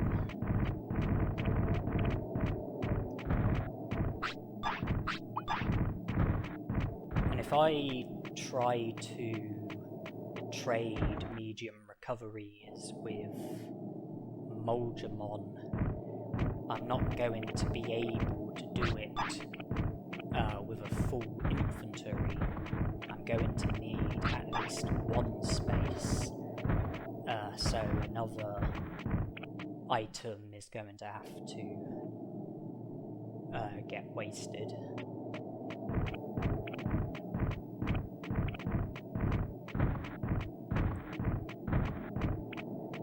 For me to even be able to collect a Digimushroom, I'm going to need a space in my inventory. Okay, there's a Digimushroom there.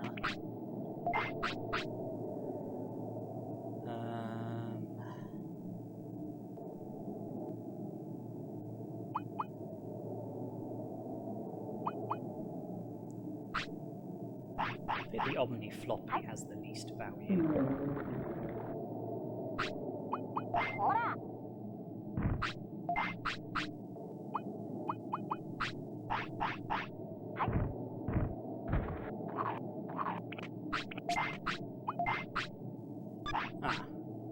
SkullGreymon's appetite has gone away.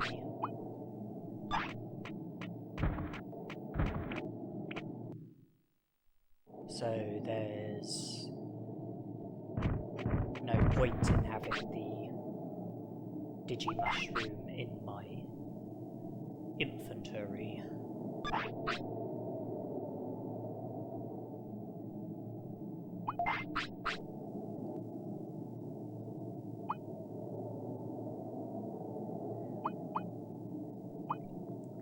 And I was hoping to give the Digimushroom to SkullGreymon, but his appetite went away, so the Digimushroom became useless. But getting rid of the Omni Floppy still wasn't a bad idea, because I still needed that space in my inventory in order to be able to trade medium recoveries with Monzaemon.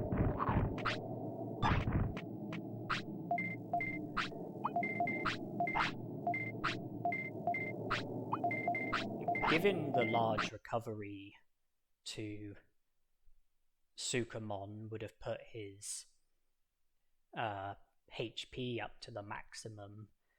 The Omni Floppy would have put his MP up by a bit, but it's all irrelevant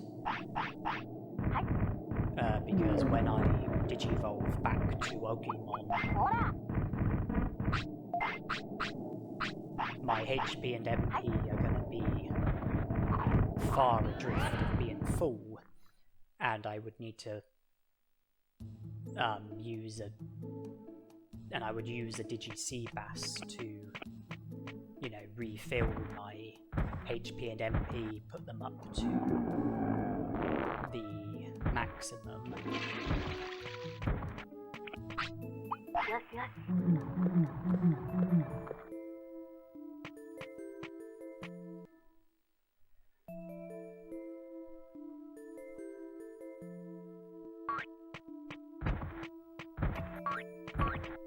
I didn't really need to give the large recovery or Omni Floppy to Sukamon.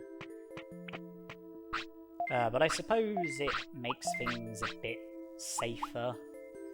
Like if I was to accidentally get into any other battles, then you know, I would want to run away. The opposing Digimon might attack me before I run away, and the lower my HP, the bigger the risk of me like getting defeated in battle. So by having, you know, a healthier amount of HP, I guess it's, you know, a bit safer, but I'm sure I would have been fine either way.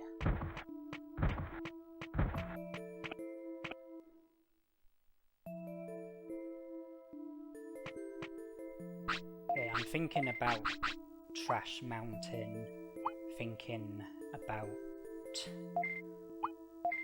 what items will be useful. Obviously autopilots for the quick return to the city. MP chip, so that all of my stats will be at the maximum. Portable potties. Meat. I think I'll probably sell the orange banana. Digi-Seabass to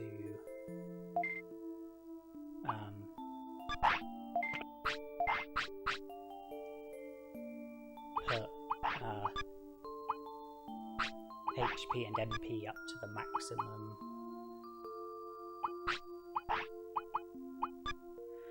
Portable potties wouldn't be useful for Agumon because I would want Agumon to mess on the floor, but I don't want Sukamon to mess on the floor. So if Sukamon was to need the toilet before de-digivolving, then having portable potties in my inventory might come in handy.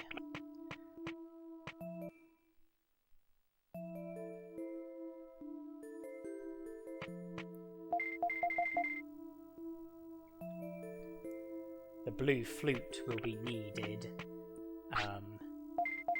after recruiting Greymon, so that I can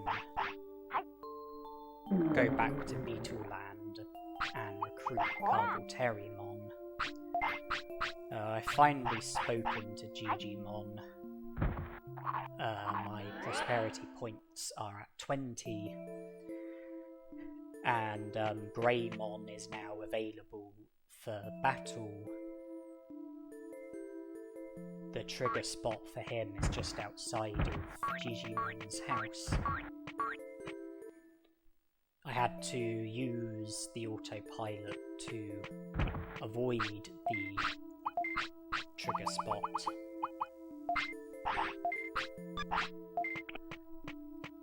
Greymon is ready for Sukamon. When I was last in Friesland, it probably would have made sense to have gone to Frigimon after the Ice Sanctuary and recruited Frigimon and then gone to Monzaemon for the item trades, because that way from here all that would be left to do, I think, would be the Digivolution at Trash Mountain, and travelling there via the map panorama would probably be quicker than travelling via Friesland. But since I haven't recruited Frigimon, I'm going to have to travel via Friesland.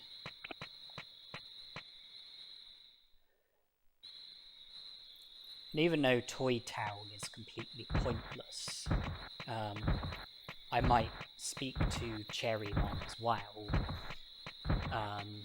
That way, after I recruit Birdramon, Misty Trees will be one of the destinations that Birdramon will be able to take you to.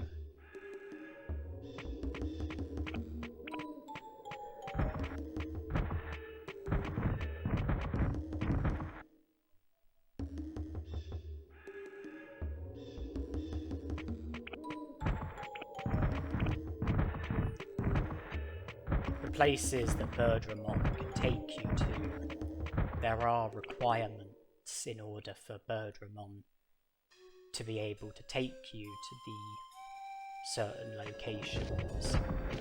With Misty Trees, you have to speak to Cherrymon in order for Birdramon to be able to take you to the Misty Trees. I would like to, you know, the destinations that Birdramon can take you to, you know, I would like all of them to be available. So, I plan to speak to Cherrymon, but only for that purpose.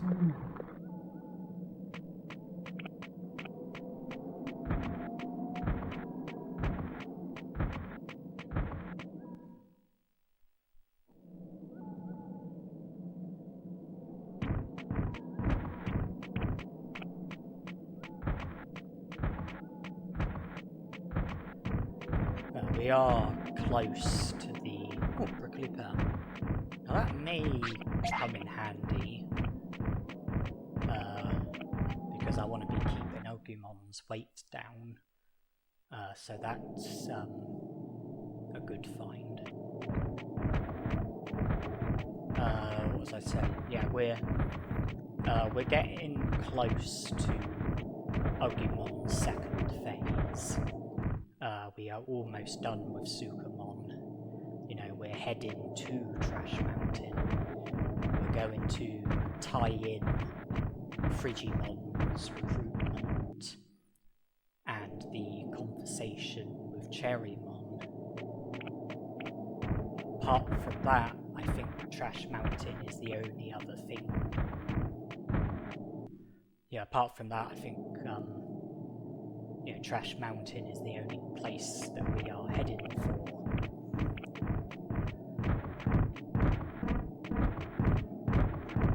And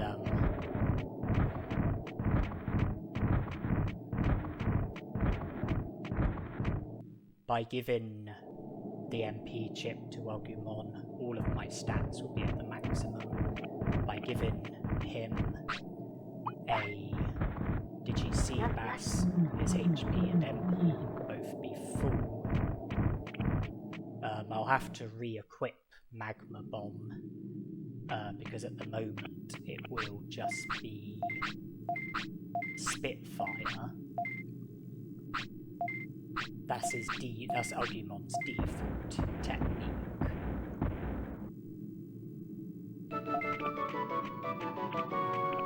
So I'll have to take away Spitfire and equip Magma Bomb instead.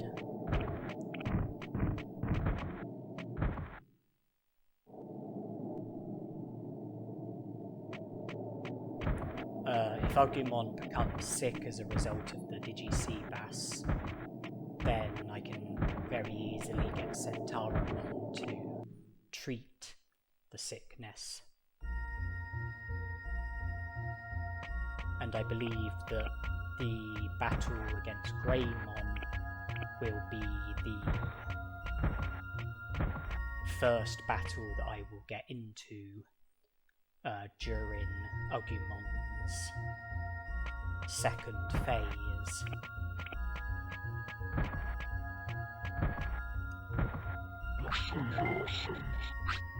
It will bring me up to 24 prosperity points and enable the recruitment of Carpenteriumon, and it will also mean having free access to Digimon's house, because at the moment you can't enter Digimon's house without getting challenged by Greymon. You can't manually leave Digimon's house without getting challenged by Greymon. So see to Greymon's recruitment and have free access to Digimon's house.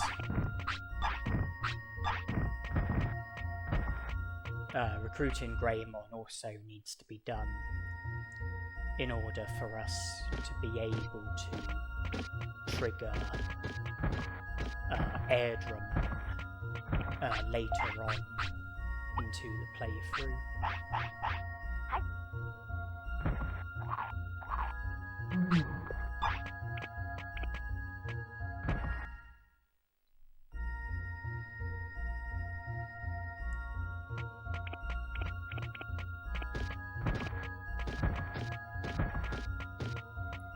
The recruitment of Miramon is one of the recruitments that I would want to see to earlier rather than later, because after recruiting Miramon and speaking to Dromolgemon, it will then be 3 days before I will be able to recruit Dromolgemon. So the sooner I speak to Dromolgemon, the better.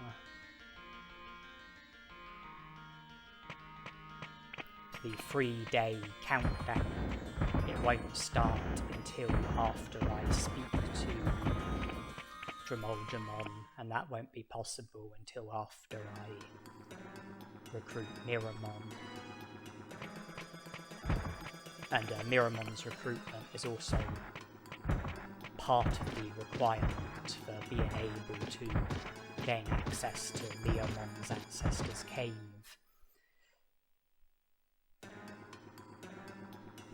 Enabling the recruitment of Leomon.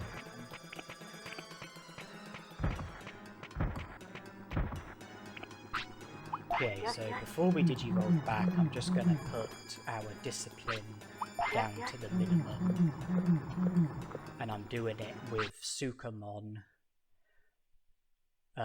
because if I was to digivolve back to Agumon first, then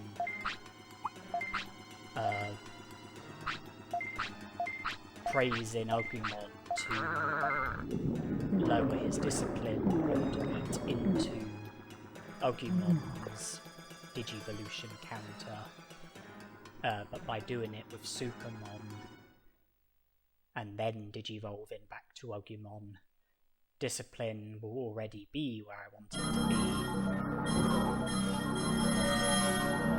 and it won't eat into Agumon's Digivolution counter. Okay, so we've got Agumon back.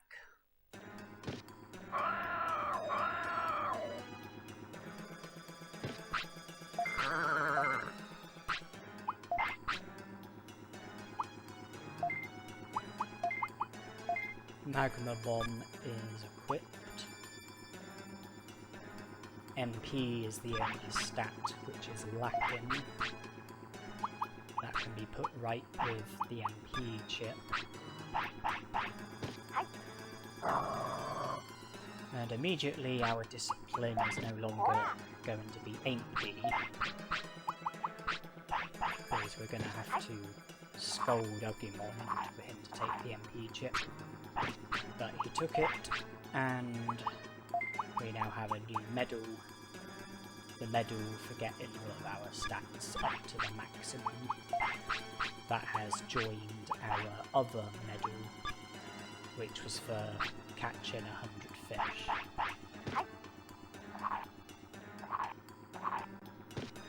Okay, no sickness caused. HP and MP are totally full. Our stats are perfect. We've got Agumon's most powerful technique equipped.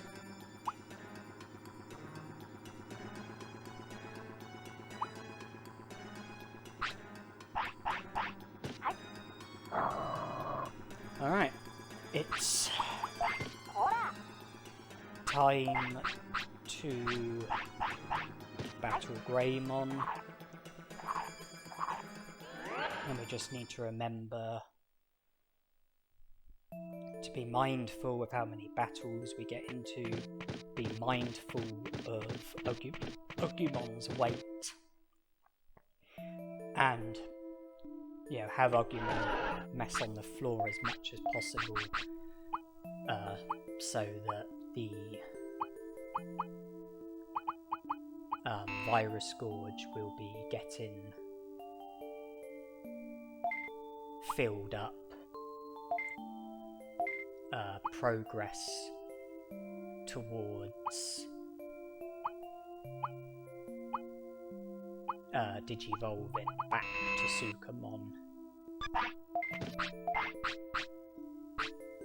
Something that we will need to do, albeit not right now.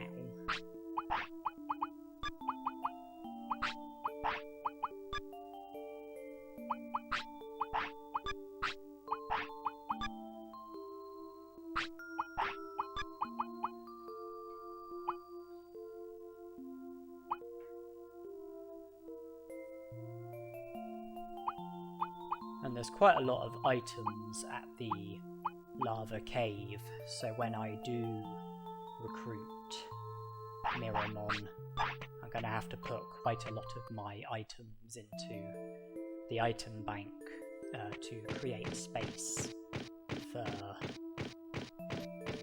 the items that are available at the lava cave.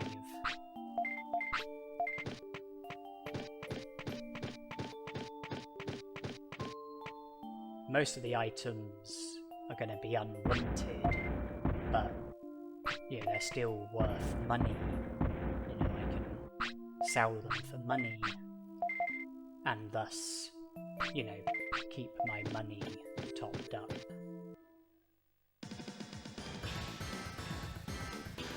Alright, let's see how an overpowered Agumon fares against a Greymon.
Personally, I think Agumon did pretty well in that fight.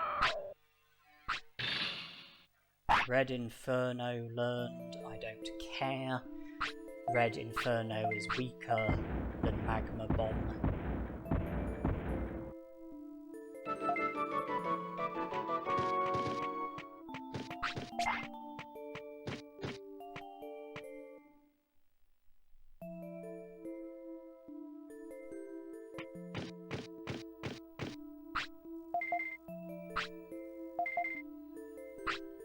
Okay, so 24 prosperity points, and we've had one battle during Agumon's current phase, which is, his second phase.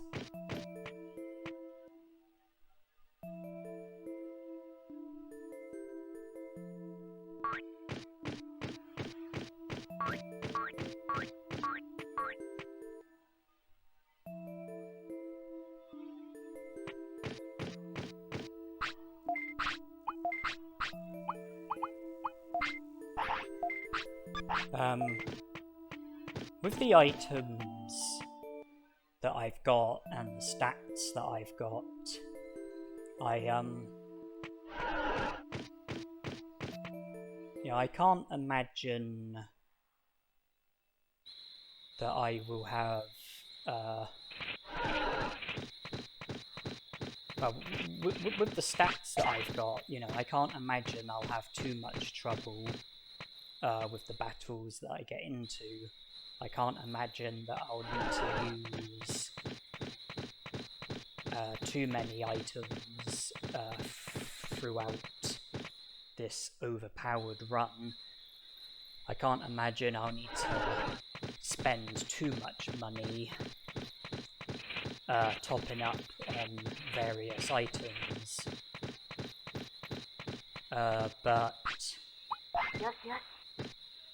I still want to try and be careful with my money. If I'm going to be using the Birdra transport, then that's going to cost money. If I'm going to be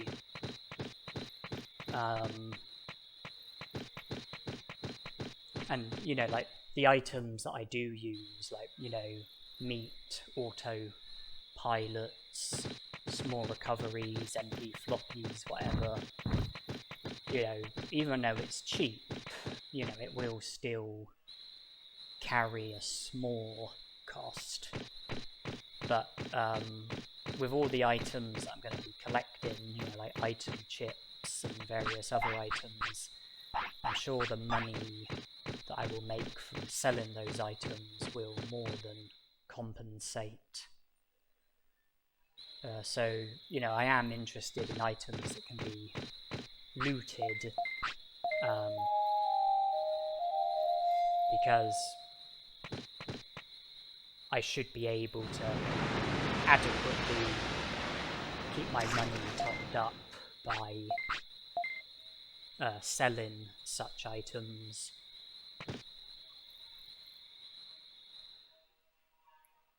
Yeah, I'm following Greymon's recruitment up with Carbolterimon's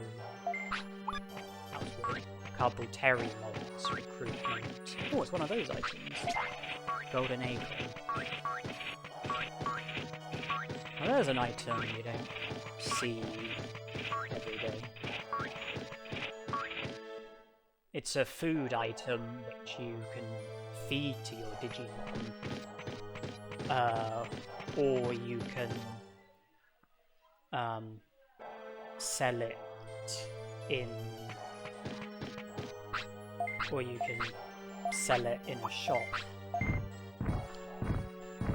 It actually says in the item description, it can be sold for a high price.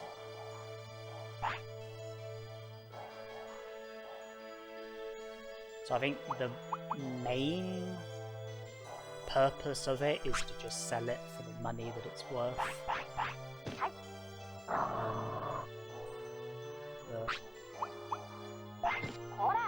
I might rather put it in the item bank, just because it's a rare item.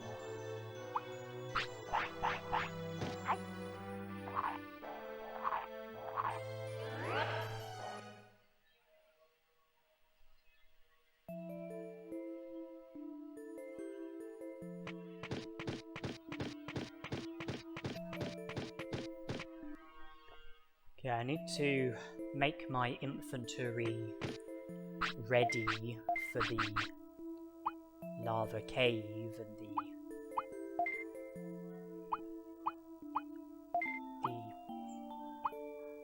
item looting that I plan to do.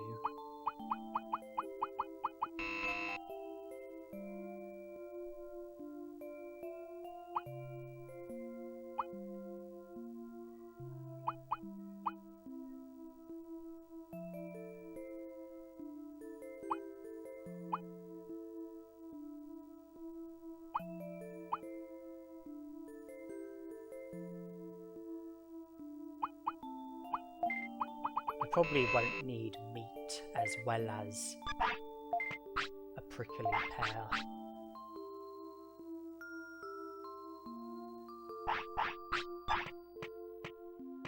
If Agumon's appetite kicks in, then we can just feed him the prickly pear.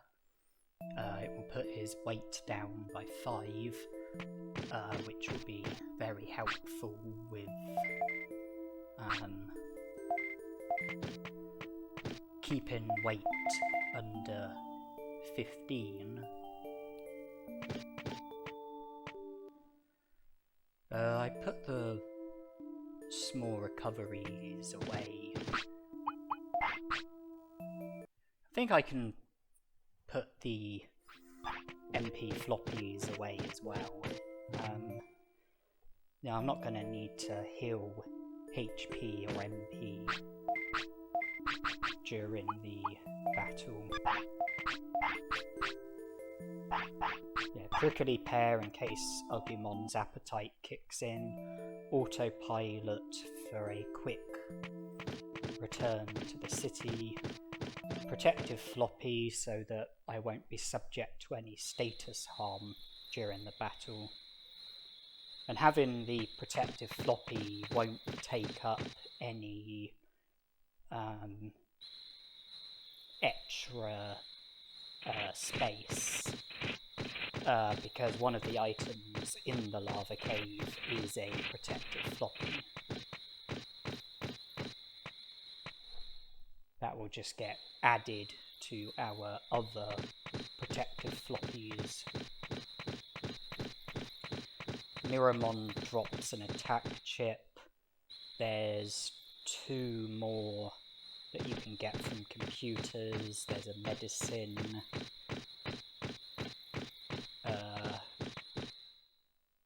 Protective floppy. Quick chip. Super defense disc.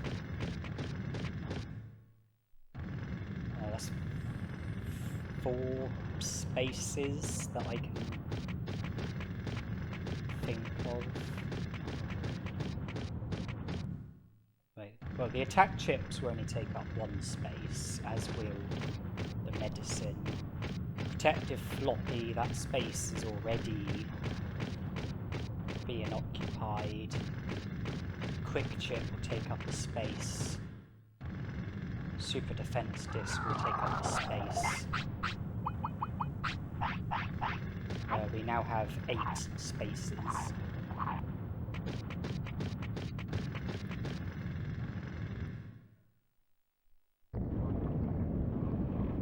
It shouldn't be a problem.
Easy job.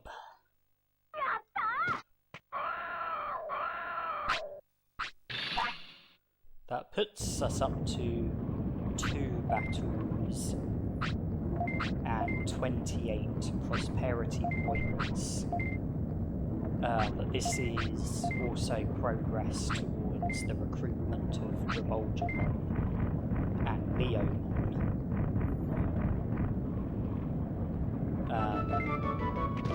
With Leomon, I'll have to wait until I get to a minimum of 45 prosperity points, and then Leomon's Ancestor's Cave will be available to me.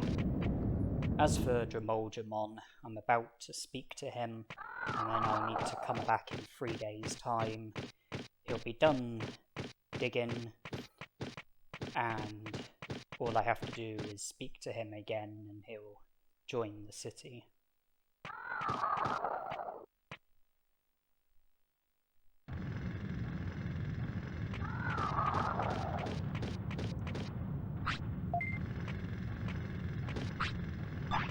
It's day 7, so SkullGreymon will be done on day 10. And you just have to come back 3 days later. It doesn't have to be like 3 days to the absolute fraction. You know, you don't have to. It doesn't have to be 72 hours. Any time on day 10, SkullGreymon will be done.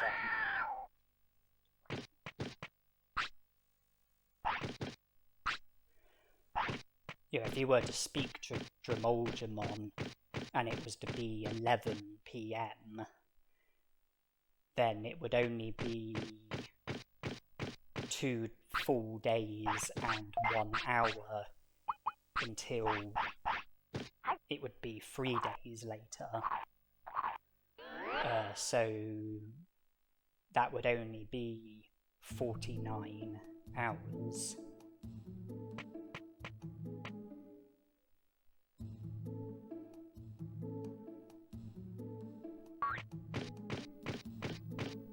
You have to come back 3 days later, but it doesn't have to be, to the absolute fraction. It doesn't have to be to the absolute hour.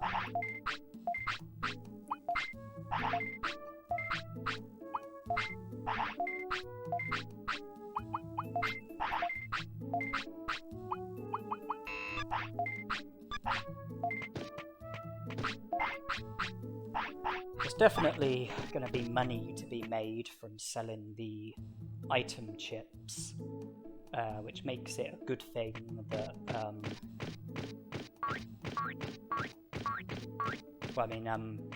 the fact that, we have maxed stats makes item chips obsolete, and there's definitely money to be made from selling all of the item chips that we are going to be encountering.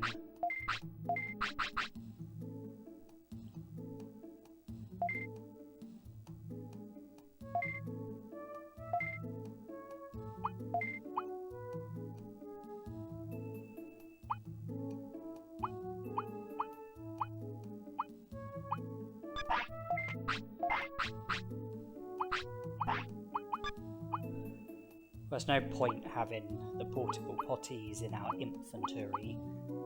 We don't want to be preventing Agumon from messing on the floor.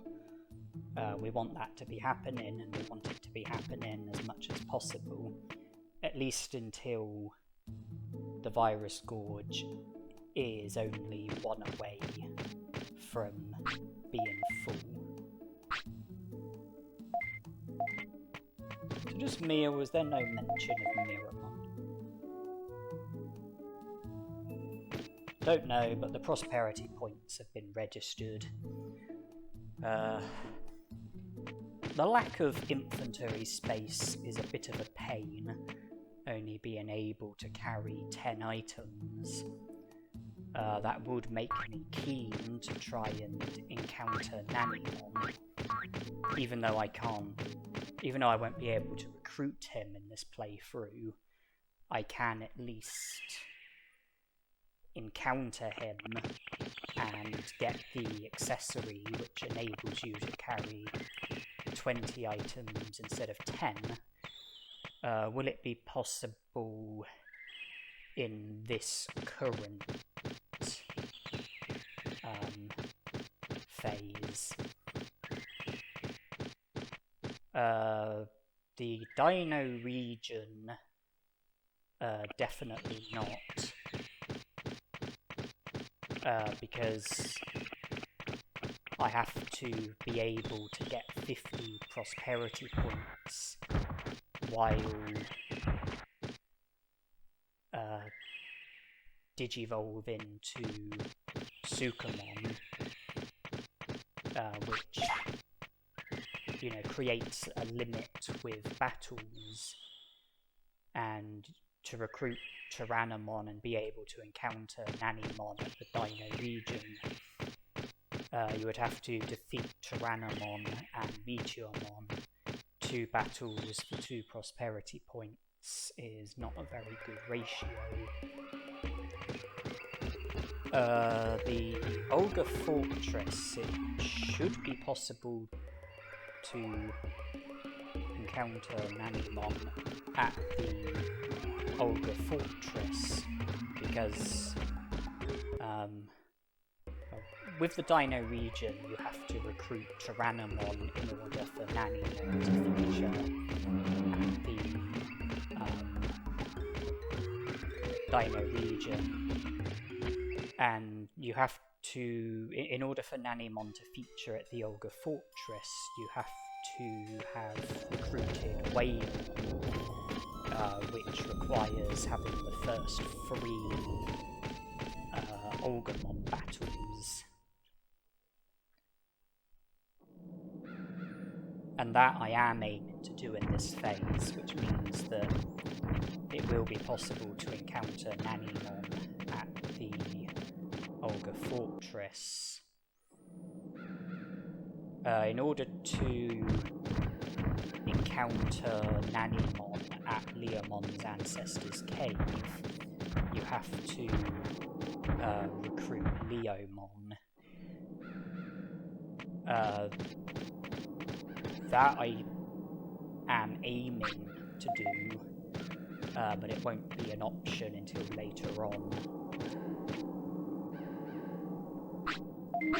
Encountering Nanimon at Toy Town is a strict impossibility, because the requirement is to recruit Monzaemon, something that they won't be able to do in this playthrough.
Overkill!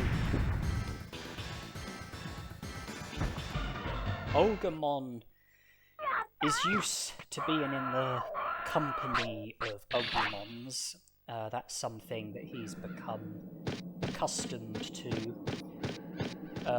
However,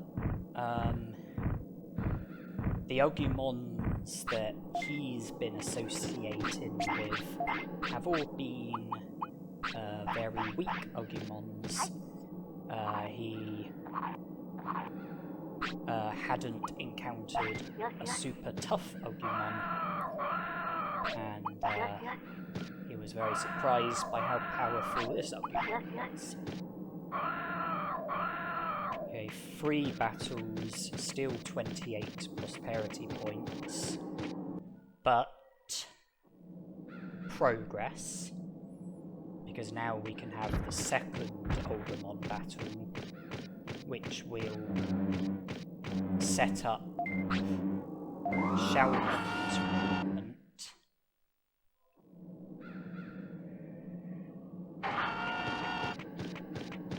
Which will set up Vaidamon's recruitment, and the second Agumon battle will set up the third Agumon battle, where Waymon will join the city, and then Factorial Town will be available to us.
Clearly, Birdramon is able to resist fire pretty well. Despite my attack being at the maximum, those Magma Bombs were typically doing less than 500 damage. I mean, it's understandable that a fire Digimon would be resistant to fire, but I'm pretty sure the Magma Bombs did more damage against Greymon and Mirrormon than what they did against Birdramon.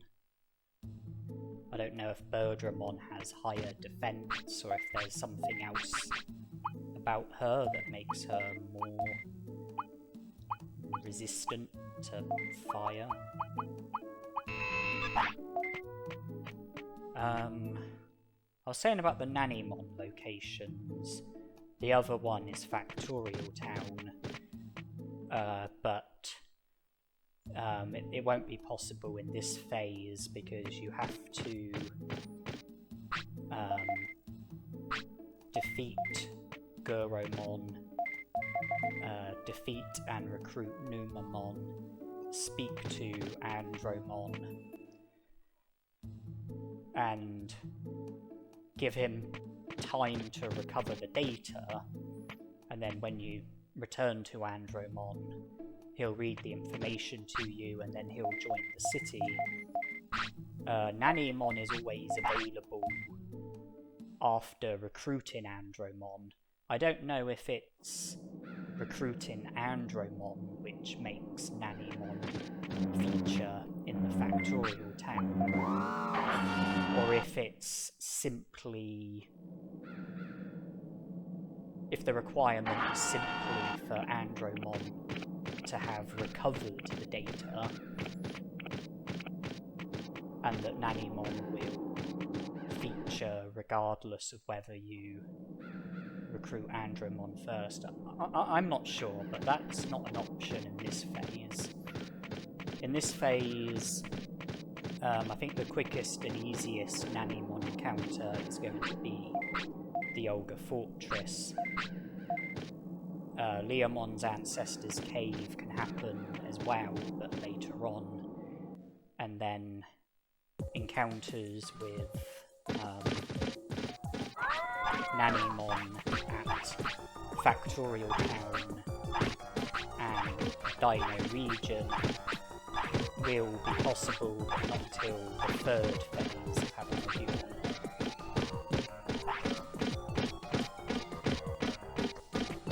I would like to speak to Nanimon at 4 of his 5 locations, because even though nothing extra will come from the second encounter, third encounter and fourth encounter, I still want to make as much progress with Nanimon as possible, even though I won't be able to recruit him or get the accessory which will enable us to carry 30 items instead of 20. It's only the first encounter that's going to be worthwhile, where we will get the accessory which will enable us to carry 20 items instead of 10.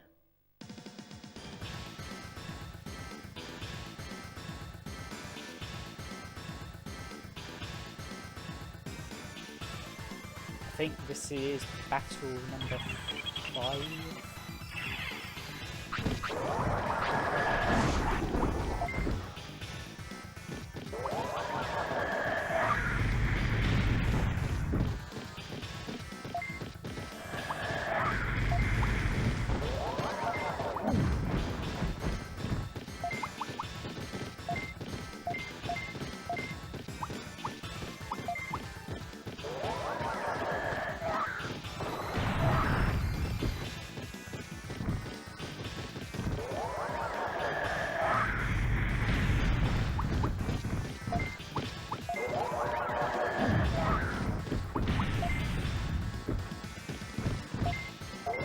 Aim for the green dude.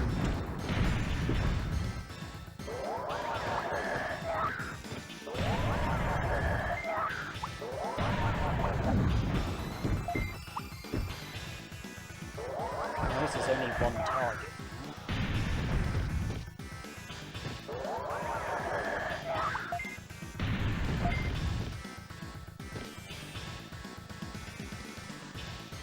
Can we do as much as 3,000? Even better, 3,231. That is 5 battles, I believe. Greymon, Miramon, Olgamon, Birdramon, Olgamon. And I think we have 30 prosperity points at the moment. I think Birdramon got it from 28 up to 30. I had the first Olgamon battle, and then instead of going straight to the second Olgamon battle, I decided to recruit Birdramon, so that I would have the Birdra transport, which would mean having quick, easy access to the Great Canyon, and then when Birdramon took me back to the city, I would be able to save before the second Olgamon battle, just in case something was to go wrong if I was to get into an unwanted battle against one of the random Digimon roaming around the Olga Fortress. In the third room of the Olga Fortress, the 3 Agumons is meant to be a compulsory fight, but it is possible to avoid them, as you saw.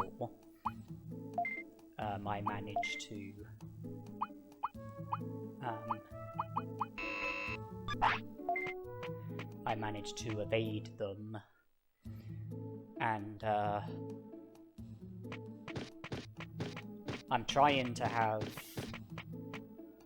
space in my inventory because of items at the Olga Fortress. I've collected some of them already, but not all of them. After I defeated Agumon, I used the elevator, causing the ground to rise so that Xiaomon would be in trouble. I then returned to the city with an autopilot, and then had Birdramon take me back to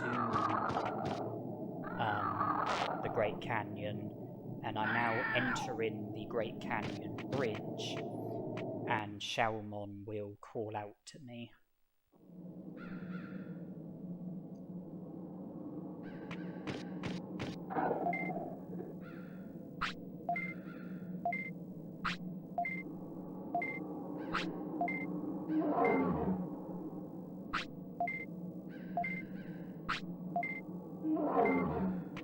I don't want to have to battle Goborimon.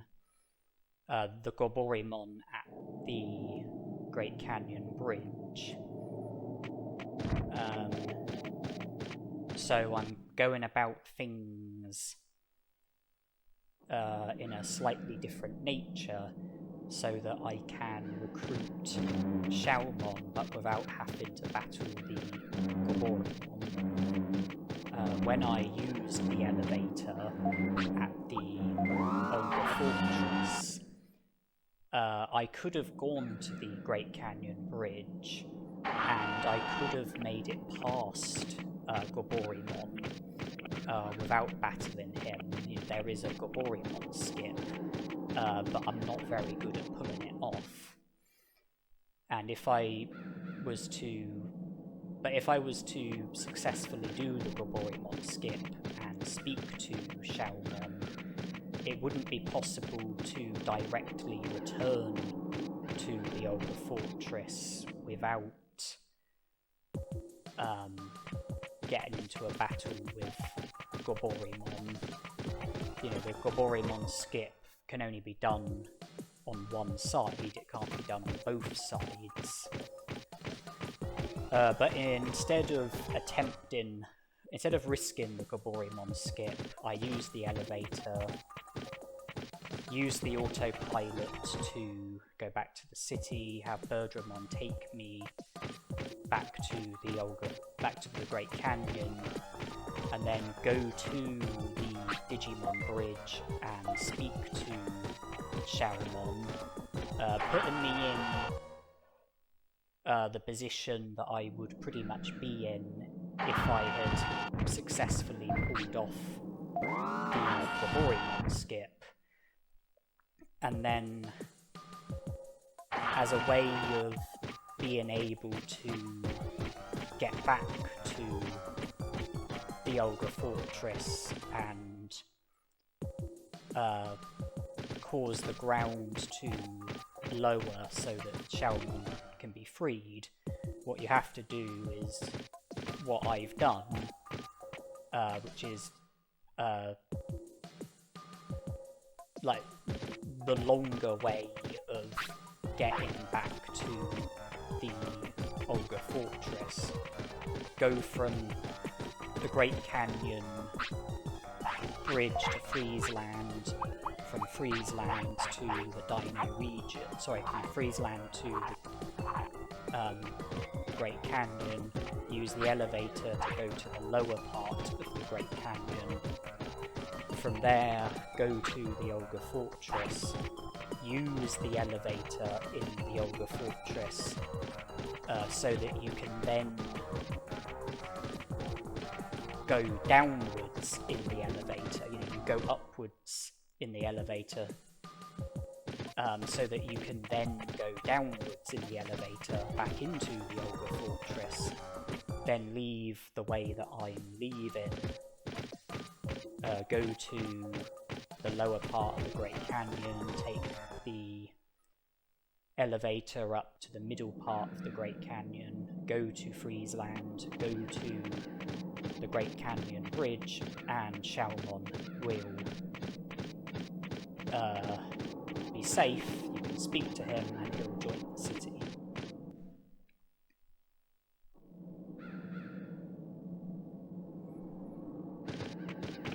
If I had attempted the Goborimon skip and pulled it off, then after speaking to Xiaomon, I would then have to do pretty much what I just did in this instance after speaking to Xiaomon. You go in to Friesland, to the Great Canyon, taking the elevator downwards, go into the Olga Fortress, taking the elevator upwards, taking the elevator back downwards, exiting the Olga Fortress via the fortress entrance, using the Great Canyon elevator to get back to the main part of the Great Canyon, go to Friesland, go to the Great Canyon Bridge, and here we are.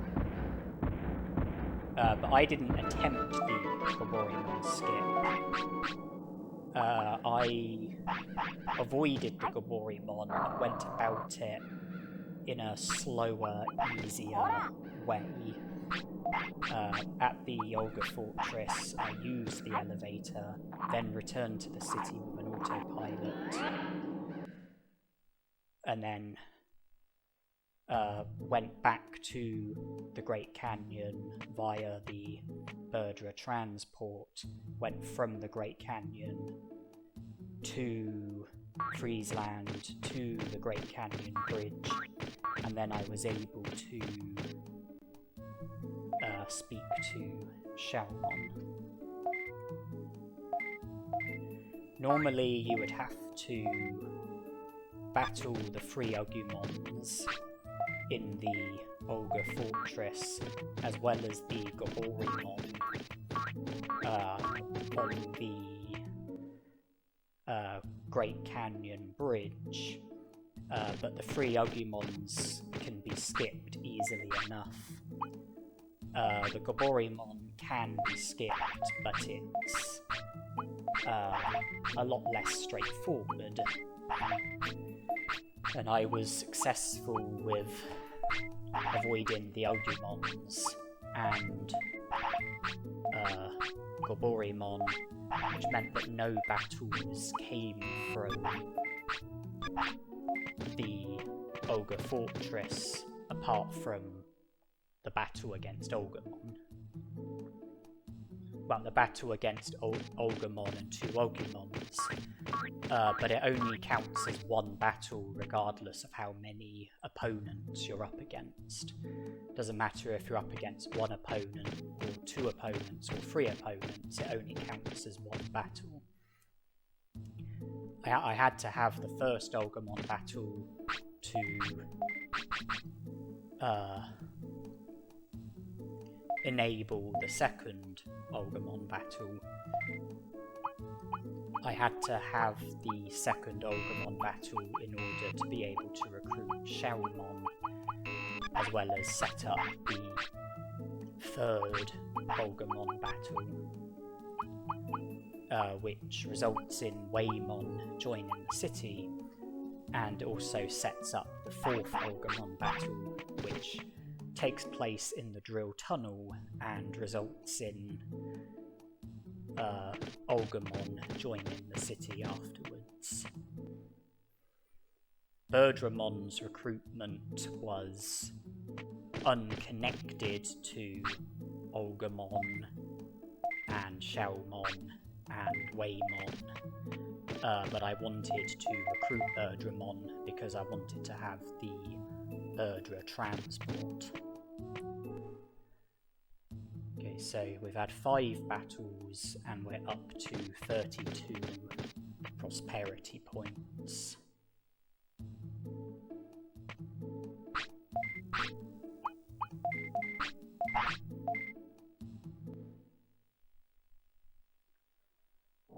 And I'm now in Friesland for the third Olgamon battle, which will result in Waymon joining the city, as well as Nanimon featuring at the Olga Fortress, something that I'd like to take advantage of. Factorial Town will become available to us with Waymon recruited, and it will also set up the option for recruiting Agumon. After recruiting Waymon, if I go to the drill tunnel and defeat Agumon for the fourth and final time, he'll join the city afterwards. And it's important to have that battle so that we will have free access through the drill tunnel, making it possible to get to Leomon's ancestor's cave, making it possible to get to Digimon.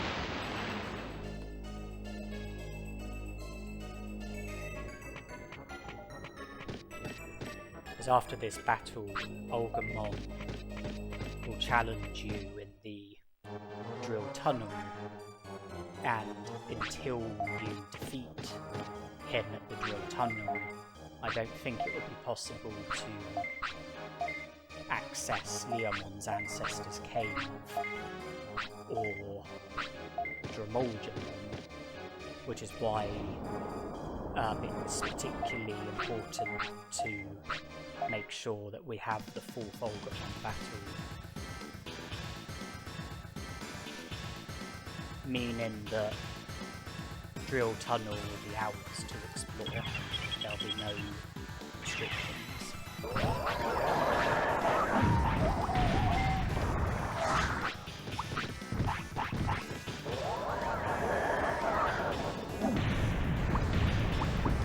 Aim for the sea dragon.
Well, you just made things worse for yourself, because now you're going to get hit by something a lot more powerful.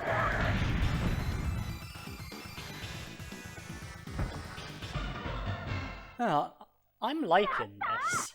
I mean, I'll be honest, I mean, the grinding wasn't fun, it was very boring and tedious and time consuming.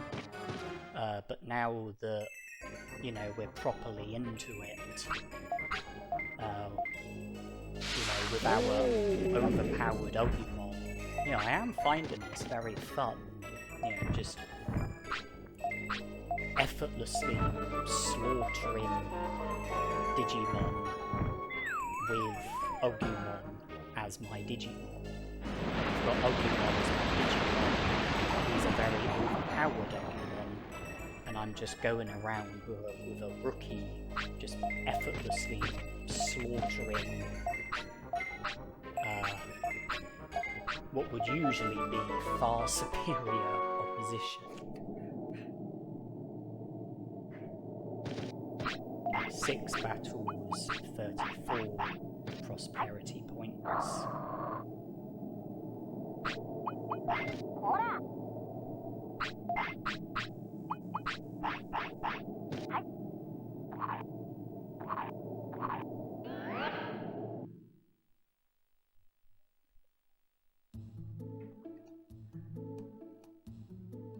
And there might be the question of, as well as doing an overpowered Agumon run, might I also consider doing an overpowered Gabumon run?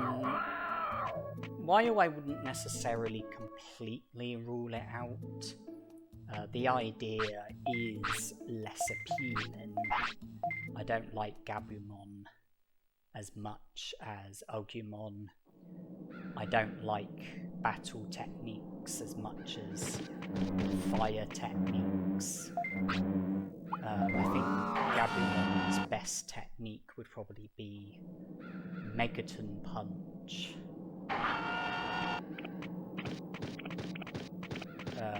His finished Blue Blaster would probably do quite a bit of damage.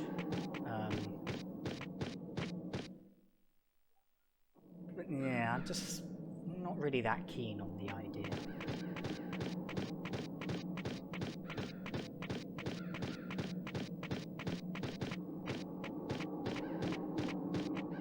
Another possibility for an overpowered run, similar to this one, where I start off with Agumon and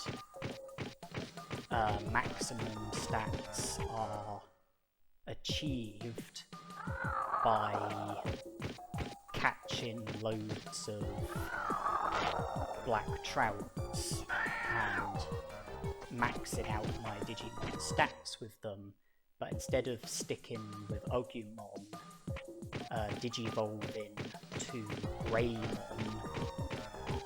and then it being an overpowered Greymon run. Again, I would only be restricted to one lifespan, but I would have Greymon with maximum stats. I would learn Prominence Beam, Meltdown, Megalospark, and just be able to be a lot more overpowered. You know, this is an overpowered Agumon run. It's also like an overpowered starting lifespan run. Like, I start the game and in my very first lifespan make myself overpowered. And, you know, mop the floor with most of the Digimon. So, you know, it's an overpowered Agumon run, it's an overpowered first lifespan run.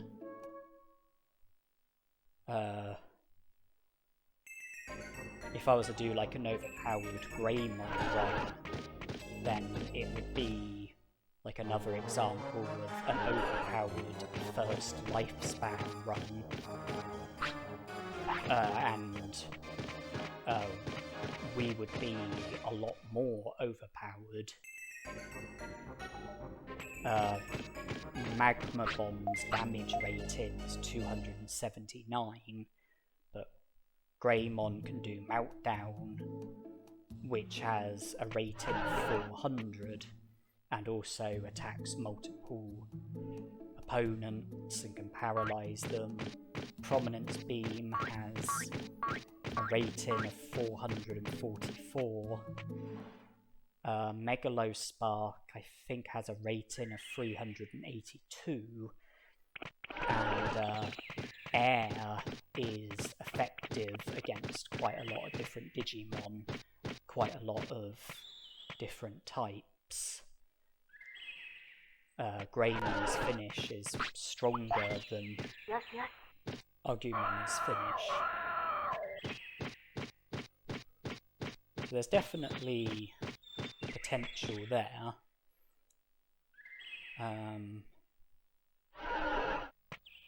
But an overpowered Agumon run doesn't really appeal to me. I mean, if I was to do it, then I would be able to say that I've done, you know, an overpowered first lifespan run with both of the rookie Digimon that you can start the game with.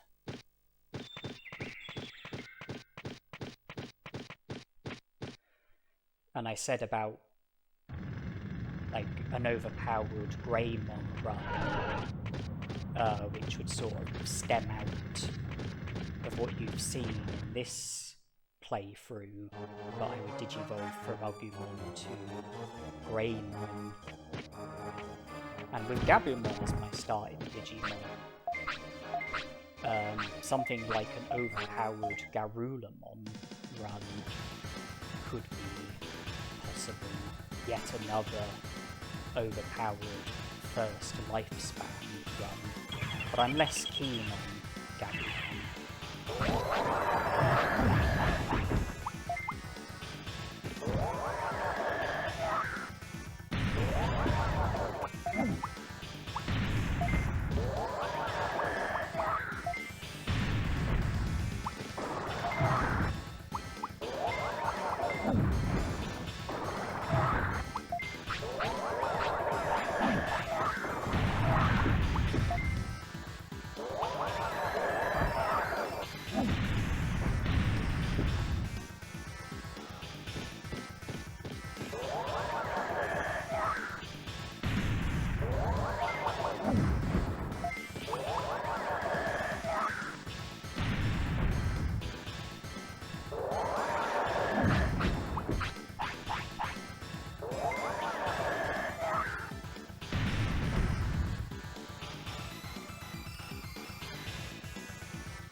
When one of the Agumons got defeated and the other Agumon was still alive but only one hit from death,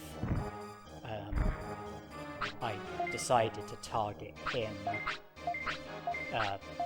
just to get him defeated, so that I would then only be left with one opponent.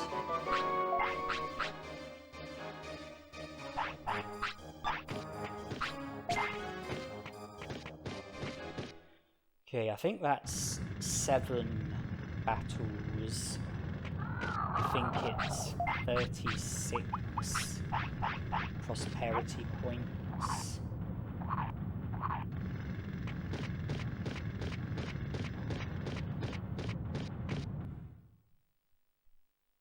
The drill tunnel is now mine to explore, which will eliminate any issues with recruiting Monzaemon and Leomon. I have access to Factorial Town.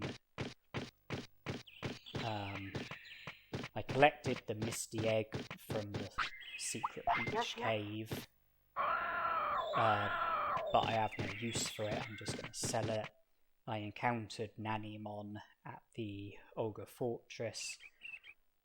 With Shaomon in the city, I read the article which is linked to Vadermon. I'm here at Mount Panorama to acknowledge the second crop circle, and then when I get up to 45 prosperity points, there'll be another article, and then return here again, and Vadermon will join the city. Happy mushroom.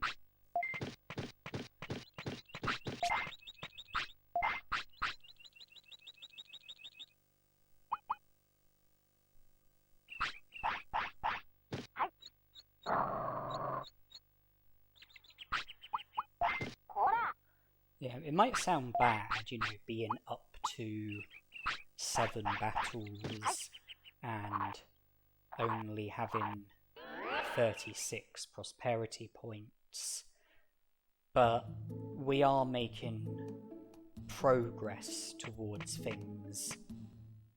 There are recruitments up for grabs that we are heading towards.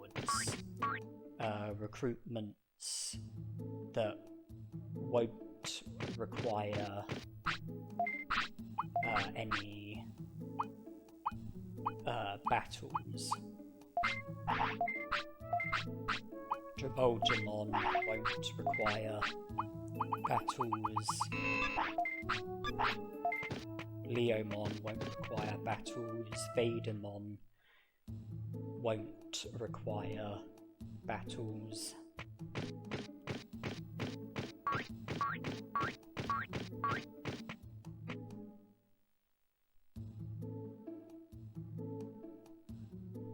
I won't be able to defeat Guromon in this phase.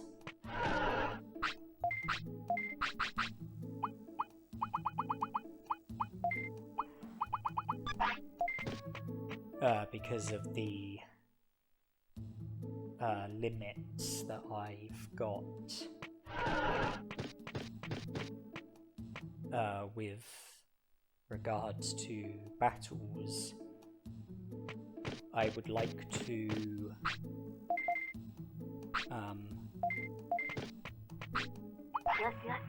recruit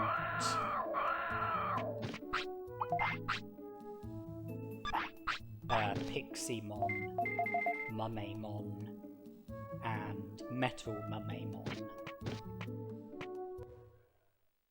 I want to leave the Guromon battle until the 3rd phase, which means leaving the Numamon battle until the 3rd phase. And then obviously the recruitment of Andromon, Guromon, and the encounter with Nanimon. But I am still in Factorial Town, as you can see, and that's because I'm hoping to get Metal Monzaemon to show up.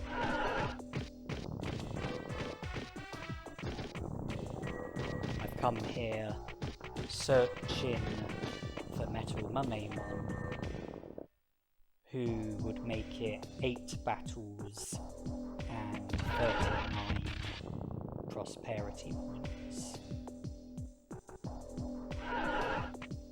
No joy again. Just have to keep leaving and entering. Hope that he'll show up eventually.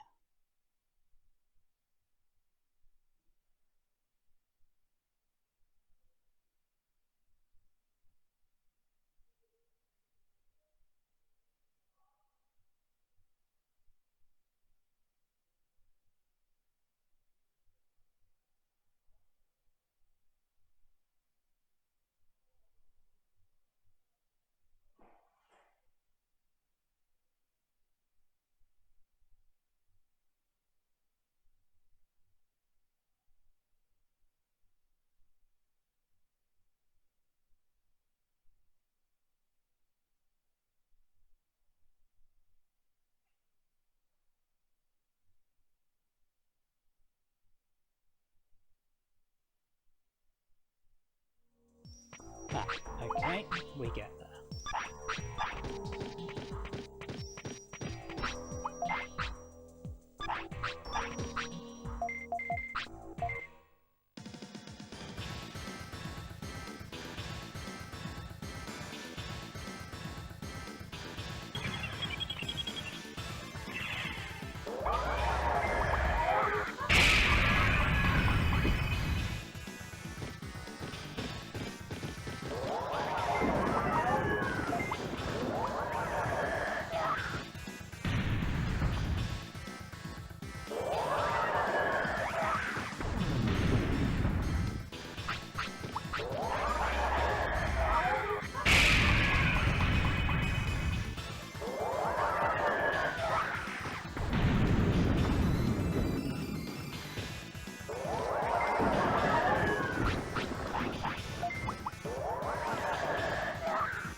didn't need to use a protective floppy in that battle, because none of the attacks that Metal Monzaemon use are able to inflict status harm on you. But as you're watching this, Overpowered Agumon run, I do want you to think about what I was saying, about an Overpowered Greymon run, where I would start a new game with Agumon, and I would get max stats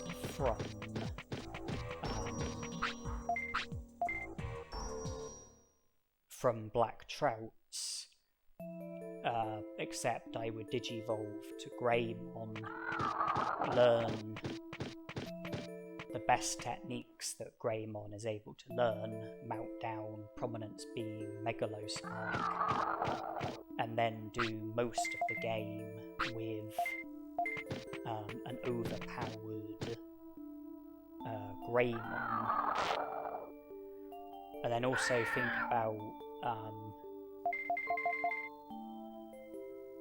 about the possibility of an overpowered Agumon run, pretty much the same as this, except I would pick Agumon as my starting Digimon. I would probably use Megaton Punch as my technique, and go about the game in the same sort of way that I'm going about it here with Agumon. And then also the possibility of an overpowered Garurumon run, where it would be similar to the overpowered Agumon run, where I would start the game with Agumon, but digivolve to Garurumon, have max stats, and the best techniques that Garurumon is able to have, probably Ice Statue. And it's almost midnight, so I'm taking advantage of the opportunity to make it past the guards.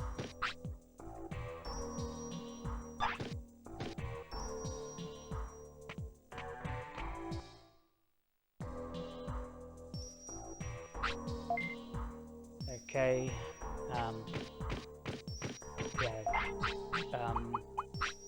there are no guards at midnight or midday, which means if you come here at midnight or midday, then the guards won't be here, and you will be able to go to the next part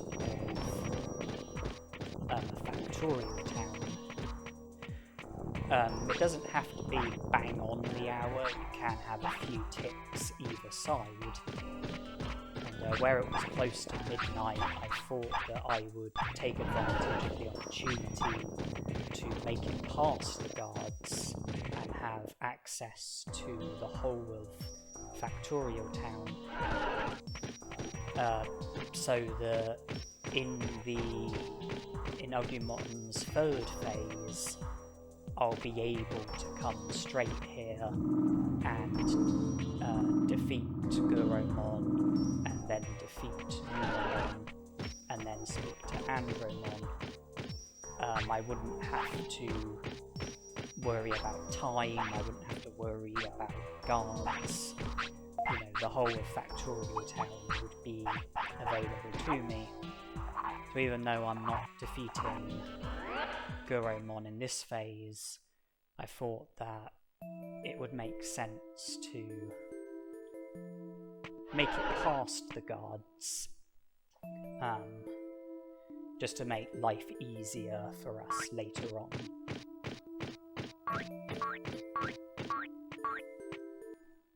Piximon, Monzaemon, Metal Monzaemon, you just have to win one battle against them in order to recruit them, 1 battle against Piximon, 1 against Monzaemon, 1 against Metal Monzaemon. 3 prosperity points for each recruitment. That's 9 prosperity points from 3 battles. That's a good ratio. And also, Piximon, Monzaemon and Metal Monzaemon are 3 of the more difficult recruitments, because getting them to show up can be difficult. It can be a lengthy process. It can be very time consuming. You know, you could be entering and re-entering a certain area for hours before you get any joy. So that's another reason why I was keen to target Piximon, Monzaemon and Metal Monzaemon.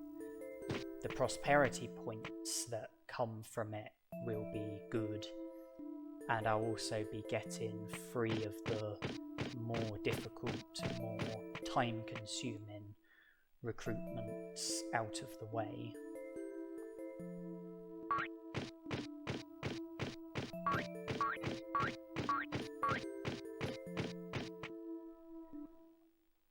Are we up to 8 battles?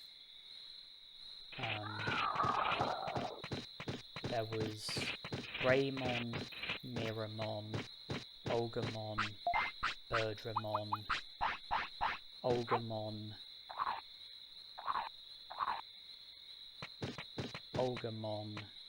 Olgamon, Metal Monzaemon. I think that's 8 battles. I think we're up to 39 prosperity points. We are heading to the tropical jungle in pursuit of Piximon, who will make it 42 prosperity points, with us having had 9 battles. And then I would aim to battle and defeat and recruit Monzaemon next. But we have to wait until the virus gorge is only 1 away from being full, so that we can enter the battle with Agumon needing the toilet. Win the battle, Agumon messes on the floor immediately afterwards, digivolves to Sukamon. It's not going to be possible until the virus gorge is only 1 away from being full, which does mean that we might end up with some time on our hands. I might end up needing to repeatedly rest in Digimon's house, have Agumon mess on the floor, repeat the process until Agumon... Okay, Piximon's here. Repeat the process until the virus gorge is only 1 away from being full. And then grind for Monzaemon, and if we can get him to show up, then wait until Agumon needs the toilet, and then challenge Monzaemon.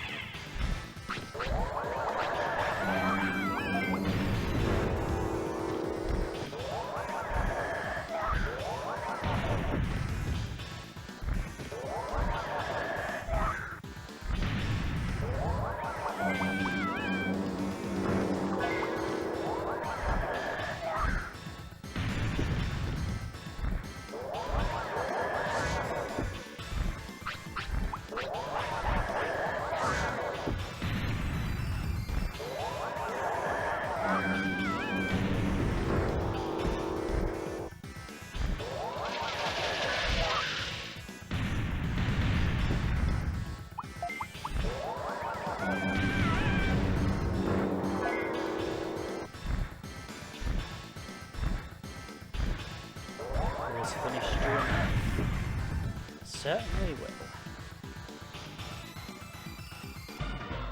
Okay, so we've had 9 battles in this phase. We're up to 42 prosperity points. It is possible to have one more battle and still digivolve to SkullGreymon, but like I've explained, it would require us to get the Virus Gorge to be in 1 away from being full, and enter in a battle with Agumon needing the toilet so that he will mess on the floor immediately after the battle, and we would then digivolve to SkullGreymon.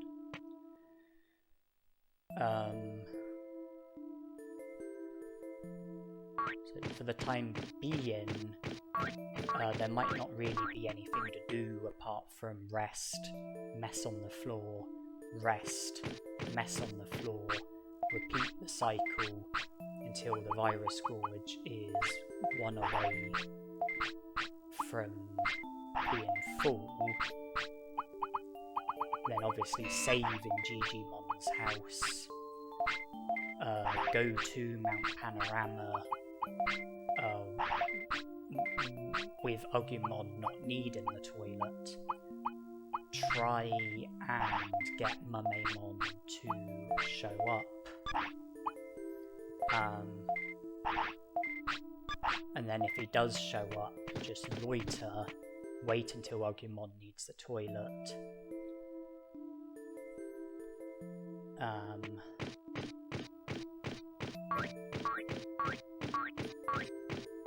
but I mean, providing that,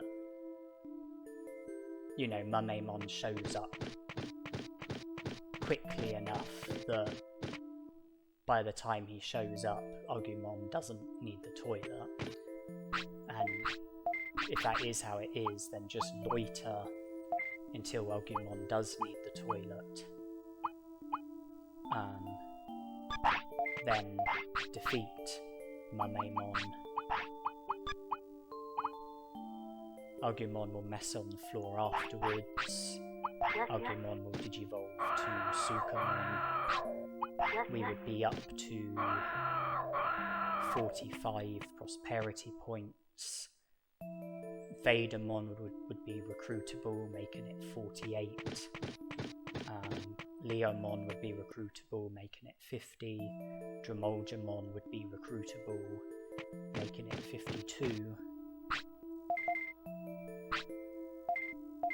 Yeah, 42 prosperity points.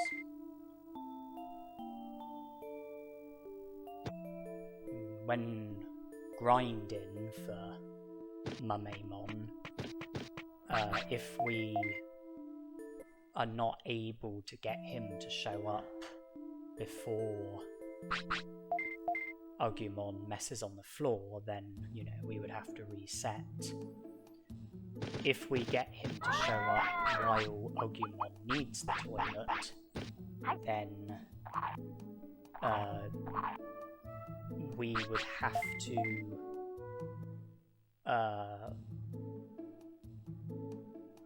approach Monzaemon before Agumon messes on the floor.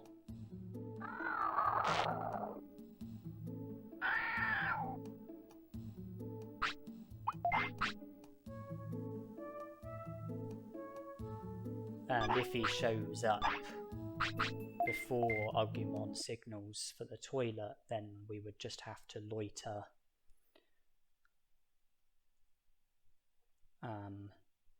until Agumon does need the toilet, and then approach Monzaemon.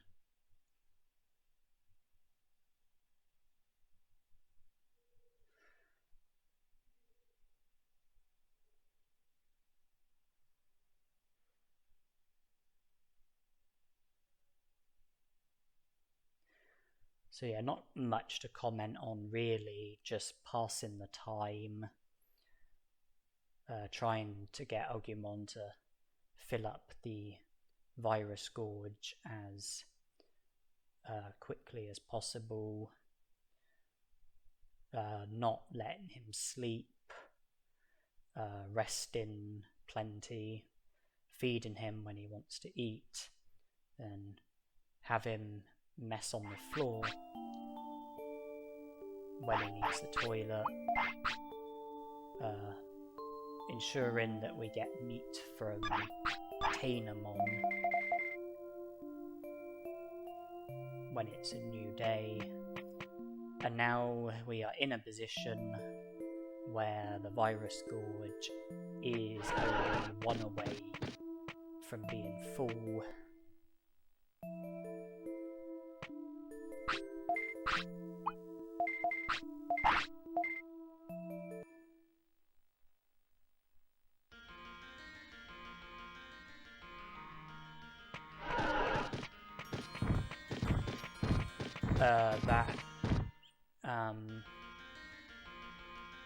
Of course, Agumon only just went to the toilet, so it should be about 4 hours before he's due to go again.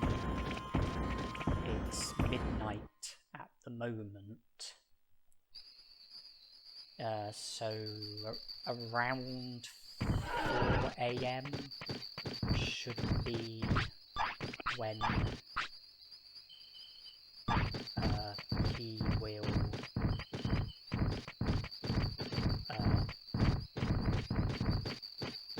need the toilet. We have until then to get Monzaemon to feature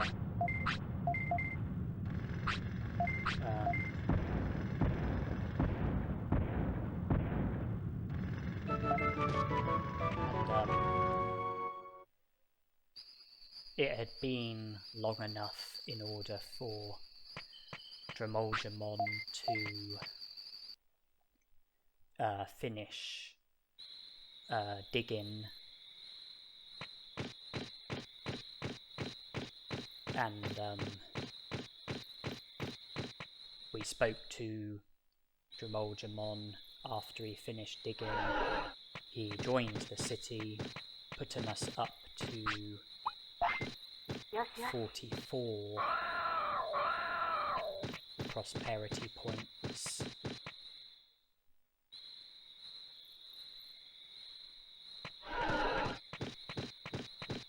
We are just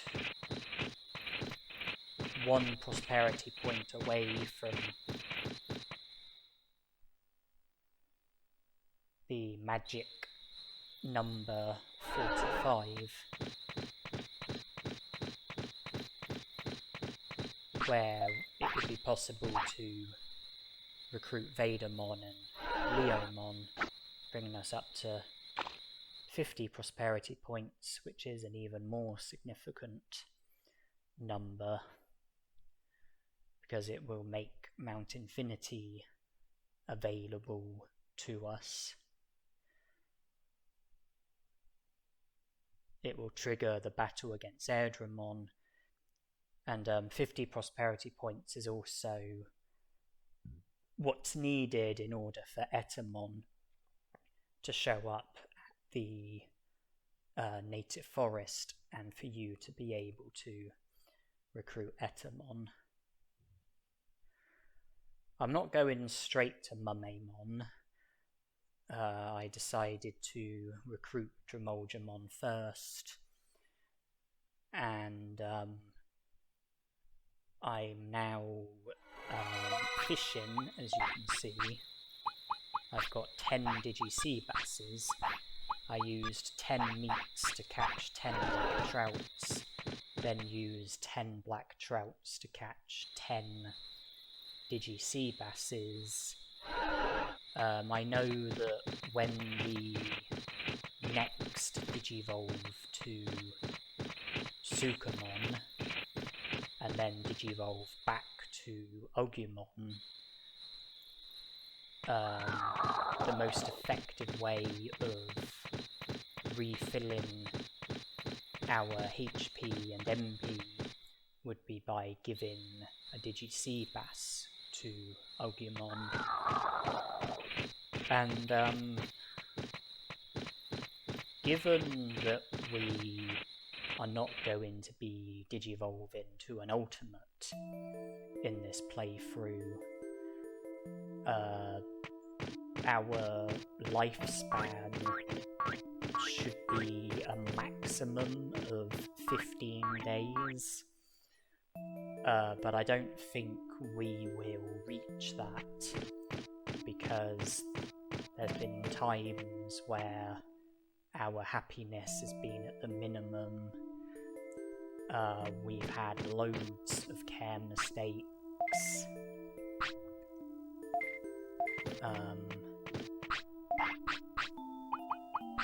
You know, I've been a bad tamer in various different ways, so I might end up needing to prolong my lifespan, and having direct access to a handful of Digi-Basses is, you know, a sensible thing to do.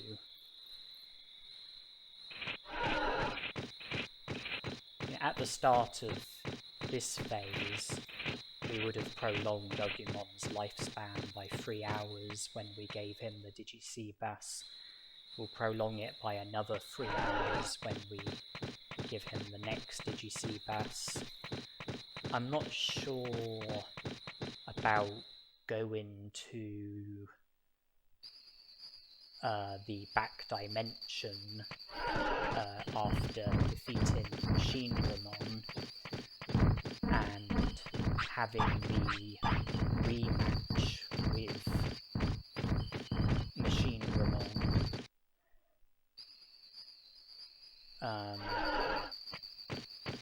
Like, with all the things that I need to do and the limited time that I've got, I don't know if I'll have time for that. If I do, then by defeating Monzaemon, Digimon will present me with a chain melon, which will increase our lifespan by a day. That will be much appreciated. I am finally grinding for Monzaemon.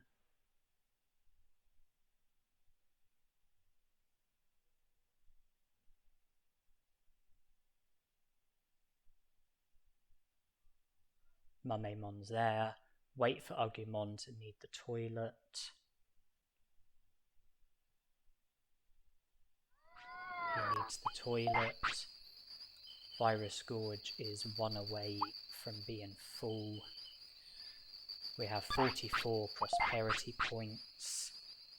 Monzaemon will make it 47. This is battle number 10, which under normal circumstances would result in us digivolving to Nanimon. But we digivolve into Superman.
now fulfilling 3 of the requirements for Miramon: the stats, the care mistakes, and the bonus condition because of the number of battles that we've had. So we would digivolve to Miramon, which we don't want, and by messing on the floor and filling up the virus gorge, we will digivolve to Sukamon instead. His digivolution seems to trump Miramon's digivolution, which works very well for me. It enabled me to have 10 battles and still be able to digivolve to Sukamon.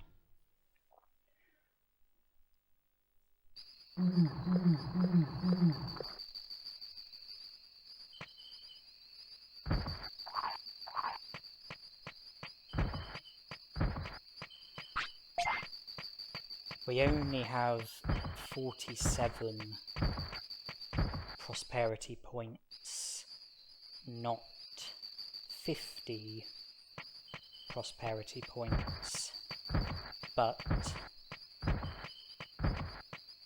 we will be able to reach and exceed 50 prosperity points with Sukamon as our Digimon, without us needing to get into any battles. If I go to Shaimon's board, there will be an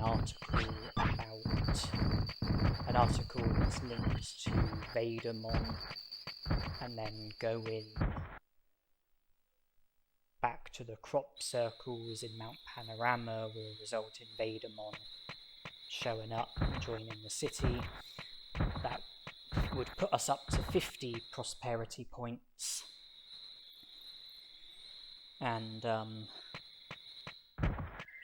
we also have access to Leomon's Ancestor's Cave, where we can get Leomon's Ancestor's Stone, give it to Leomon, he will join the city. That will put us up to 52 prosperity points, and then the only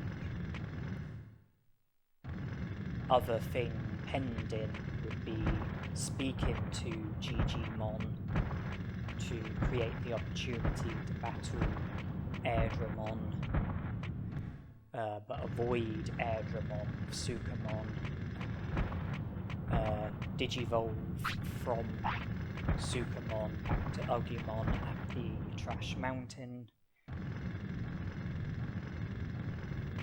and then begin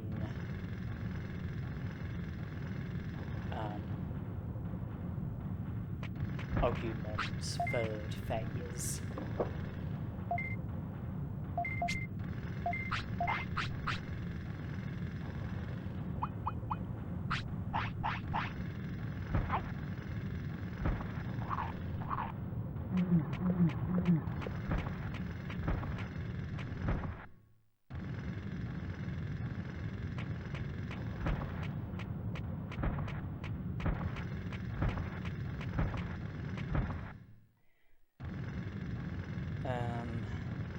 I need to go to Gear Savannah to give Leomon his Ancestor's Stone. After doing that, I would need to go back to Leomon's Ancestor's Cave to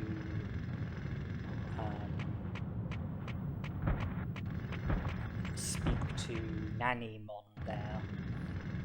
I need to go to the city and read the article that's linked to Vadermon. After that, I would need to go to Mount Panorama and encounter Vadermon.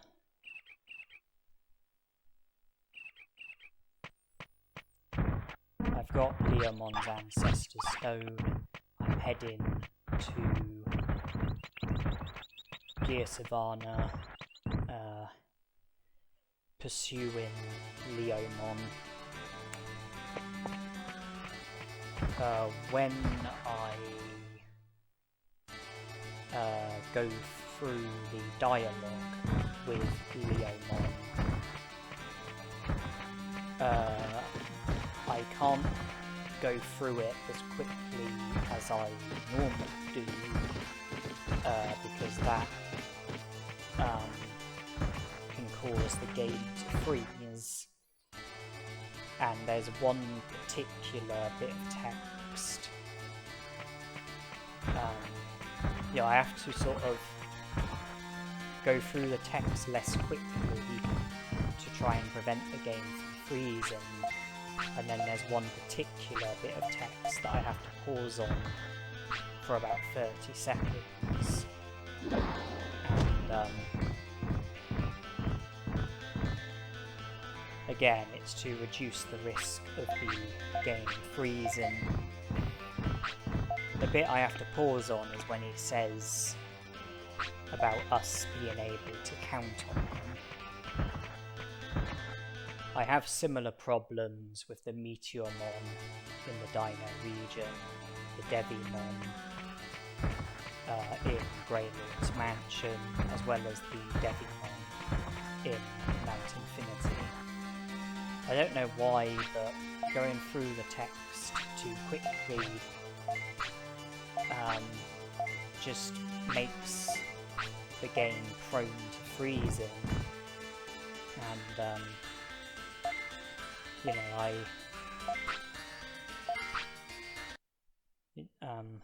I have to do things this way to reduce the risk of the game freezing.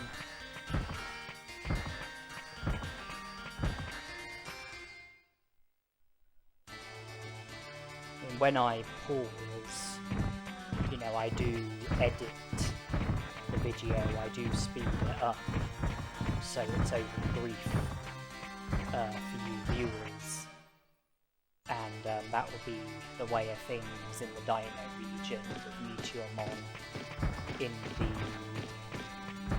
Mount Infinity with Devimon. We won't be encountering the Devimon at Greylord's Mansion.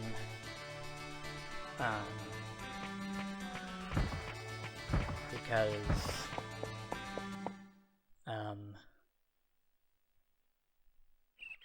we won't be able to recruit SkullGreymon. There's not really any point in going back to Greylord's Mansion. We've aided my Ultismon, collected all of the items. I don't think that we can go any further with Drill Tunnel without breaking the rules that we have to go by. But with Leomon recruited, Nanimon is now going to be in Leomon's Ancestor's Cave.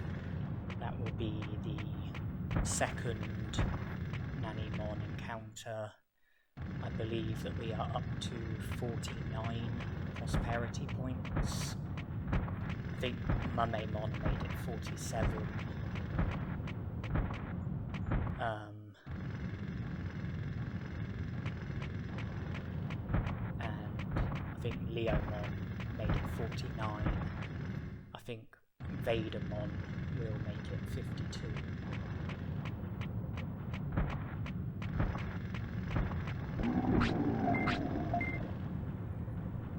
So what we really need to be doing now is going back to the city and consulting Shaolon's board.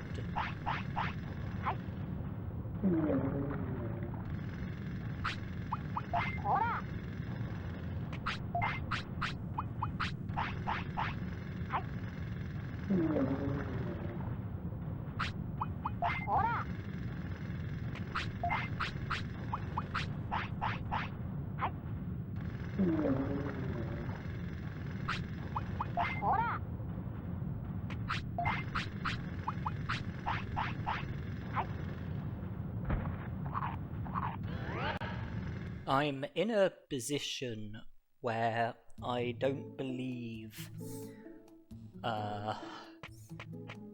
that I still have an advantage to be gained from having low discipline, because when I digivolve back to Agumon, I don't believe that SkullGreymon is going to be needed again, which means that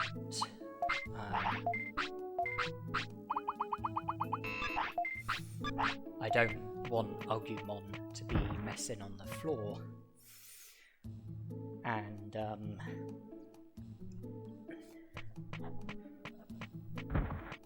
having higher discipline will mean that he will hold on for longer when he does need the toilet,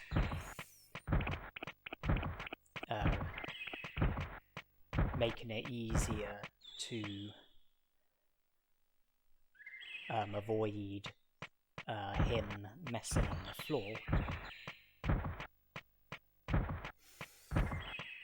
And it'll also be a lot easier to give items to Agumon outside of battles if his discipline is a lot higher. Then he will refuse items less. So when SkullGreymon refused the autopilot, I scolded him for it, gained some discipline. I then moved, because that way him taking the autopilot would no longer be a certainty, creating the opportunity for him to decline again, and then me be able to scold him again in the interest of trying to improve my discipline.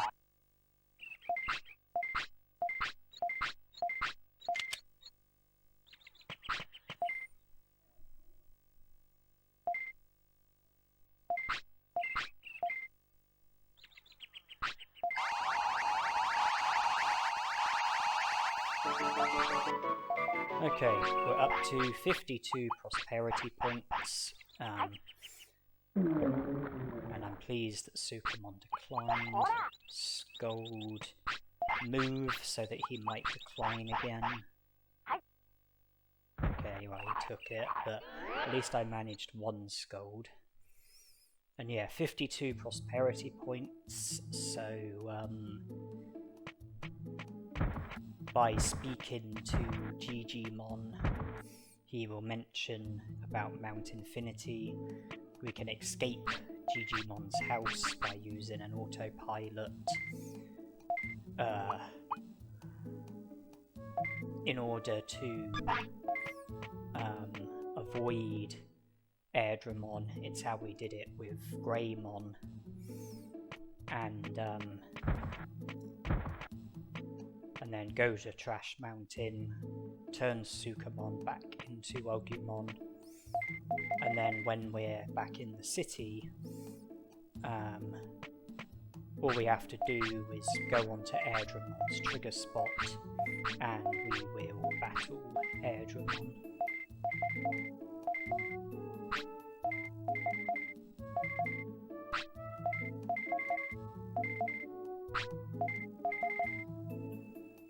Yeah, 52 prosperity points.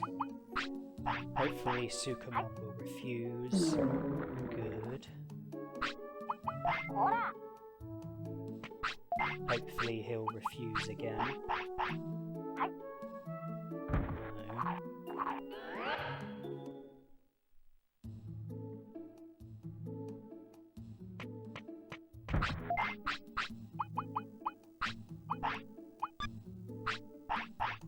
SkullGreymon wants to eat, give him the ice mushroom. That's massively improved our discipline. He still wants to eat, which means we can give him a blue apple, which will boost his happiness. And if we scold SkullGreymon so that his discipline is even more full, give him the blue apple. Okay, happiness and discipline are more or less at the maximum. Happiness went down from the scolds, but the blue apple more than compensated for that. We will still need to keep Agumon awake against his will, but when it comes to producing animations when entering new hours, rather than praise or scold, which would have a negative impact on your happiness or discipline, we can produce an animation by offering the blue flute to Agumon. He will decline because it's not an item that your Digimon can take. So we will get the animation and nothing bad will come as a result of it. Happiness and discipline won't be affected. We won't be any closer to becoming sick.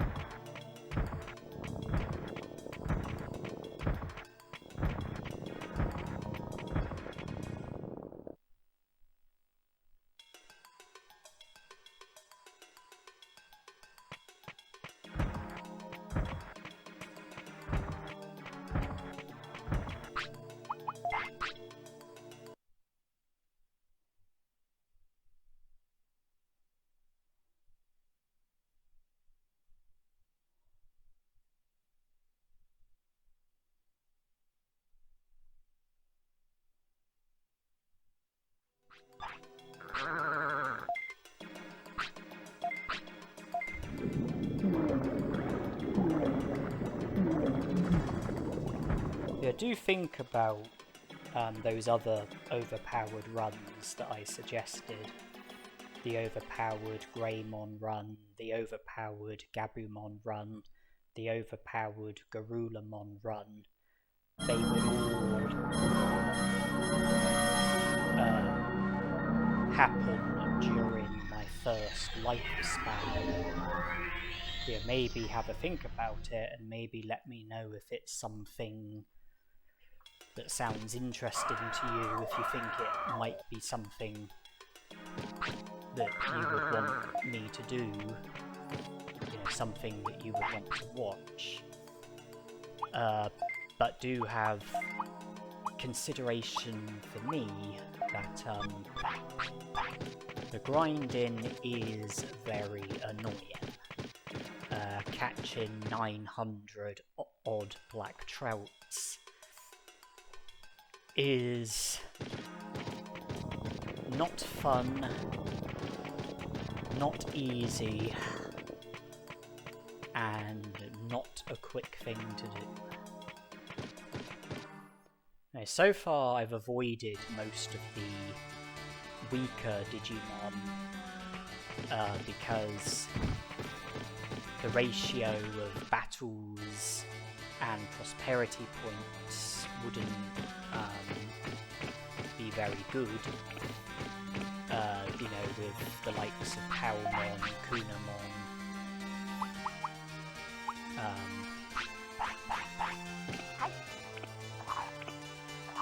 Patamon, Gabumon, but now I am going to be seeing to those Digimon starting with Patamon. So this is where, you know, being overpowered should really show.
Patamon down. Next up is Gabumon. It'll be very easy to go from here to the Misty Trees and challenge Gabumon. I imagine we would be most overpowered in the battles against Powmon, Kunamon, because those Digimon are vulnerable to fire. Powmon because she's a plant, Kunamon because he's insectoid.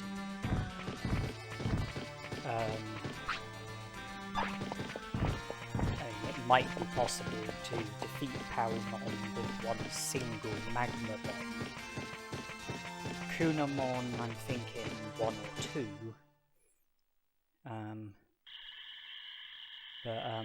Yeah, the battles where we seemingly look most overpowered, we had to avoid for the time being.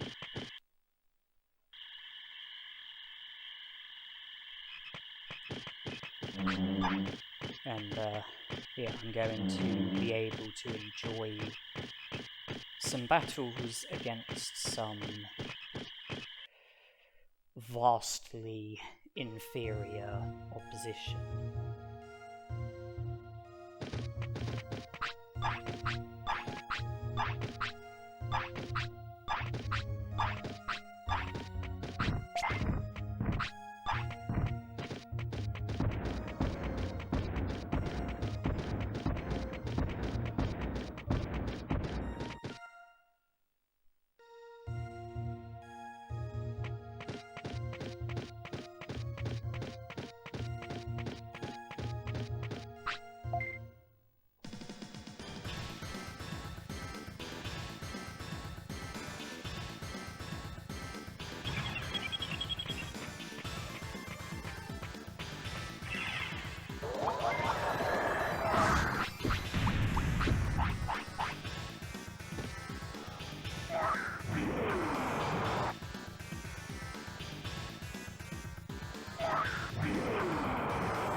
I haven't forgotten about Airdramon. I am aware of him, but we don't need to rush. The next time we attempt to enter Digimon's house, Airdramon will show up. I just chose to begin with Patamon because he was very close by, move on to Gabumon because he was also very close by. If it was between 4 AM and 6 AM, we would be able to travel through the Misty Trees and see to Cockatoriumon. But that's not how things are. But I will still travel through the Misty Trees because I would like to go to Friesland and have the first Garulamon battle, putting ourselves in a position where the recruitment would be possible tomorrow. It's day 10. If Agumon digivolves naturally, then I believe that will be day 13. So if we're going to recruit Garulamon tomorrow, in day 11, that's no issue whatsoever.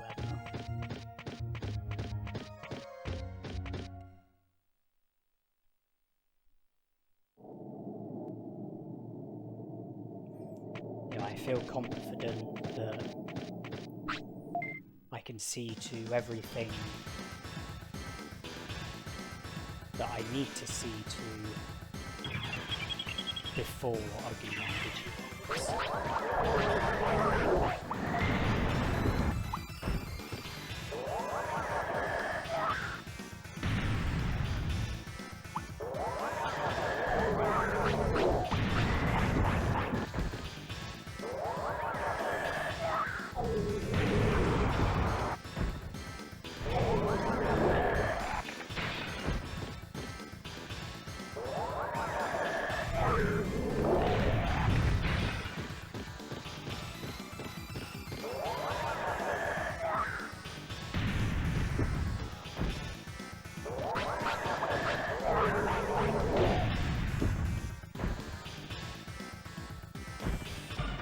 No prosperity points earned as of yet, because you don't recruit Garurumon during the first battle. You have to agree to have a rematch with him, where you won't be able to assist your Digimon in any sort of way. And if you win the battle, then that's when Garurumon joins the city.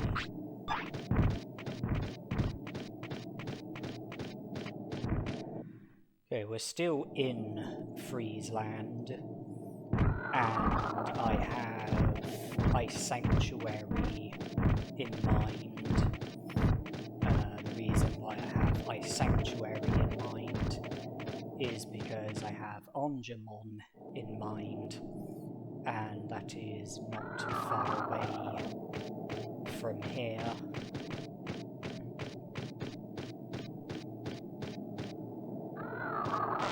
From Patamon to Gabumon to Garulamon to Monzaemon. From Gear Savannah to Misty Trees to Friesland to the Ice Sanctuary. There will be no items to collect. I looted them with Supermon.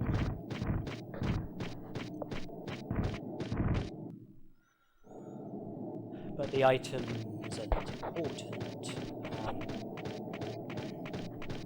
I just need to make it to the final room, win the battle against the random Digimon, go into the bright light, return here, Monzaemon will show up, and that will be followed by him joining the city.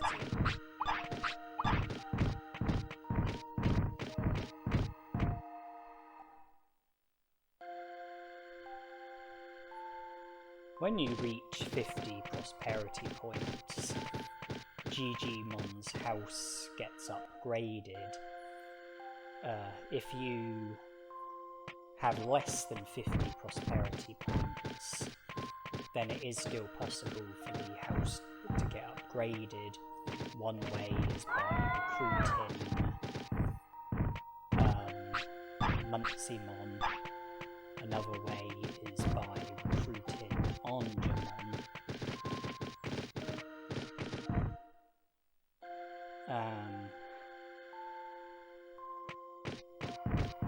But in this instance, the recruitment of Monzaemon is not going to affect Digimon's house because his house has already been upgraded.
Ice Digimon are typically not going to fare well when they are up against a Fire Digimon, particularly a Fire Digimon who has maximum stats.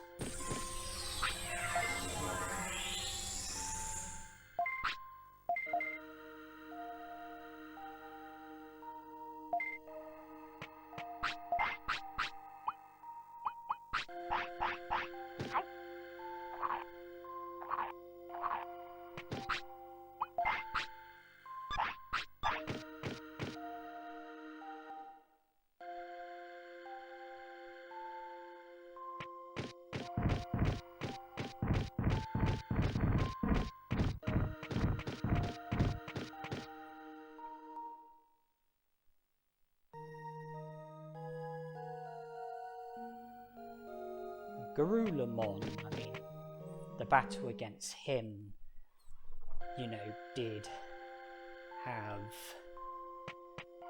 I don't know if I should say like sense of urgency, because I think that's overdoing it, but you know, the fact that you can't recruit him until the day after you win the first battle against him. You know, I think that seeing to the first Garurumon battle early on was a wise thing to do. But with Patamon, Gabumon, and Monzaemon, I pretty much only saw to them because they were close by. Patamon was very close to the Trash Mountain, and then from there it was easy to get to the Misty Trees and see to Gabumon. From there, easy to get to Freezeland and see to Garurumon and Monzaemon. And now we're back in the city, having the air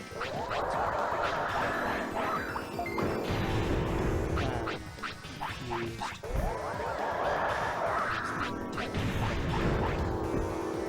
Have to wait for the confusion to run out.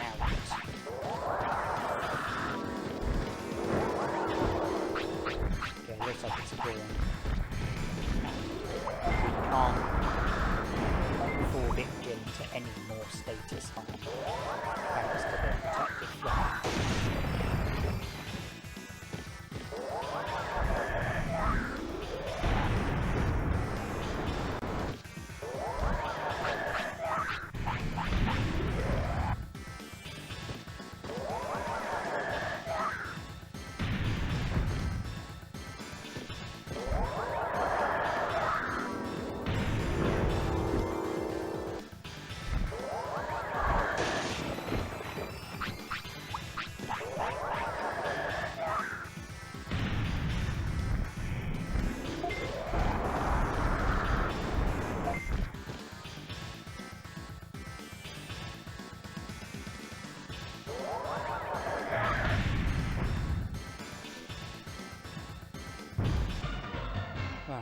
Airdramon defeated.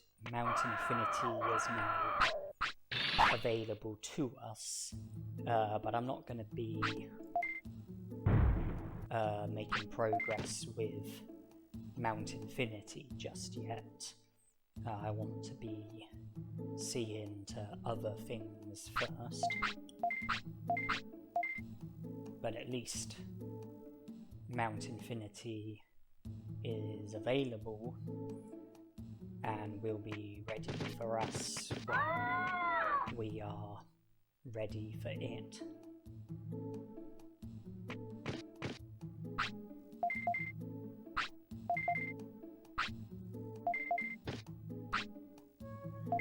$56 prosperity points, but effectively it's 58. Palmon, Kunamon, Vegimon.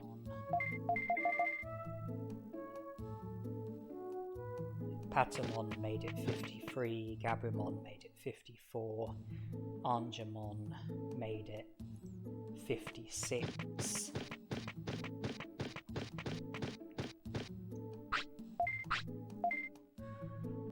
And if we include Airdramon, then 58 is what we're at.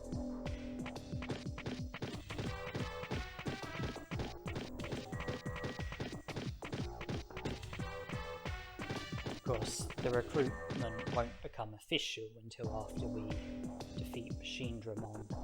Same with Devimon and SkullGreymon. But I will count the prosperity points when we defeat the Digimon. So I will include the 2 points for Airdramon. We are effectively at 58 prosperity points.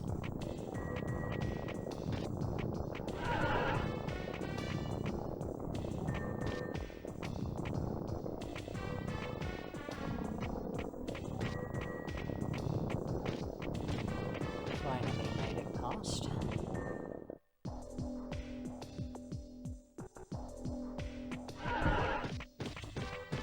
The Guromon battle is a battle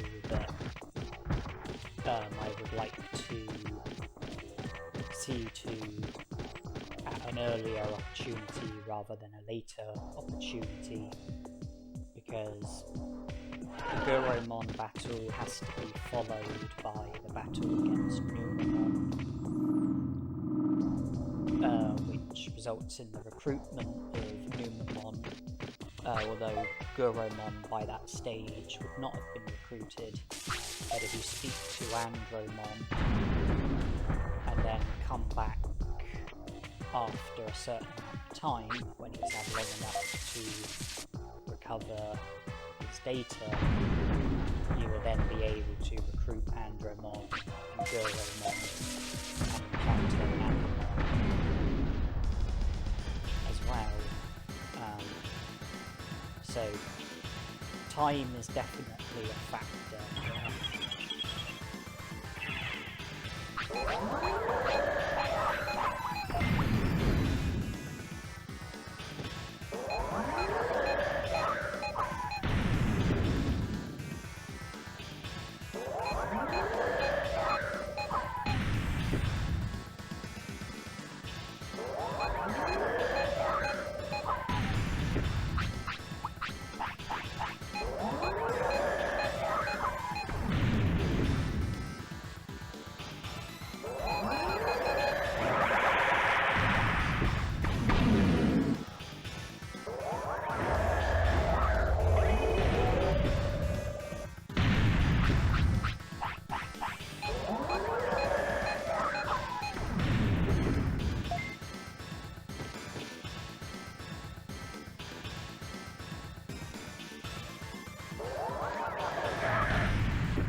That is how you put Guromon to shame.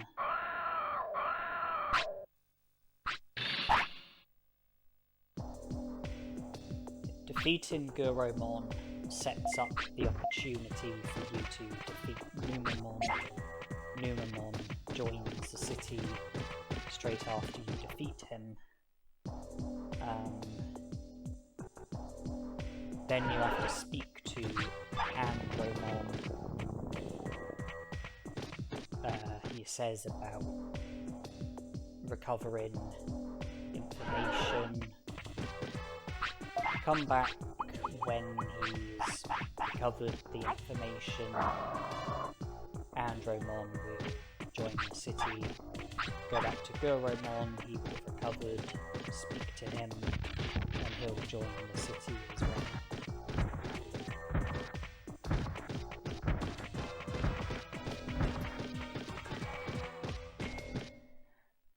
The battle against Nanimon is an insultingly easy battle, the most insultingly easy battle in the game, and when you're doing the game in an overpowered way, I reckon the battle against Numamon is going to be even more of an insult than it usually is.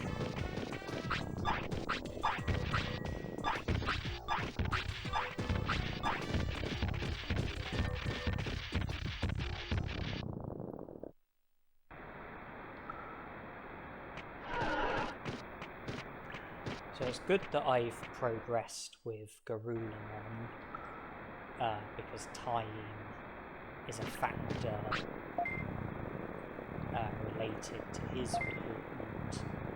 It's good that I've made progress with Factorial time, because time is a factor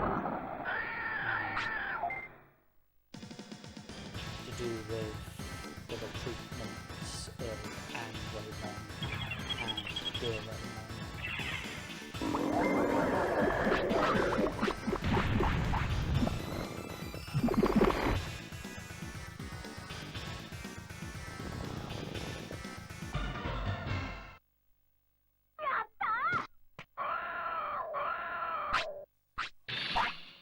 We're up to 59 prosperity points.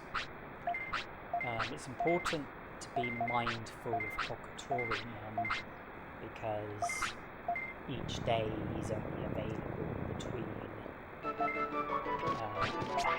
4 AM and 6 AM. So when it comes to being able to encounter Kokotorimon, you know, the window isn't huge.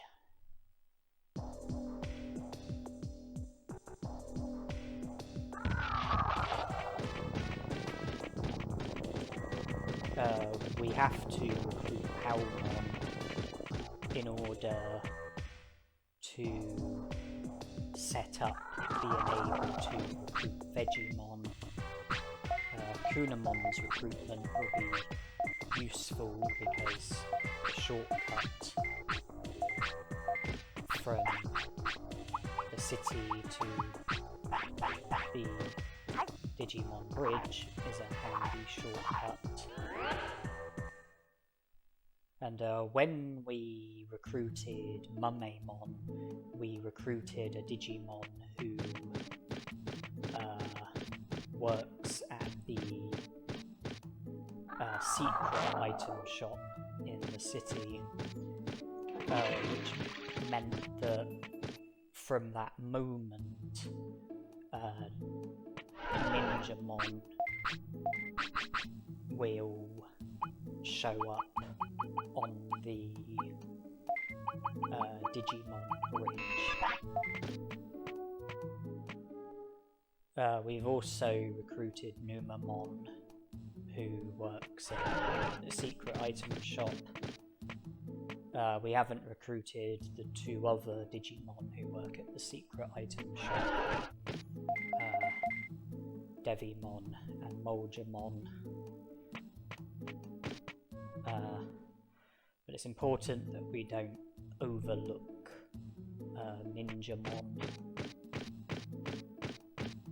We have enough prosperity points in order for Etamon to feature in the native forest.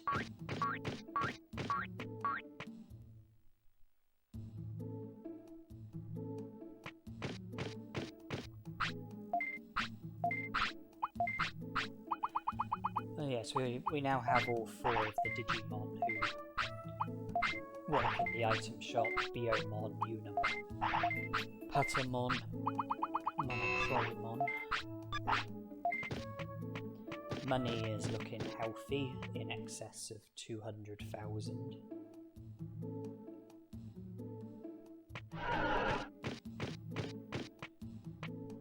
A no Kunamon shortcut means that we still have to go the long way.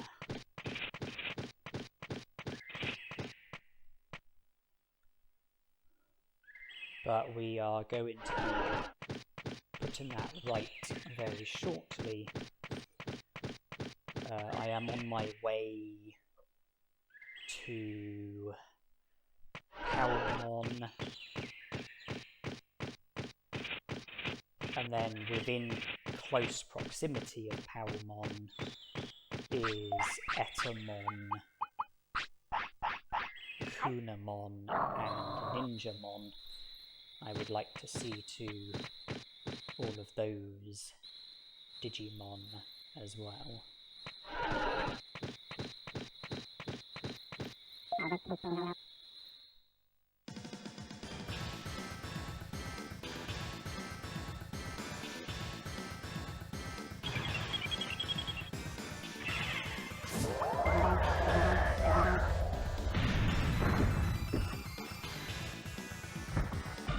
Palmon went down with just one single technique. The meat farm finally gets upgraded. We finally have access to giant meats, one of the items that's needed for a Monzaemon trade, which I haven't currently traded. And I'll be able to speak to Nanimon about the strange plants that's growing in the tropical jungle,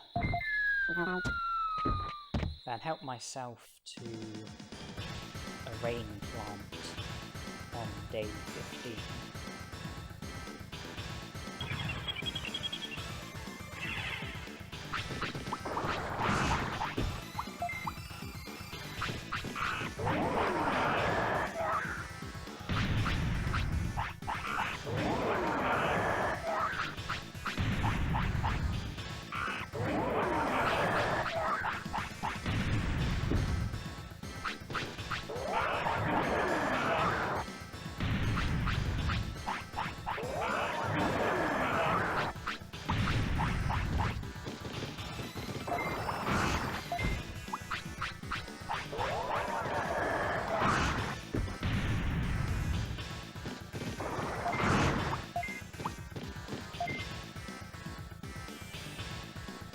I reckon this is going to be powerful. Yeah.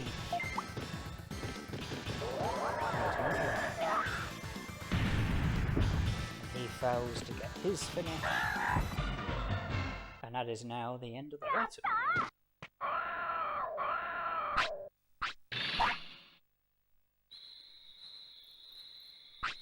I know from experience that this Etamon is vulnerable to fire.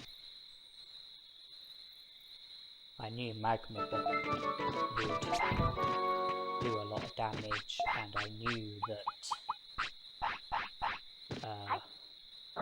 Pepper Breath would be really powerful. Ended up doing over 4,000. Okay, now it's time for us to entertain Kunamon. Numamon made it 59 prosperity points, Palmon made it 60, Etamon made it 63, Kunamon will make it 64.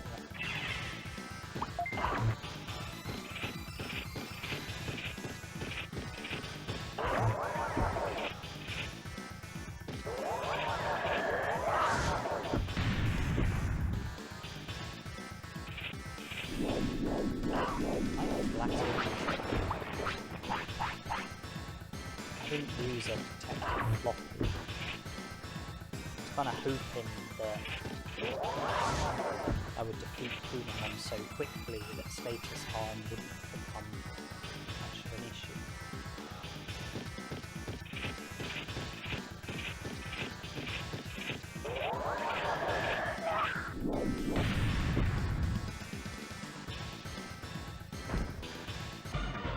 Well, at least he is now down.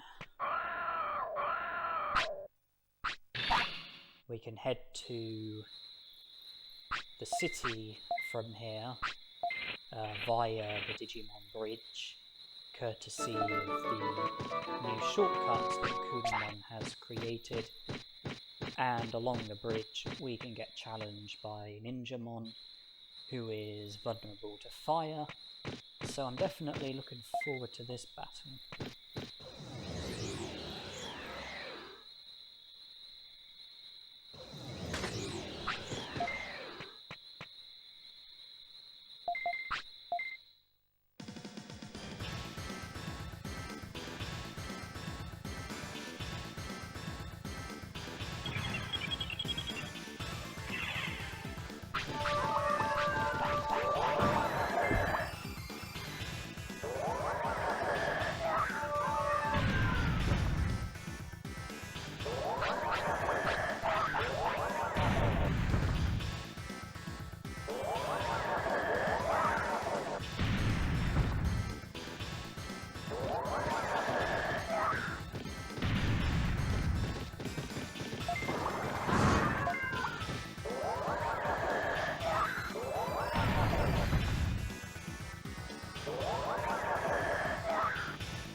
Six prosperity points. When you recruit Ninjamon, usually that results in a random Digimon roaming around on the Digimon bridge, but we don't need to worry about that because the Digimon disappears after you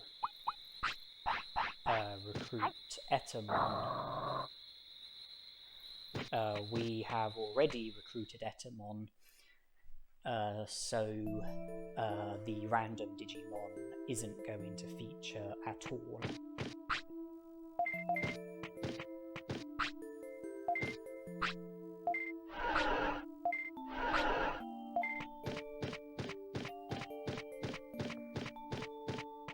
If you recruit Ninjamon first, there'll be a random Digimon roaming around on the Digimon bridge, and then when you recruit Etamon, the random Digimon will disappear.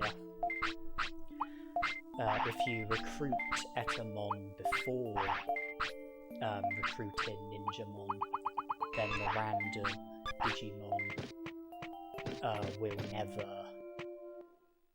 appear in the first place.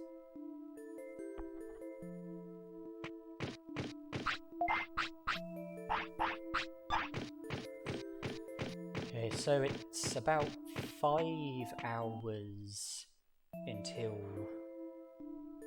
Kokotorimon's first hour of being available. I think 7 hours until Kokotorimon's last hour of being available.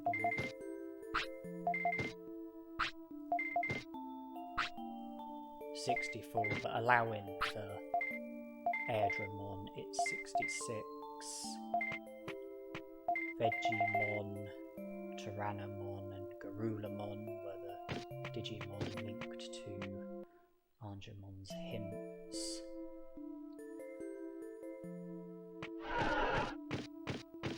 About 7 hours until the last hour in which Kokotorimon will be available. So we do have time for other things, but we need to be careful because we don't exactly have tons and tons of time. The hours in which Kokotorimon shows up at are pretty close enough for me to be mindful of it. But there is certainly time for other things first. I haven't made any progress with the Dino region, so how about we defeat Tyrannomon, defeat Meteormon, recruit Tyrannomon, speak to Nanimon, and hopefully we will then hopefully it will then be at a time where Kokotorimon will be available against the trees. Hopefully, you know, it won't be early and we still have a case of waiting. Hopefully it won't be late and we miss out on Kokotorimon.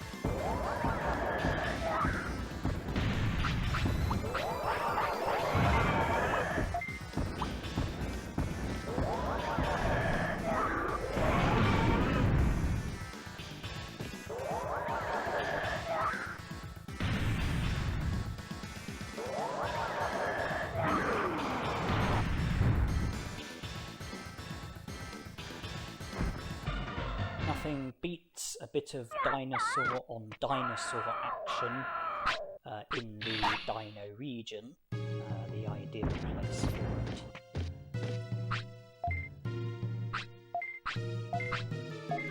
it. There's been a lot of dinosaur on dinosaur action. Agumon on Agumon, Agumon on Greymon. Agumon on Agumons in the Agumon battles.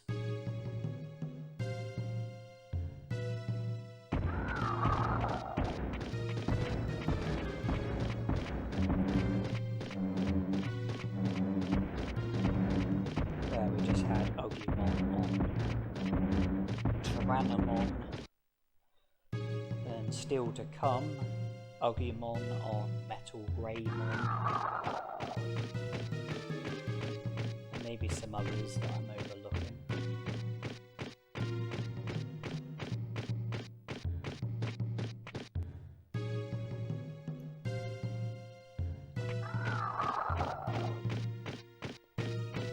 Okay, I've made it this far. It's midnight. 4 hours until 4 AM, 6 hours until 6 AM, but it's only about 15 minutes until 1 AM, and we've just entered the speedy zone, which means that time is going to be going at twice the speed.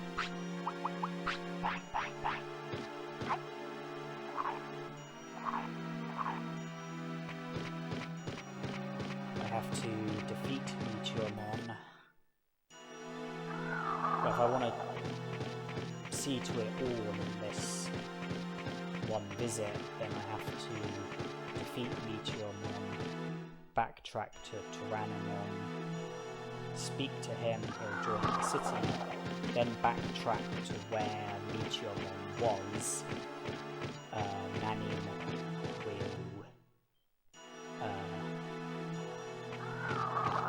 be there instead. Speak to him, and then that will be us totally done in the Dino region.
Okay, so I'm not gonna race through the text, and there's one bit of text where I will pause for about 30 seconds or so, but it will be brief for you videos because of the speed up edit.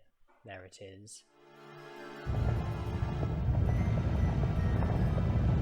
It reduces the risk of the game freezing.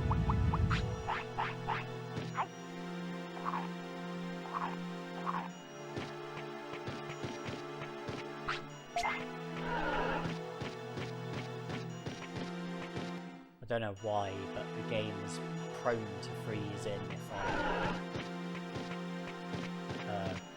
go through the text quickly, especially when he says about checking out the island, and by like not mashing through the text and waiting about 30 seconds when he says about checking out the island, that results in the game being less prone to freezing. It doesn't eliminate the risk of the game freezing, but it, you know, reduces the risk. If you were to just mash X all the way through, then I think the likelihood is that the game would freeze. It might even be a certainty. But even going slow, the game can still freeze. You know, there's no foolproof way of preventing it. All you can do is reduce the risk best you can. By doing what I do, you will be, you know, playing the percentages. You saw me do it with Leomon. You've just seen me with Vichiomon. I will also do it with Devimon in Mount Infinity. And a bit of text that I will pause on is when he says about not wanting a ruler. The video will be edited so that it will only be brief for you viewers, and you don't have to worry about the dialogue with Devimon in the Grey Lord's Mansion, because that won't be taking place in this playthrough.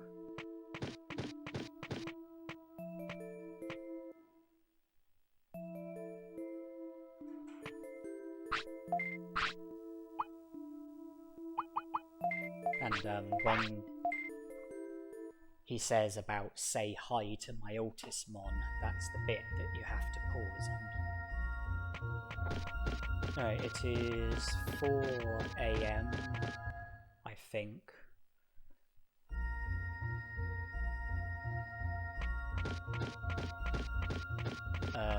Kokotorimon should be available for battle.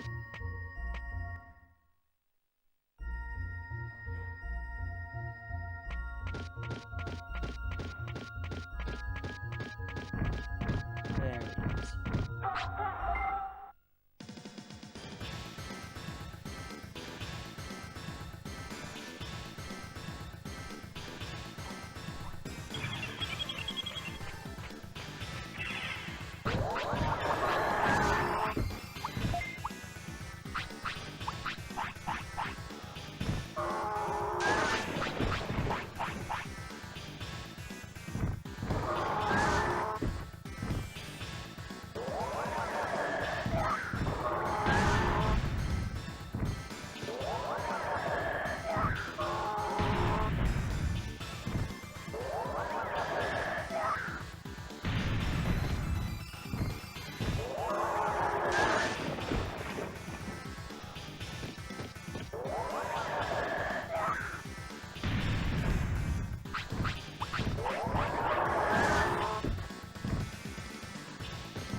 Usually, Cockatorimon can really pack a punch.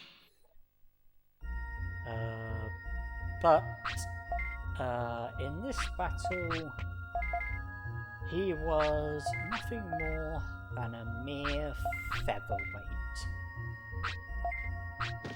Or at least that's how we made him look.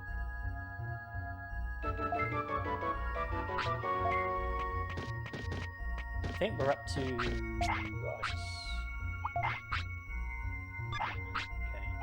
I was about to say I think we're up to 70 prosperity points, but Agumon has produced the sweat bubble, which suggests to me that he's been overworked and that he needs to rest.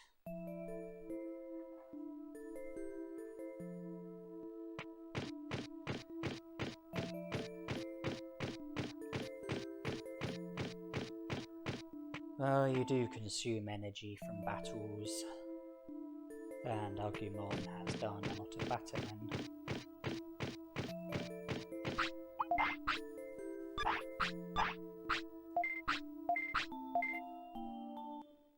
Battled Patamon 3 times, Gabumon, Garulamon, the random Digimon at the Ice Sanctuary, Airdramon, Guromon, Numamon, Howlmon, Etamon, Kunamon, Ninjamon, Tyrannomon, Meteormon, Cockatorimon. I guess it all took a toll.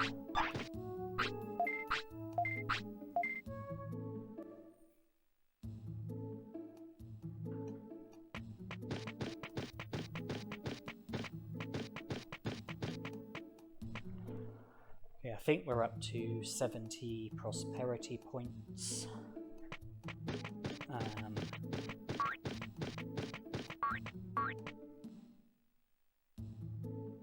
After having a few rests,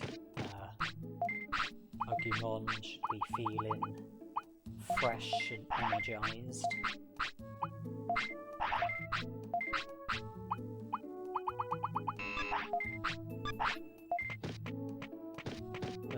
Garulamon will be available by 3 PM, and I think will be available until 7 PM.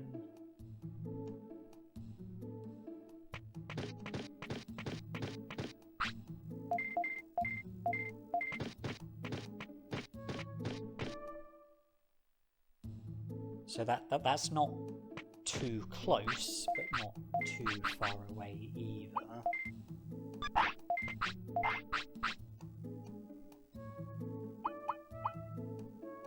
Happy mushrooms increase happiness, increase weight, carry a risk of causing sickness, and also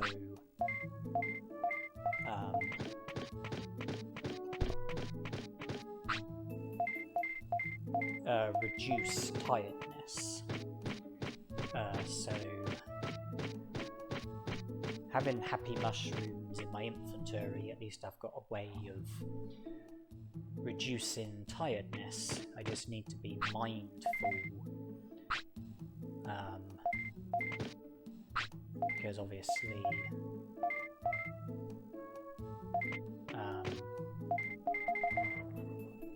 happy mushrooms can cause sickness, which is a problem if I'm not in a position where I can easily deal with the sickness. Let's see if there's any updates with Andromon.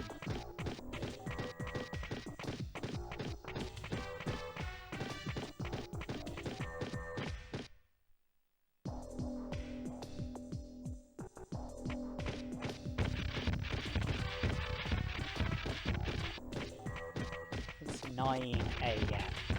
It's 6 hours until Garurumon first becomes available.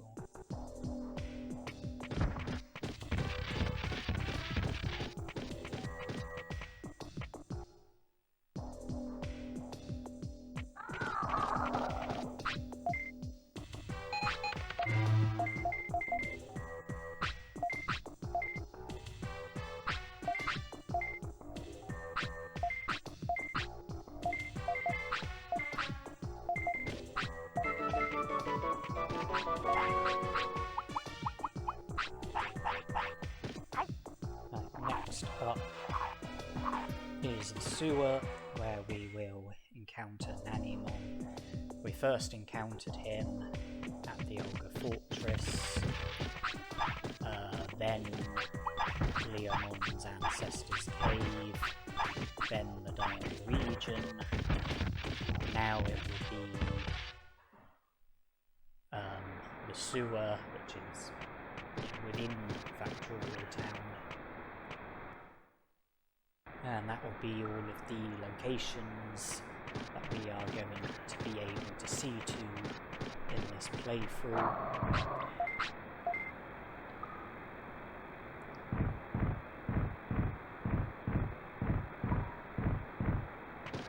And now there's just one loose end with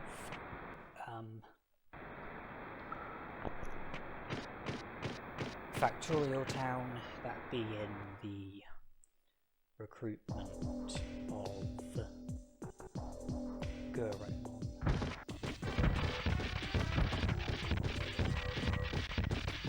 Including Airdramon, 70 prosperity points, Andromon would have made it 73, SkullGreymon will make it 76.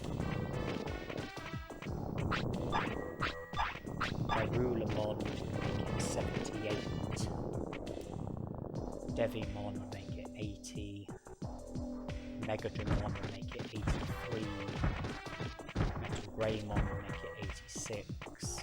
Digitamon would make it 89. And then that just leaves Vegimon and Monzaemon. They would bring it up to 93. Which is the most that can be achieved.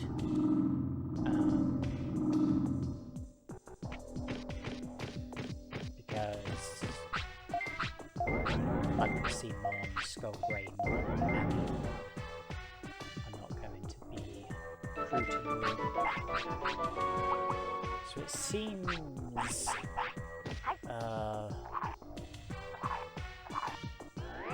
that all that's left to do now with Agumon is Mount Infinity and Garurumon.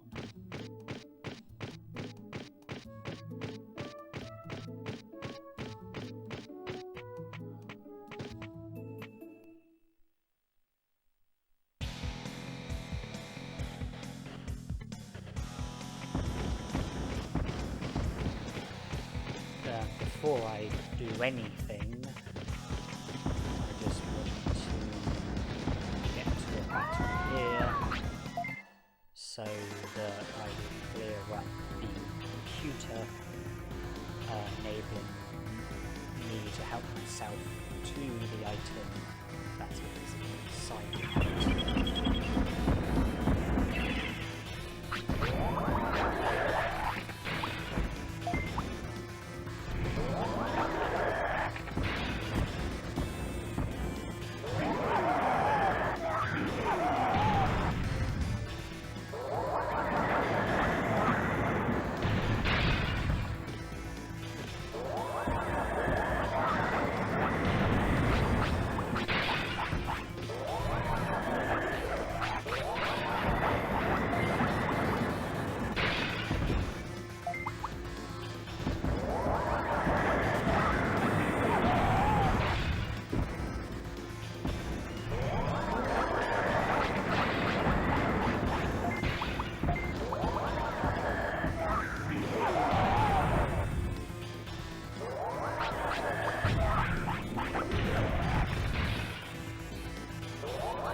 The item is not an item that I care for, but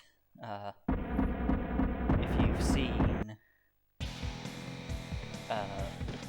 you know, me do videos of this game, then you'll know that I have OCD with when it comes to looting the computers, even if the item is not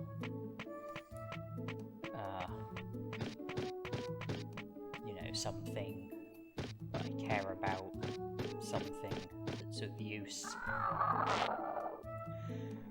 I went to Mount Infinity, but only to get into that battle and collect the item.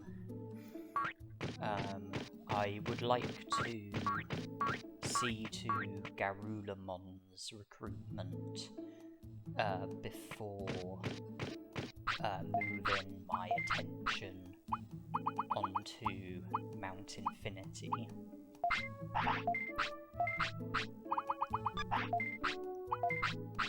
I've got a bit of time to kill,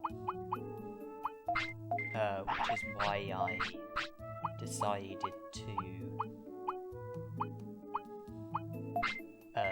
do what I did in the first room of Mount Infinity.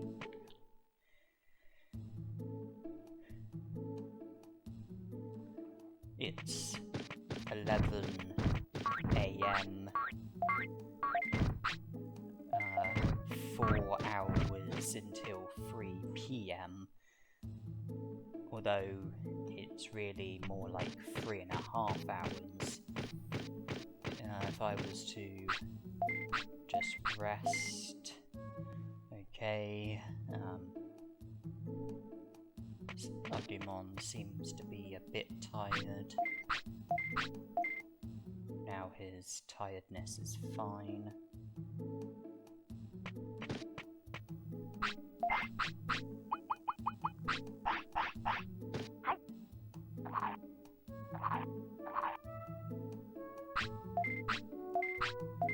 Okay, it's now 2 PM and it's less than half an hour until 3 PM, so it's not necessary to rest again, because by the time I get to Garulamonn it will probably be 3 PM.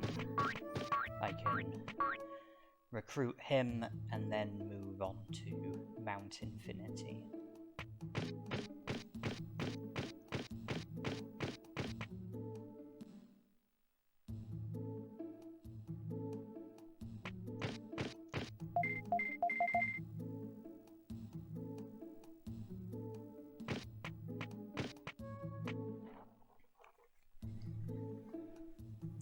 I'm not really paying attention to Digivolutions or Digivolution requirements, so I don't really know how I'm doing with fulfilling requirements for natural Digivolutions, but natural Digivolutions will become possible after having Agumon for 3 days. And I will Digivolve if I'm fulfilling a minimum of 3 of the requirements. And I think day 13 will be 3 days of having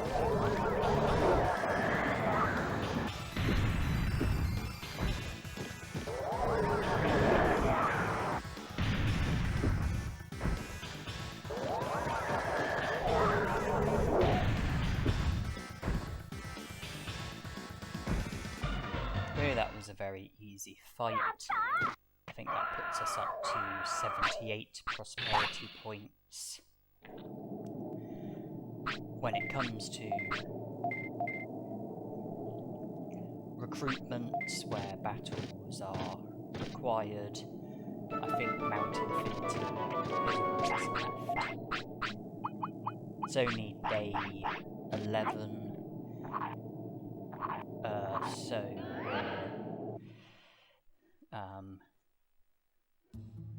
2 days away from day 13. I can't imagine time being an issue in any sort of way. I'm very sure that I will see to Mount Infinity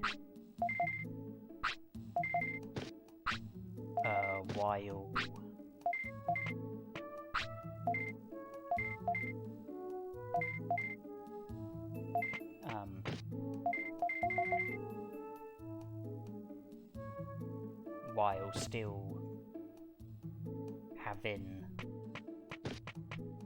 Agumon and some amount of time on my hands before he will digivolve.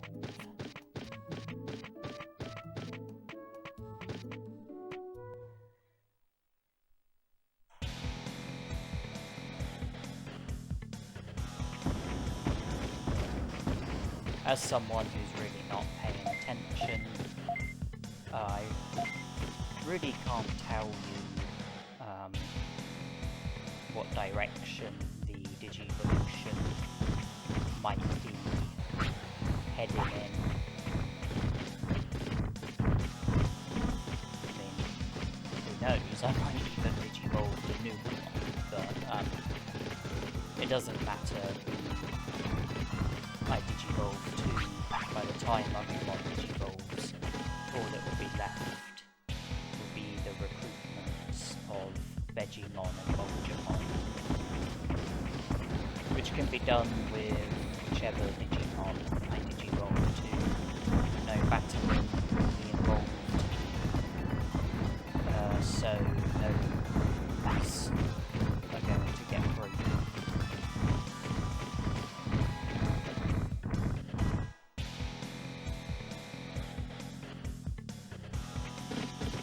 After the battle with Digimon, I won't race through the text.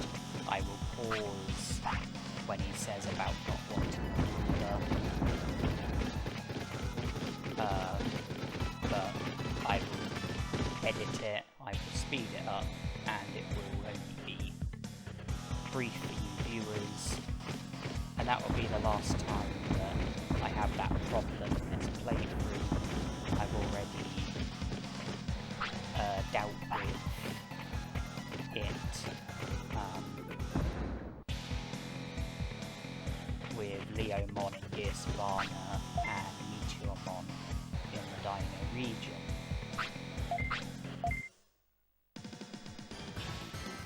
Digimon in Greylord's mansion, that didn't happen. There was no need for it.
Digimon said 76 prosperity points, but that wasn't accounting for Airdramon. We were accounting for Airdramon, which is why I said 78.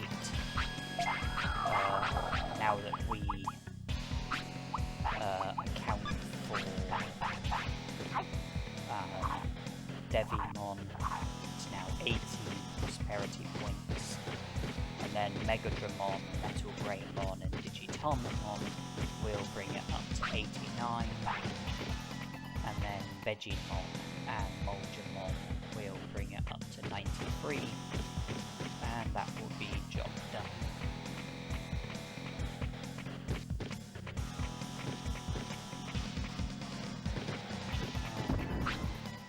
Okay, I screwed that up.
Magma Bomb, it's about the same speed as Prominence Beam when it comes to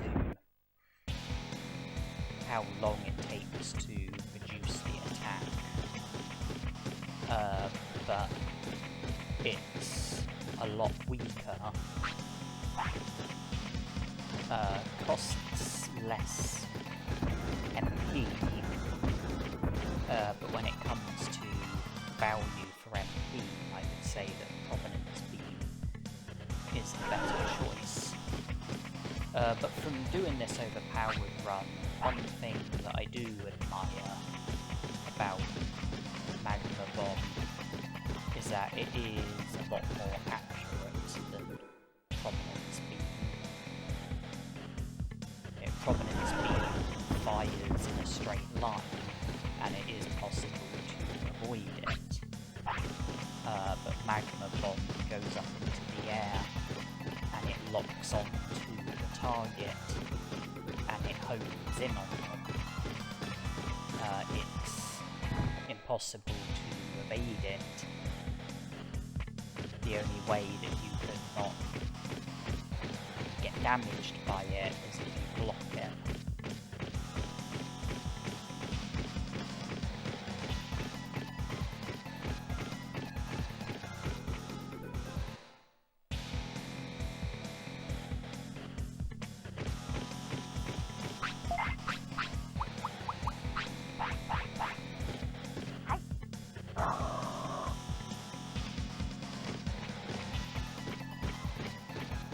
I've left Megadramon for now. I'm going to battle Metal Greymon and then Machine Dramon, and when I return to Mount Infinity for Digitamon, I will tie Megadramon in with Digitamon.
Agumon kicks ass once again.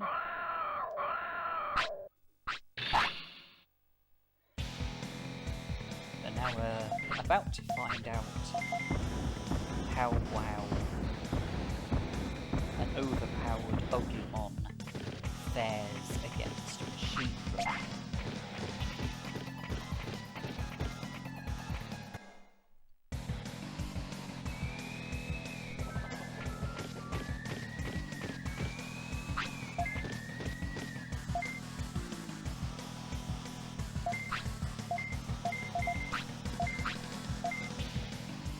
Analog Man doesn't care if he's hurting a Digimon. Well, Analog Man, I don't care if you don't care. I don't want Digimon getting hurt.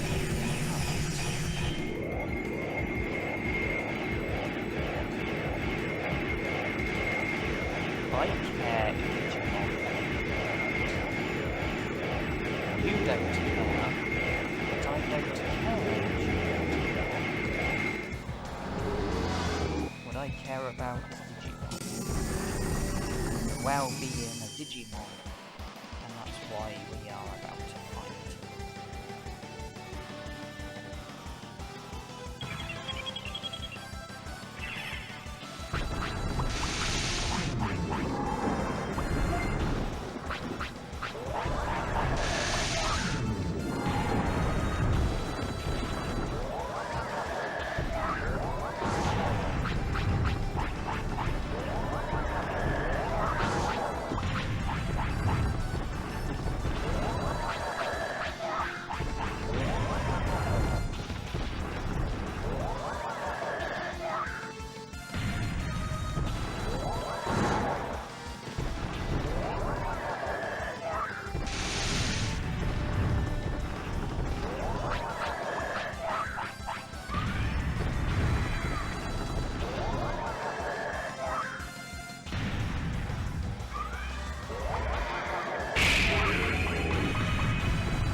Apparently, Monzaemon is the mega form of SkullGreymon.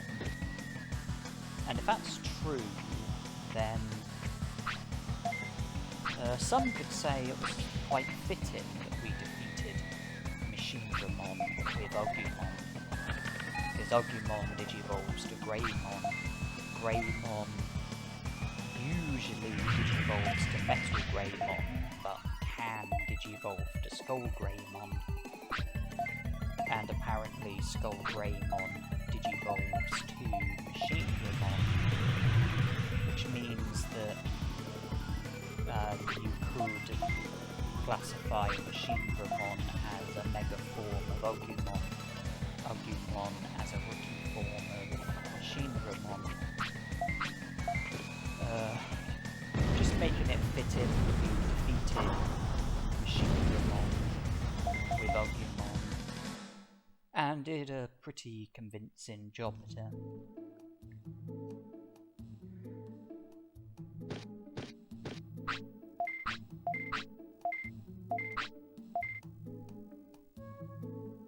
So we're now up to 83 prosperity points.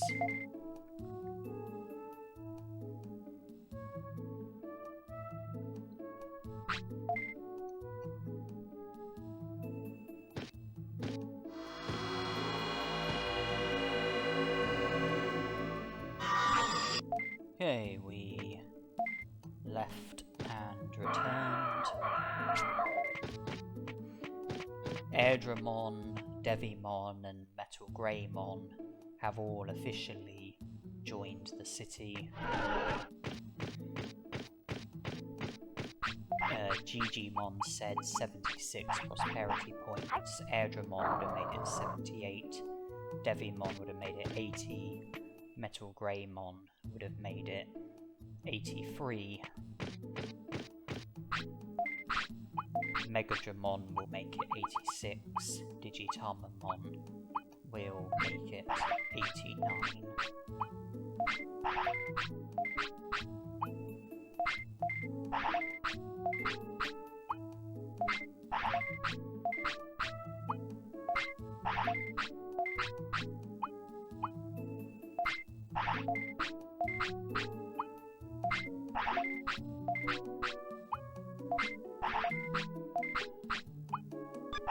Yeah, our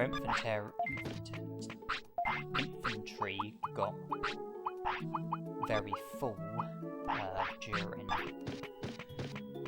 our exploration of the of Mount Infinity, but we've cleared up infantry space by selling the unwanted items. And you might have noticed that I'm not heading in the direction of Mount Infinity. The reason for that is because instead I am heading in the direction of Greylord's mansion.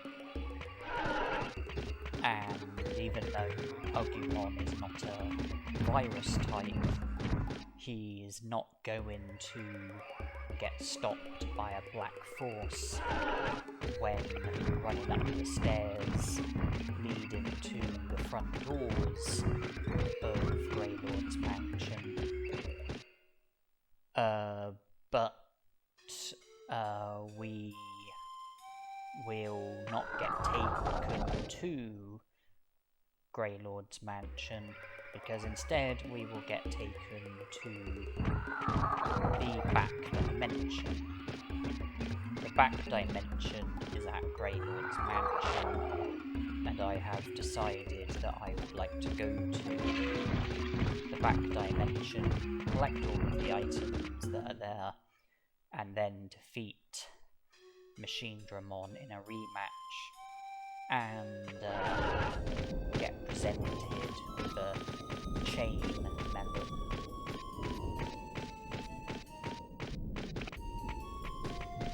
So I don't know if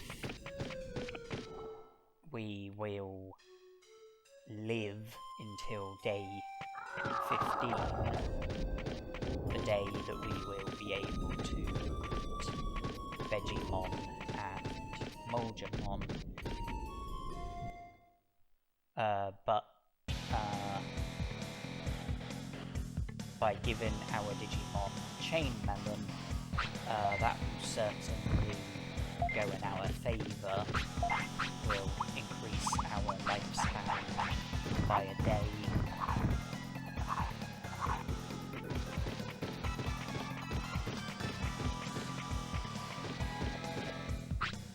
We also have Digi-Sea-Basses as well.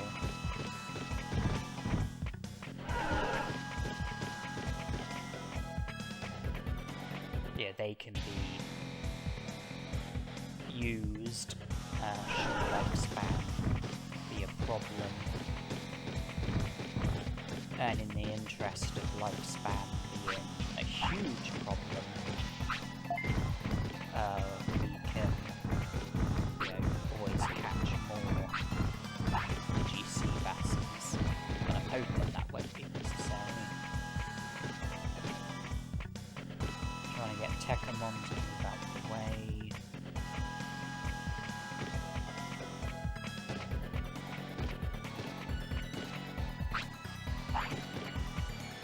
Alright. But we still have to avoid Rockmons and Tankmons.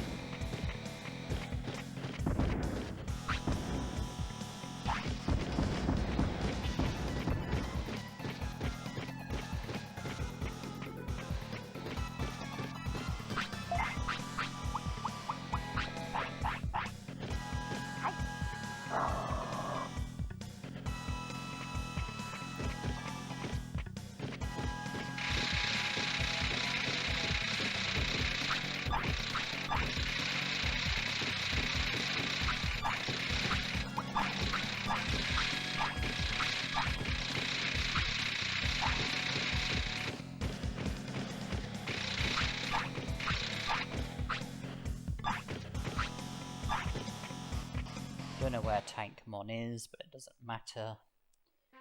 We've made it to where we need to get to. Myotismon isn't here. It's interesting that that dialogue would show up. Because we read the article about Myotismon being missing. We come here, and then that dialogue pops up and is then proceeded by the machine.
Dramon at the back dimension, that's surely, you know, the toughest battle in the game. And it just goes to show that even when you're fighting with an Agumon, if you're overpowered, if you have maximum stats, if you have Agumon's most powerful technique, then Machine Dramon can go down pretty easily.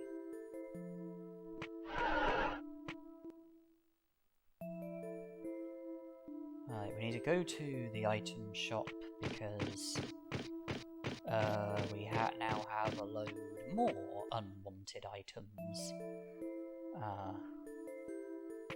Previously from Mount Infinity, now from the back dimension, the ray gun, the Digivolution item that makes you Digivolve to Vadamon, plus one of each item chip.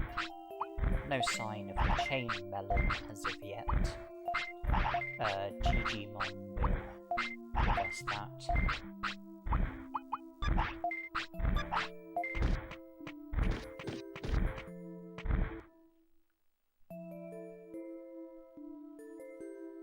Our money certainly is going up. It's now in excess of 300,000, so the money that we're making is outweighing the money that we're spending.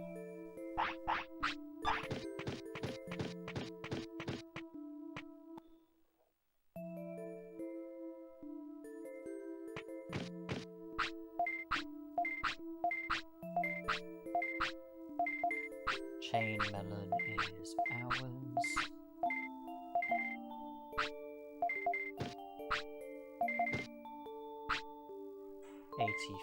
Prosperity points.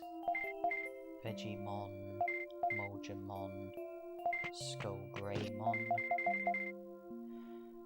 Digimon and Monzaemon are going to have to wait.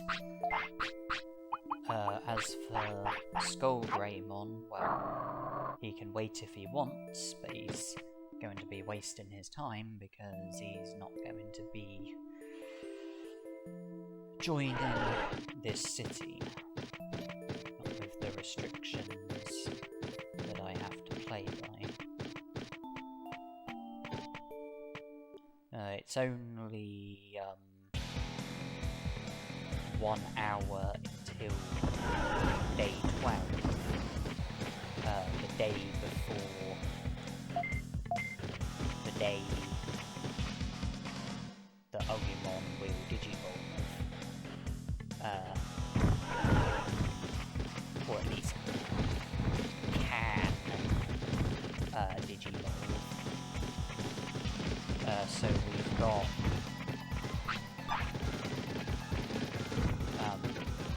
but I don't know like the exact hour in which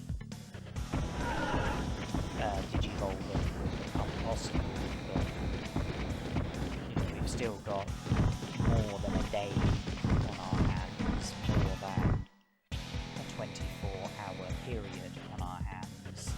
And all we have to do is defeat Magma and Digitamon.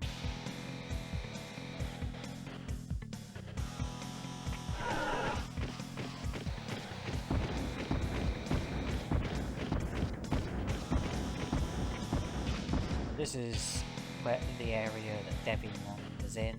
He's been replaced by random Digimon. Hopefully I can avoid them. Okay, made it past them.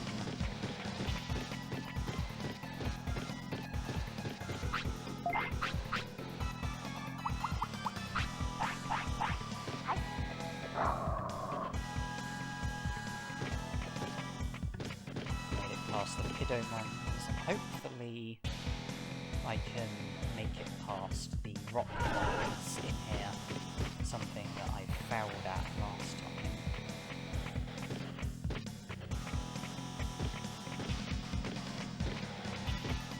Okay, made it past him. Still need to make it past this one.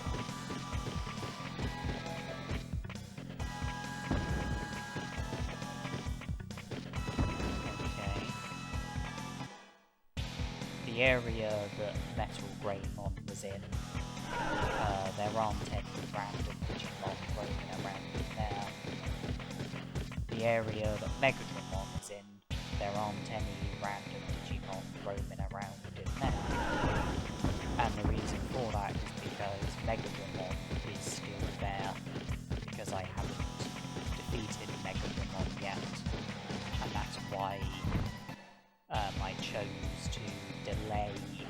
Megadramon's recruitment, because if I had defeated him during my first visit to Mount Infinity, then there would be random Digimon roaming around in this area, which is a bit of a threat to me. I'm not very good at avoiding Digimon, but by leaving the Megadramon battle until now, eliminates the complication of random Digimon.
Magma Bomb doing in excess of 800 damage, Pepper Breath doing in excess of 3,500 damage. Who would have guessed it when we were fighting, you know, one of the game's elite Digimon, when it comes to how powerful they are in battle.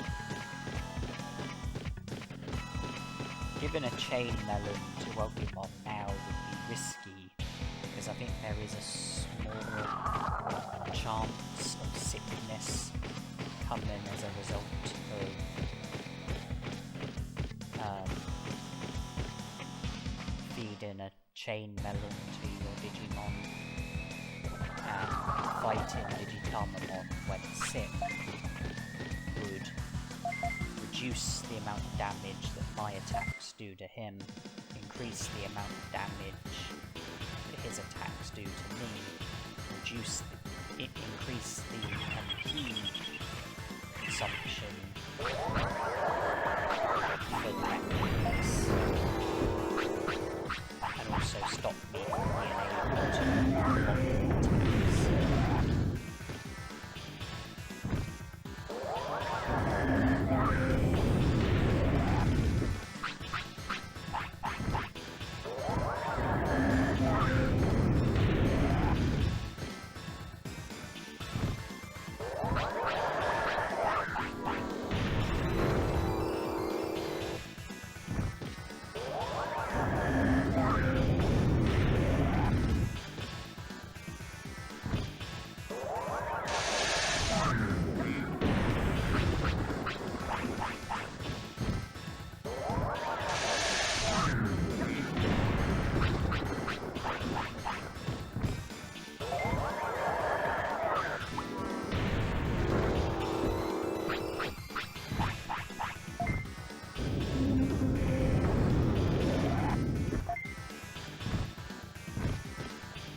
That is essentially the end of the Overpowered run.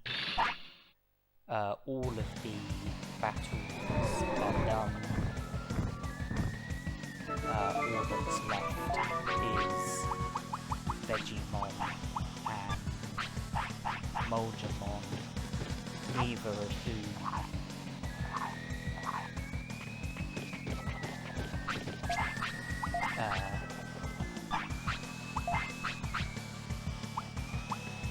are subject to any sort of battles.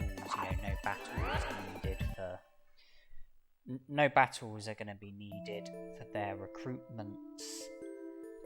Really, we just want to pass the time until day 15, get the rain plant, recruit Digimon, get the super carrot,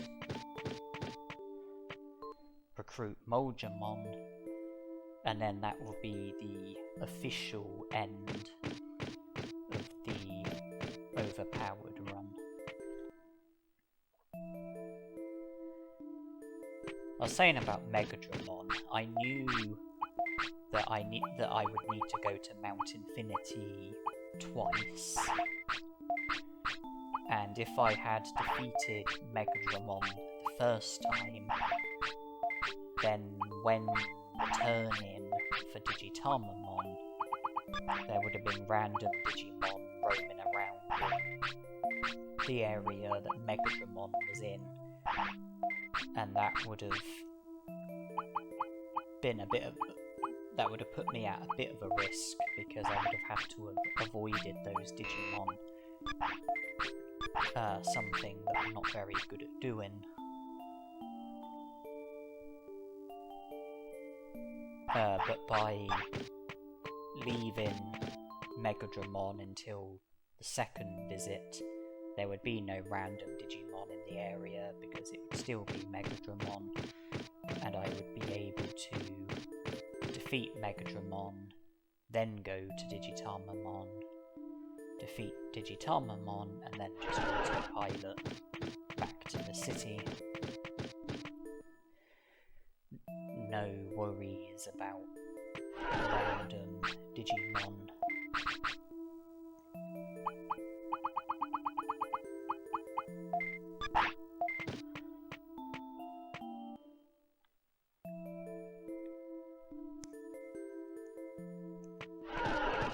I need to make sure that I have at least one giant meat, because I need to trade a giant meat with one of the Monzaemons.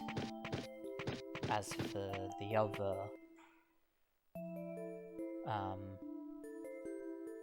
I need to trade a giant meat with one of the Monzaemons. I need to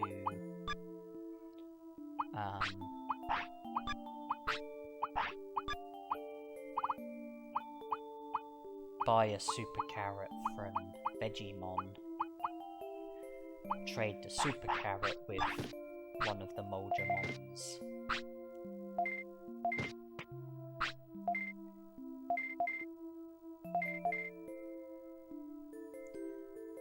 Get an Omnifloppy in exchange, trade the Omnifloppy with the other Monzaemon, and that will be the final trades scene 2.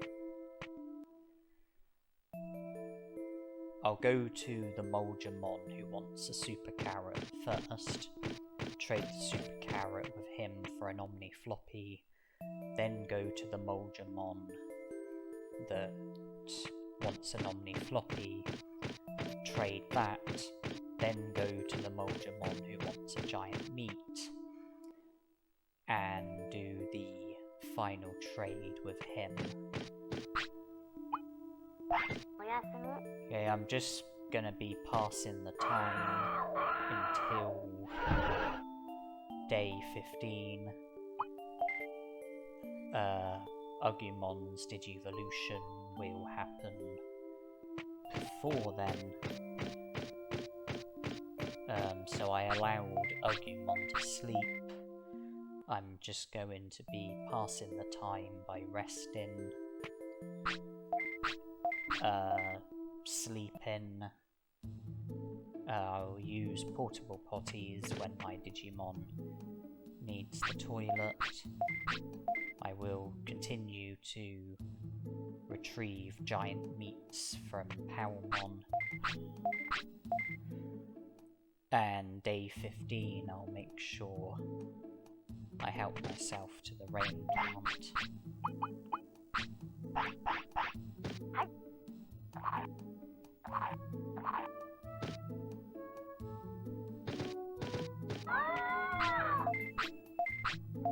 Agumon doesn't seem to be having much of an appetite at the moment.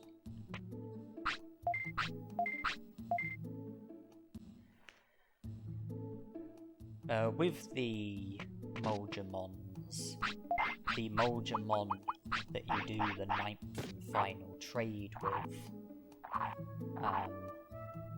is the Monzaemon who will join the city, and you lose the ability to do any more trading with that Monzaemon. The other 2 Monzaemons remain in Friesland, and you can continue to trade with them. And the Monzaemon who wants giant meats, black trouts, and high-speed discs, I value him the least when it comes to... Okay, we're digivolving. When it comes to the trades that are on offer, the items that you can get from him through trade. So who are we digivolving to?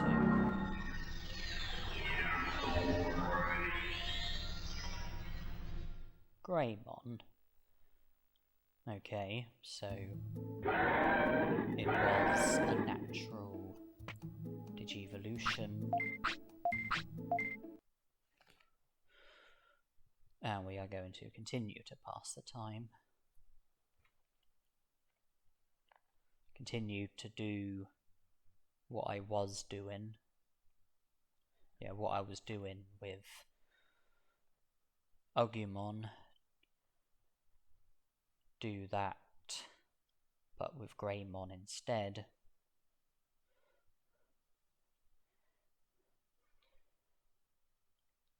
Yeah, the Monzaemon who I value the least when it comes to the trades that are on offer, I like him to be the Monzaemon who joins the city.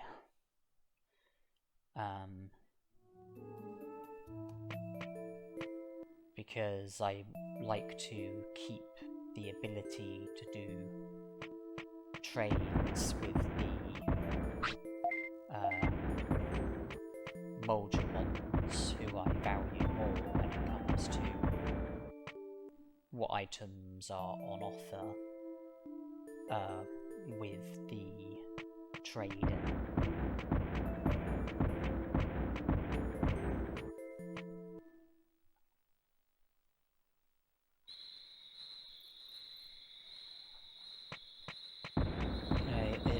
Day 15, we are going to the jungle with the rain plant, so that we can produce Digimon, have him join the city, then autopilot back to the city, buy a super carrot from Digimon, make sure we have at least 1 giant meat,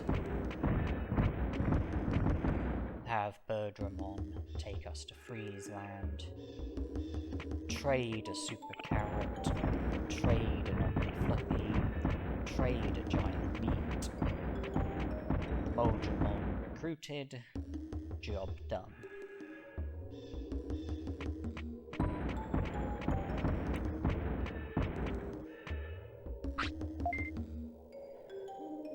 I have, you know, done previous overpowered runs for this game, but this one is different because this was an overpowered run in my very first lifespan.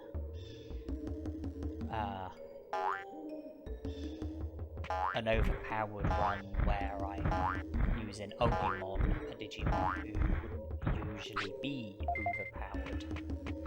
So an overpowered Agumon run, an overpowered first lifespan run.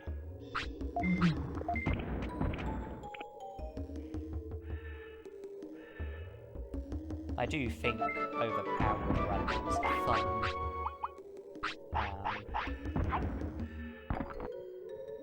I feel that it's a bit like playing a game with cheats. Cheats that make you really overpowered and enable you to go about games in ways that wouldn't normally be possible.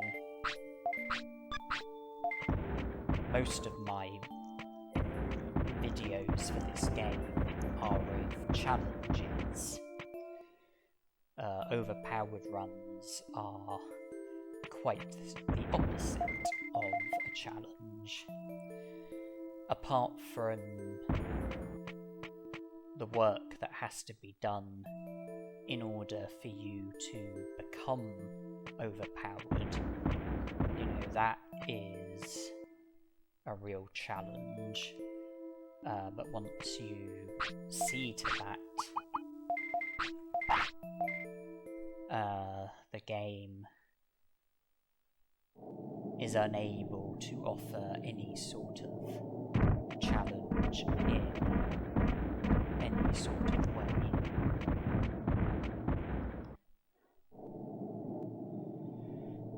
Yeah, we are nearing the end of this video. There's only a few minutes left.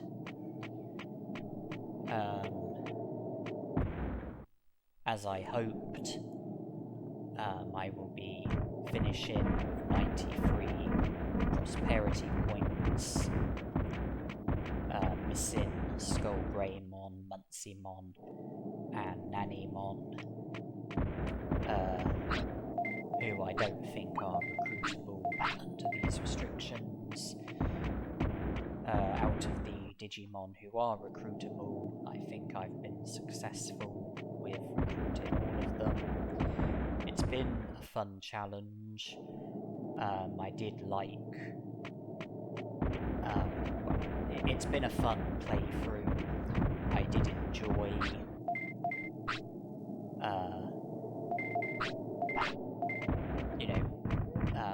playing this, putting it together. I didn't enjoy the grinding, but I did enjoy being able to complete the game with an overpowered Agumon inside of my very first lifespan. And I didn't record commentary while playing. This commentary that you're listening to has been post-commentary. I did all the gaming and recording beforehand, and then I watched it over while recording post-commentary, which will be added to the video. I've enjoyed watching the video back. I've enjoyed providing commentary for it. All in all, this has been a pretty positive experience for me with this game.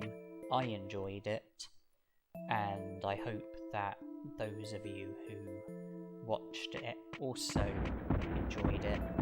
If you did watch it all the way through, then I would like to thank you for devoting your time to me, devoting your time to material which belongs to me. I hope that you feel that watching this was worthwhile. I hope you had a positive, pleasant experience. And I would like to thank you all for watching. I would like to thank you all for sticking around.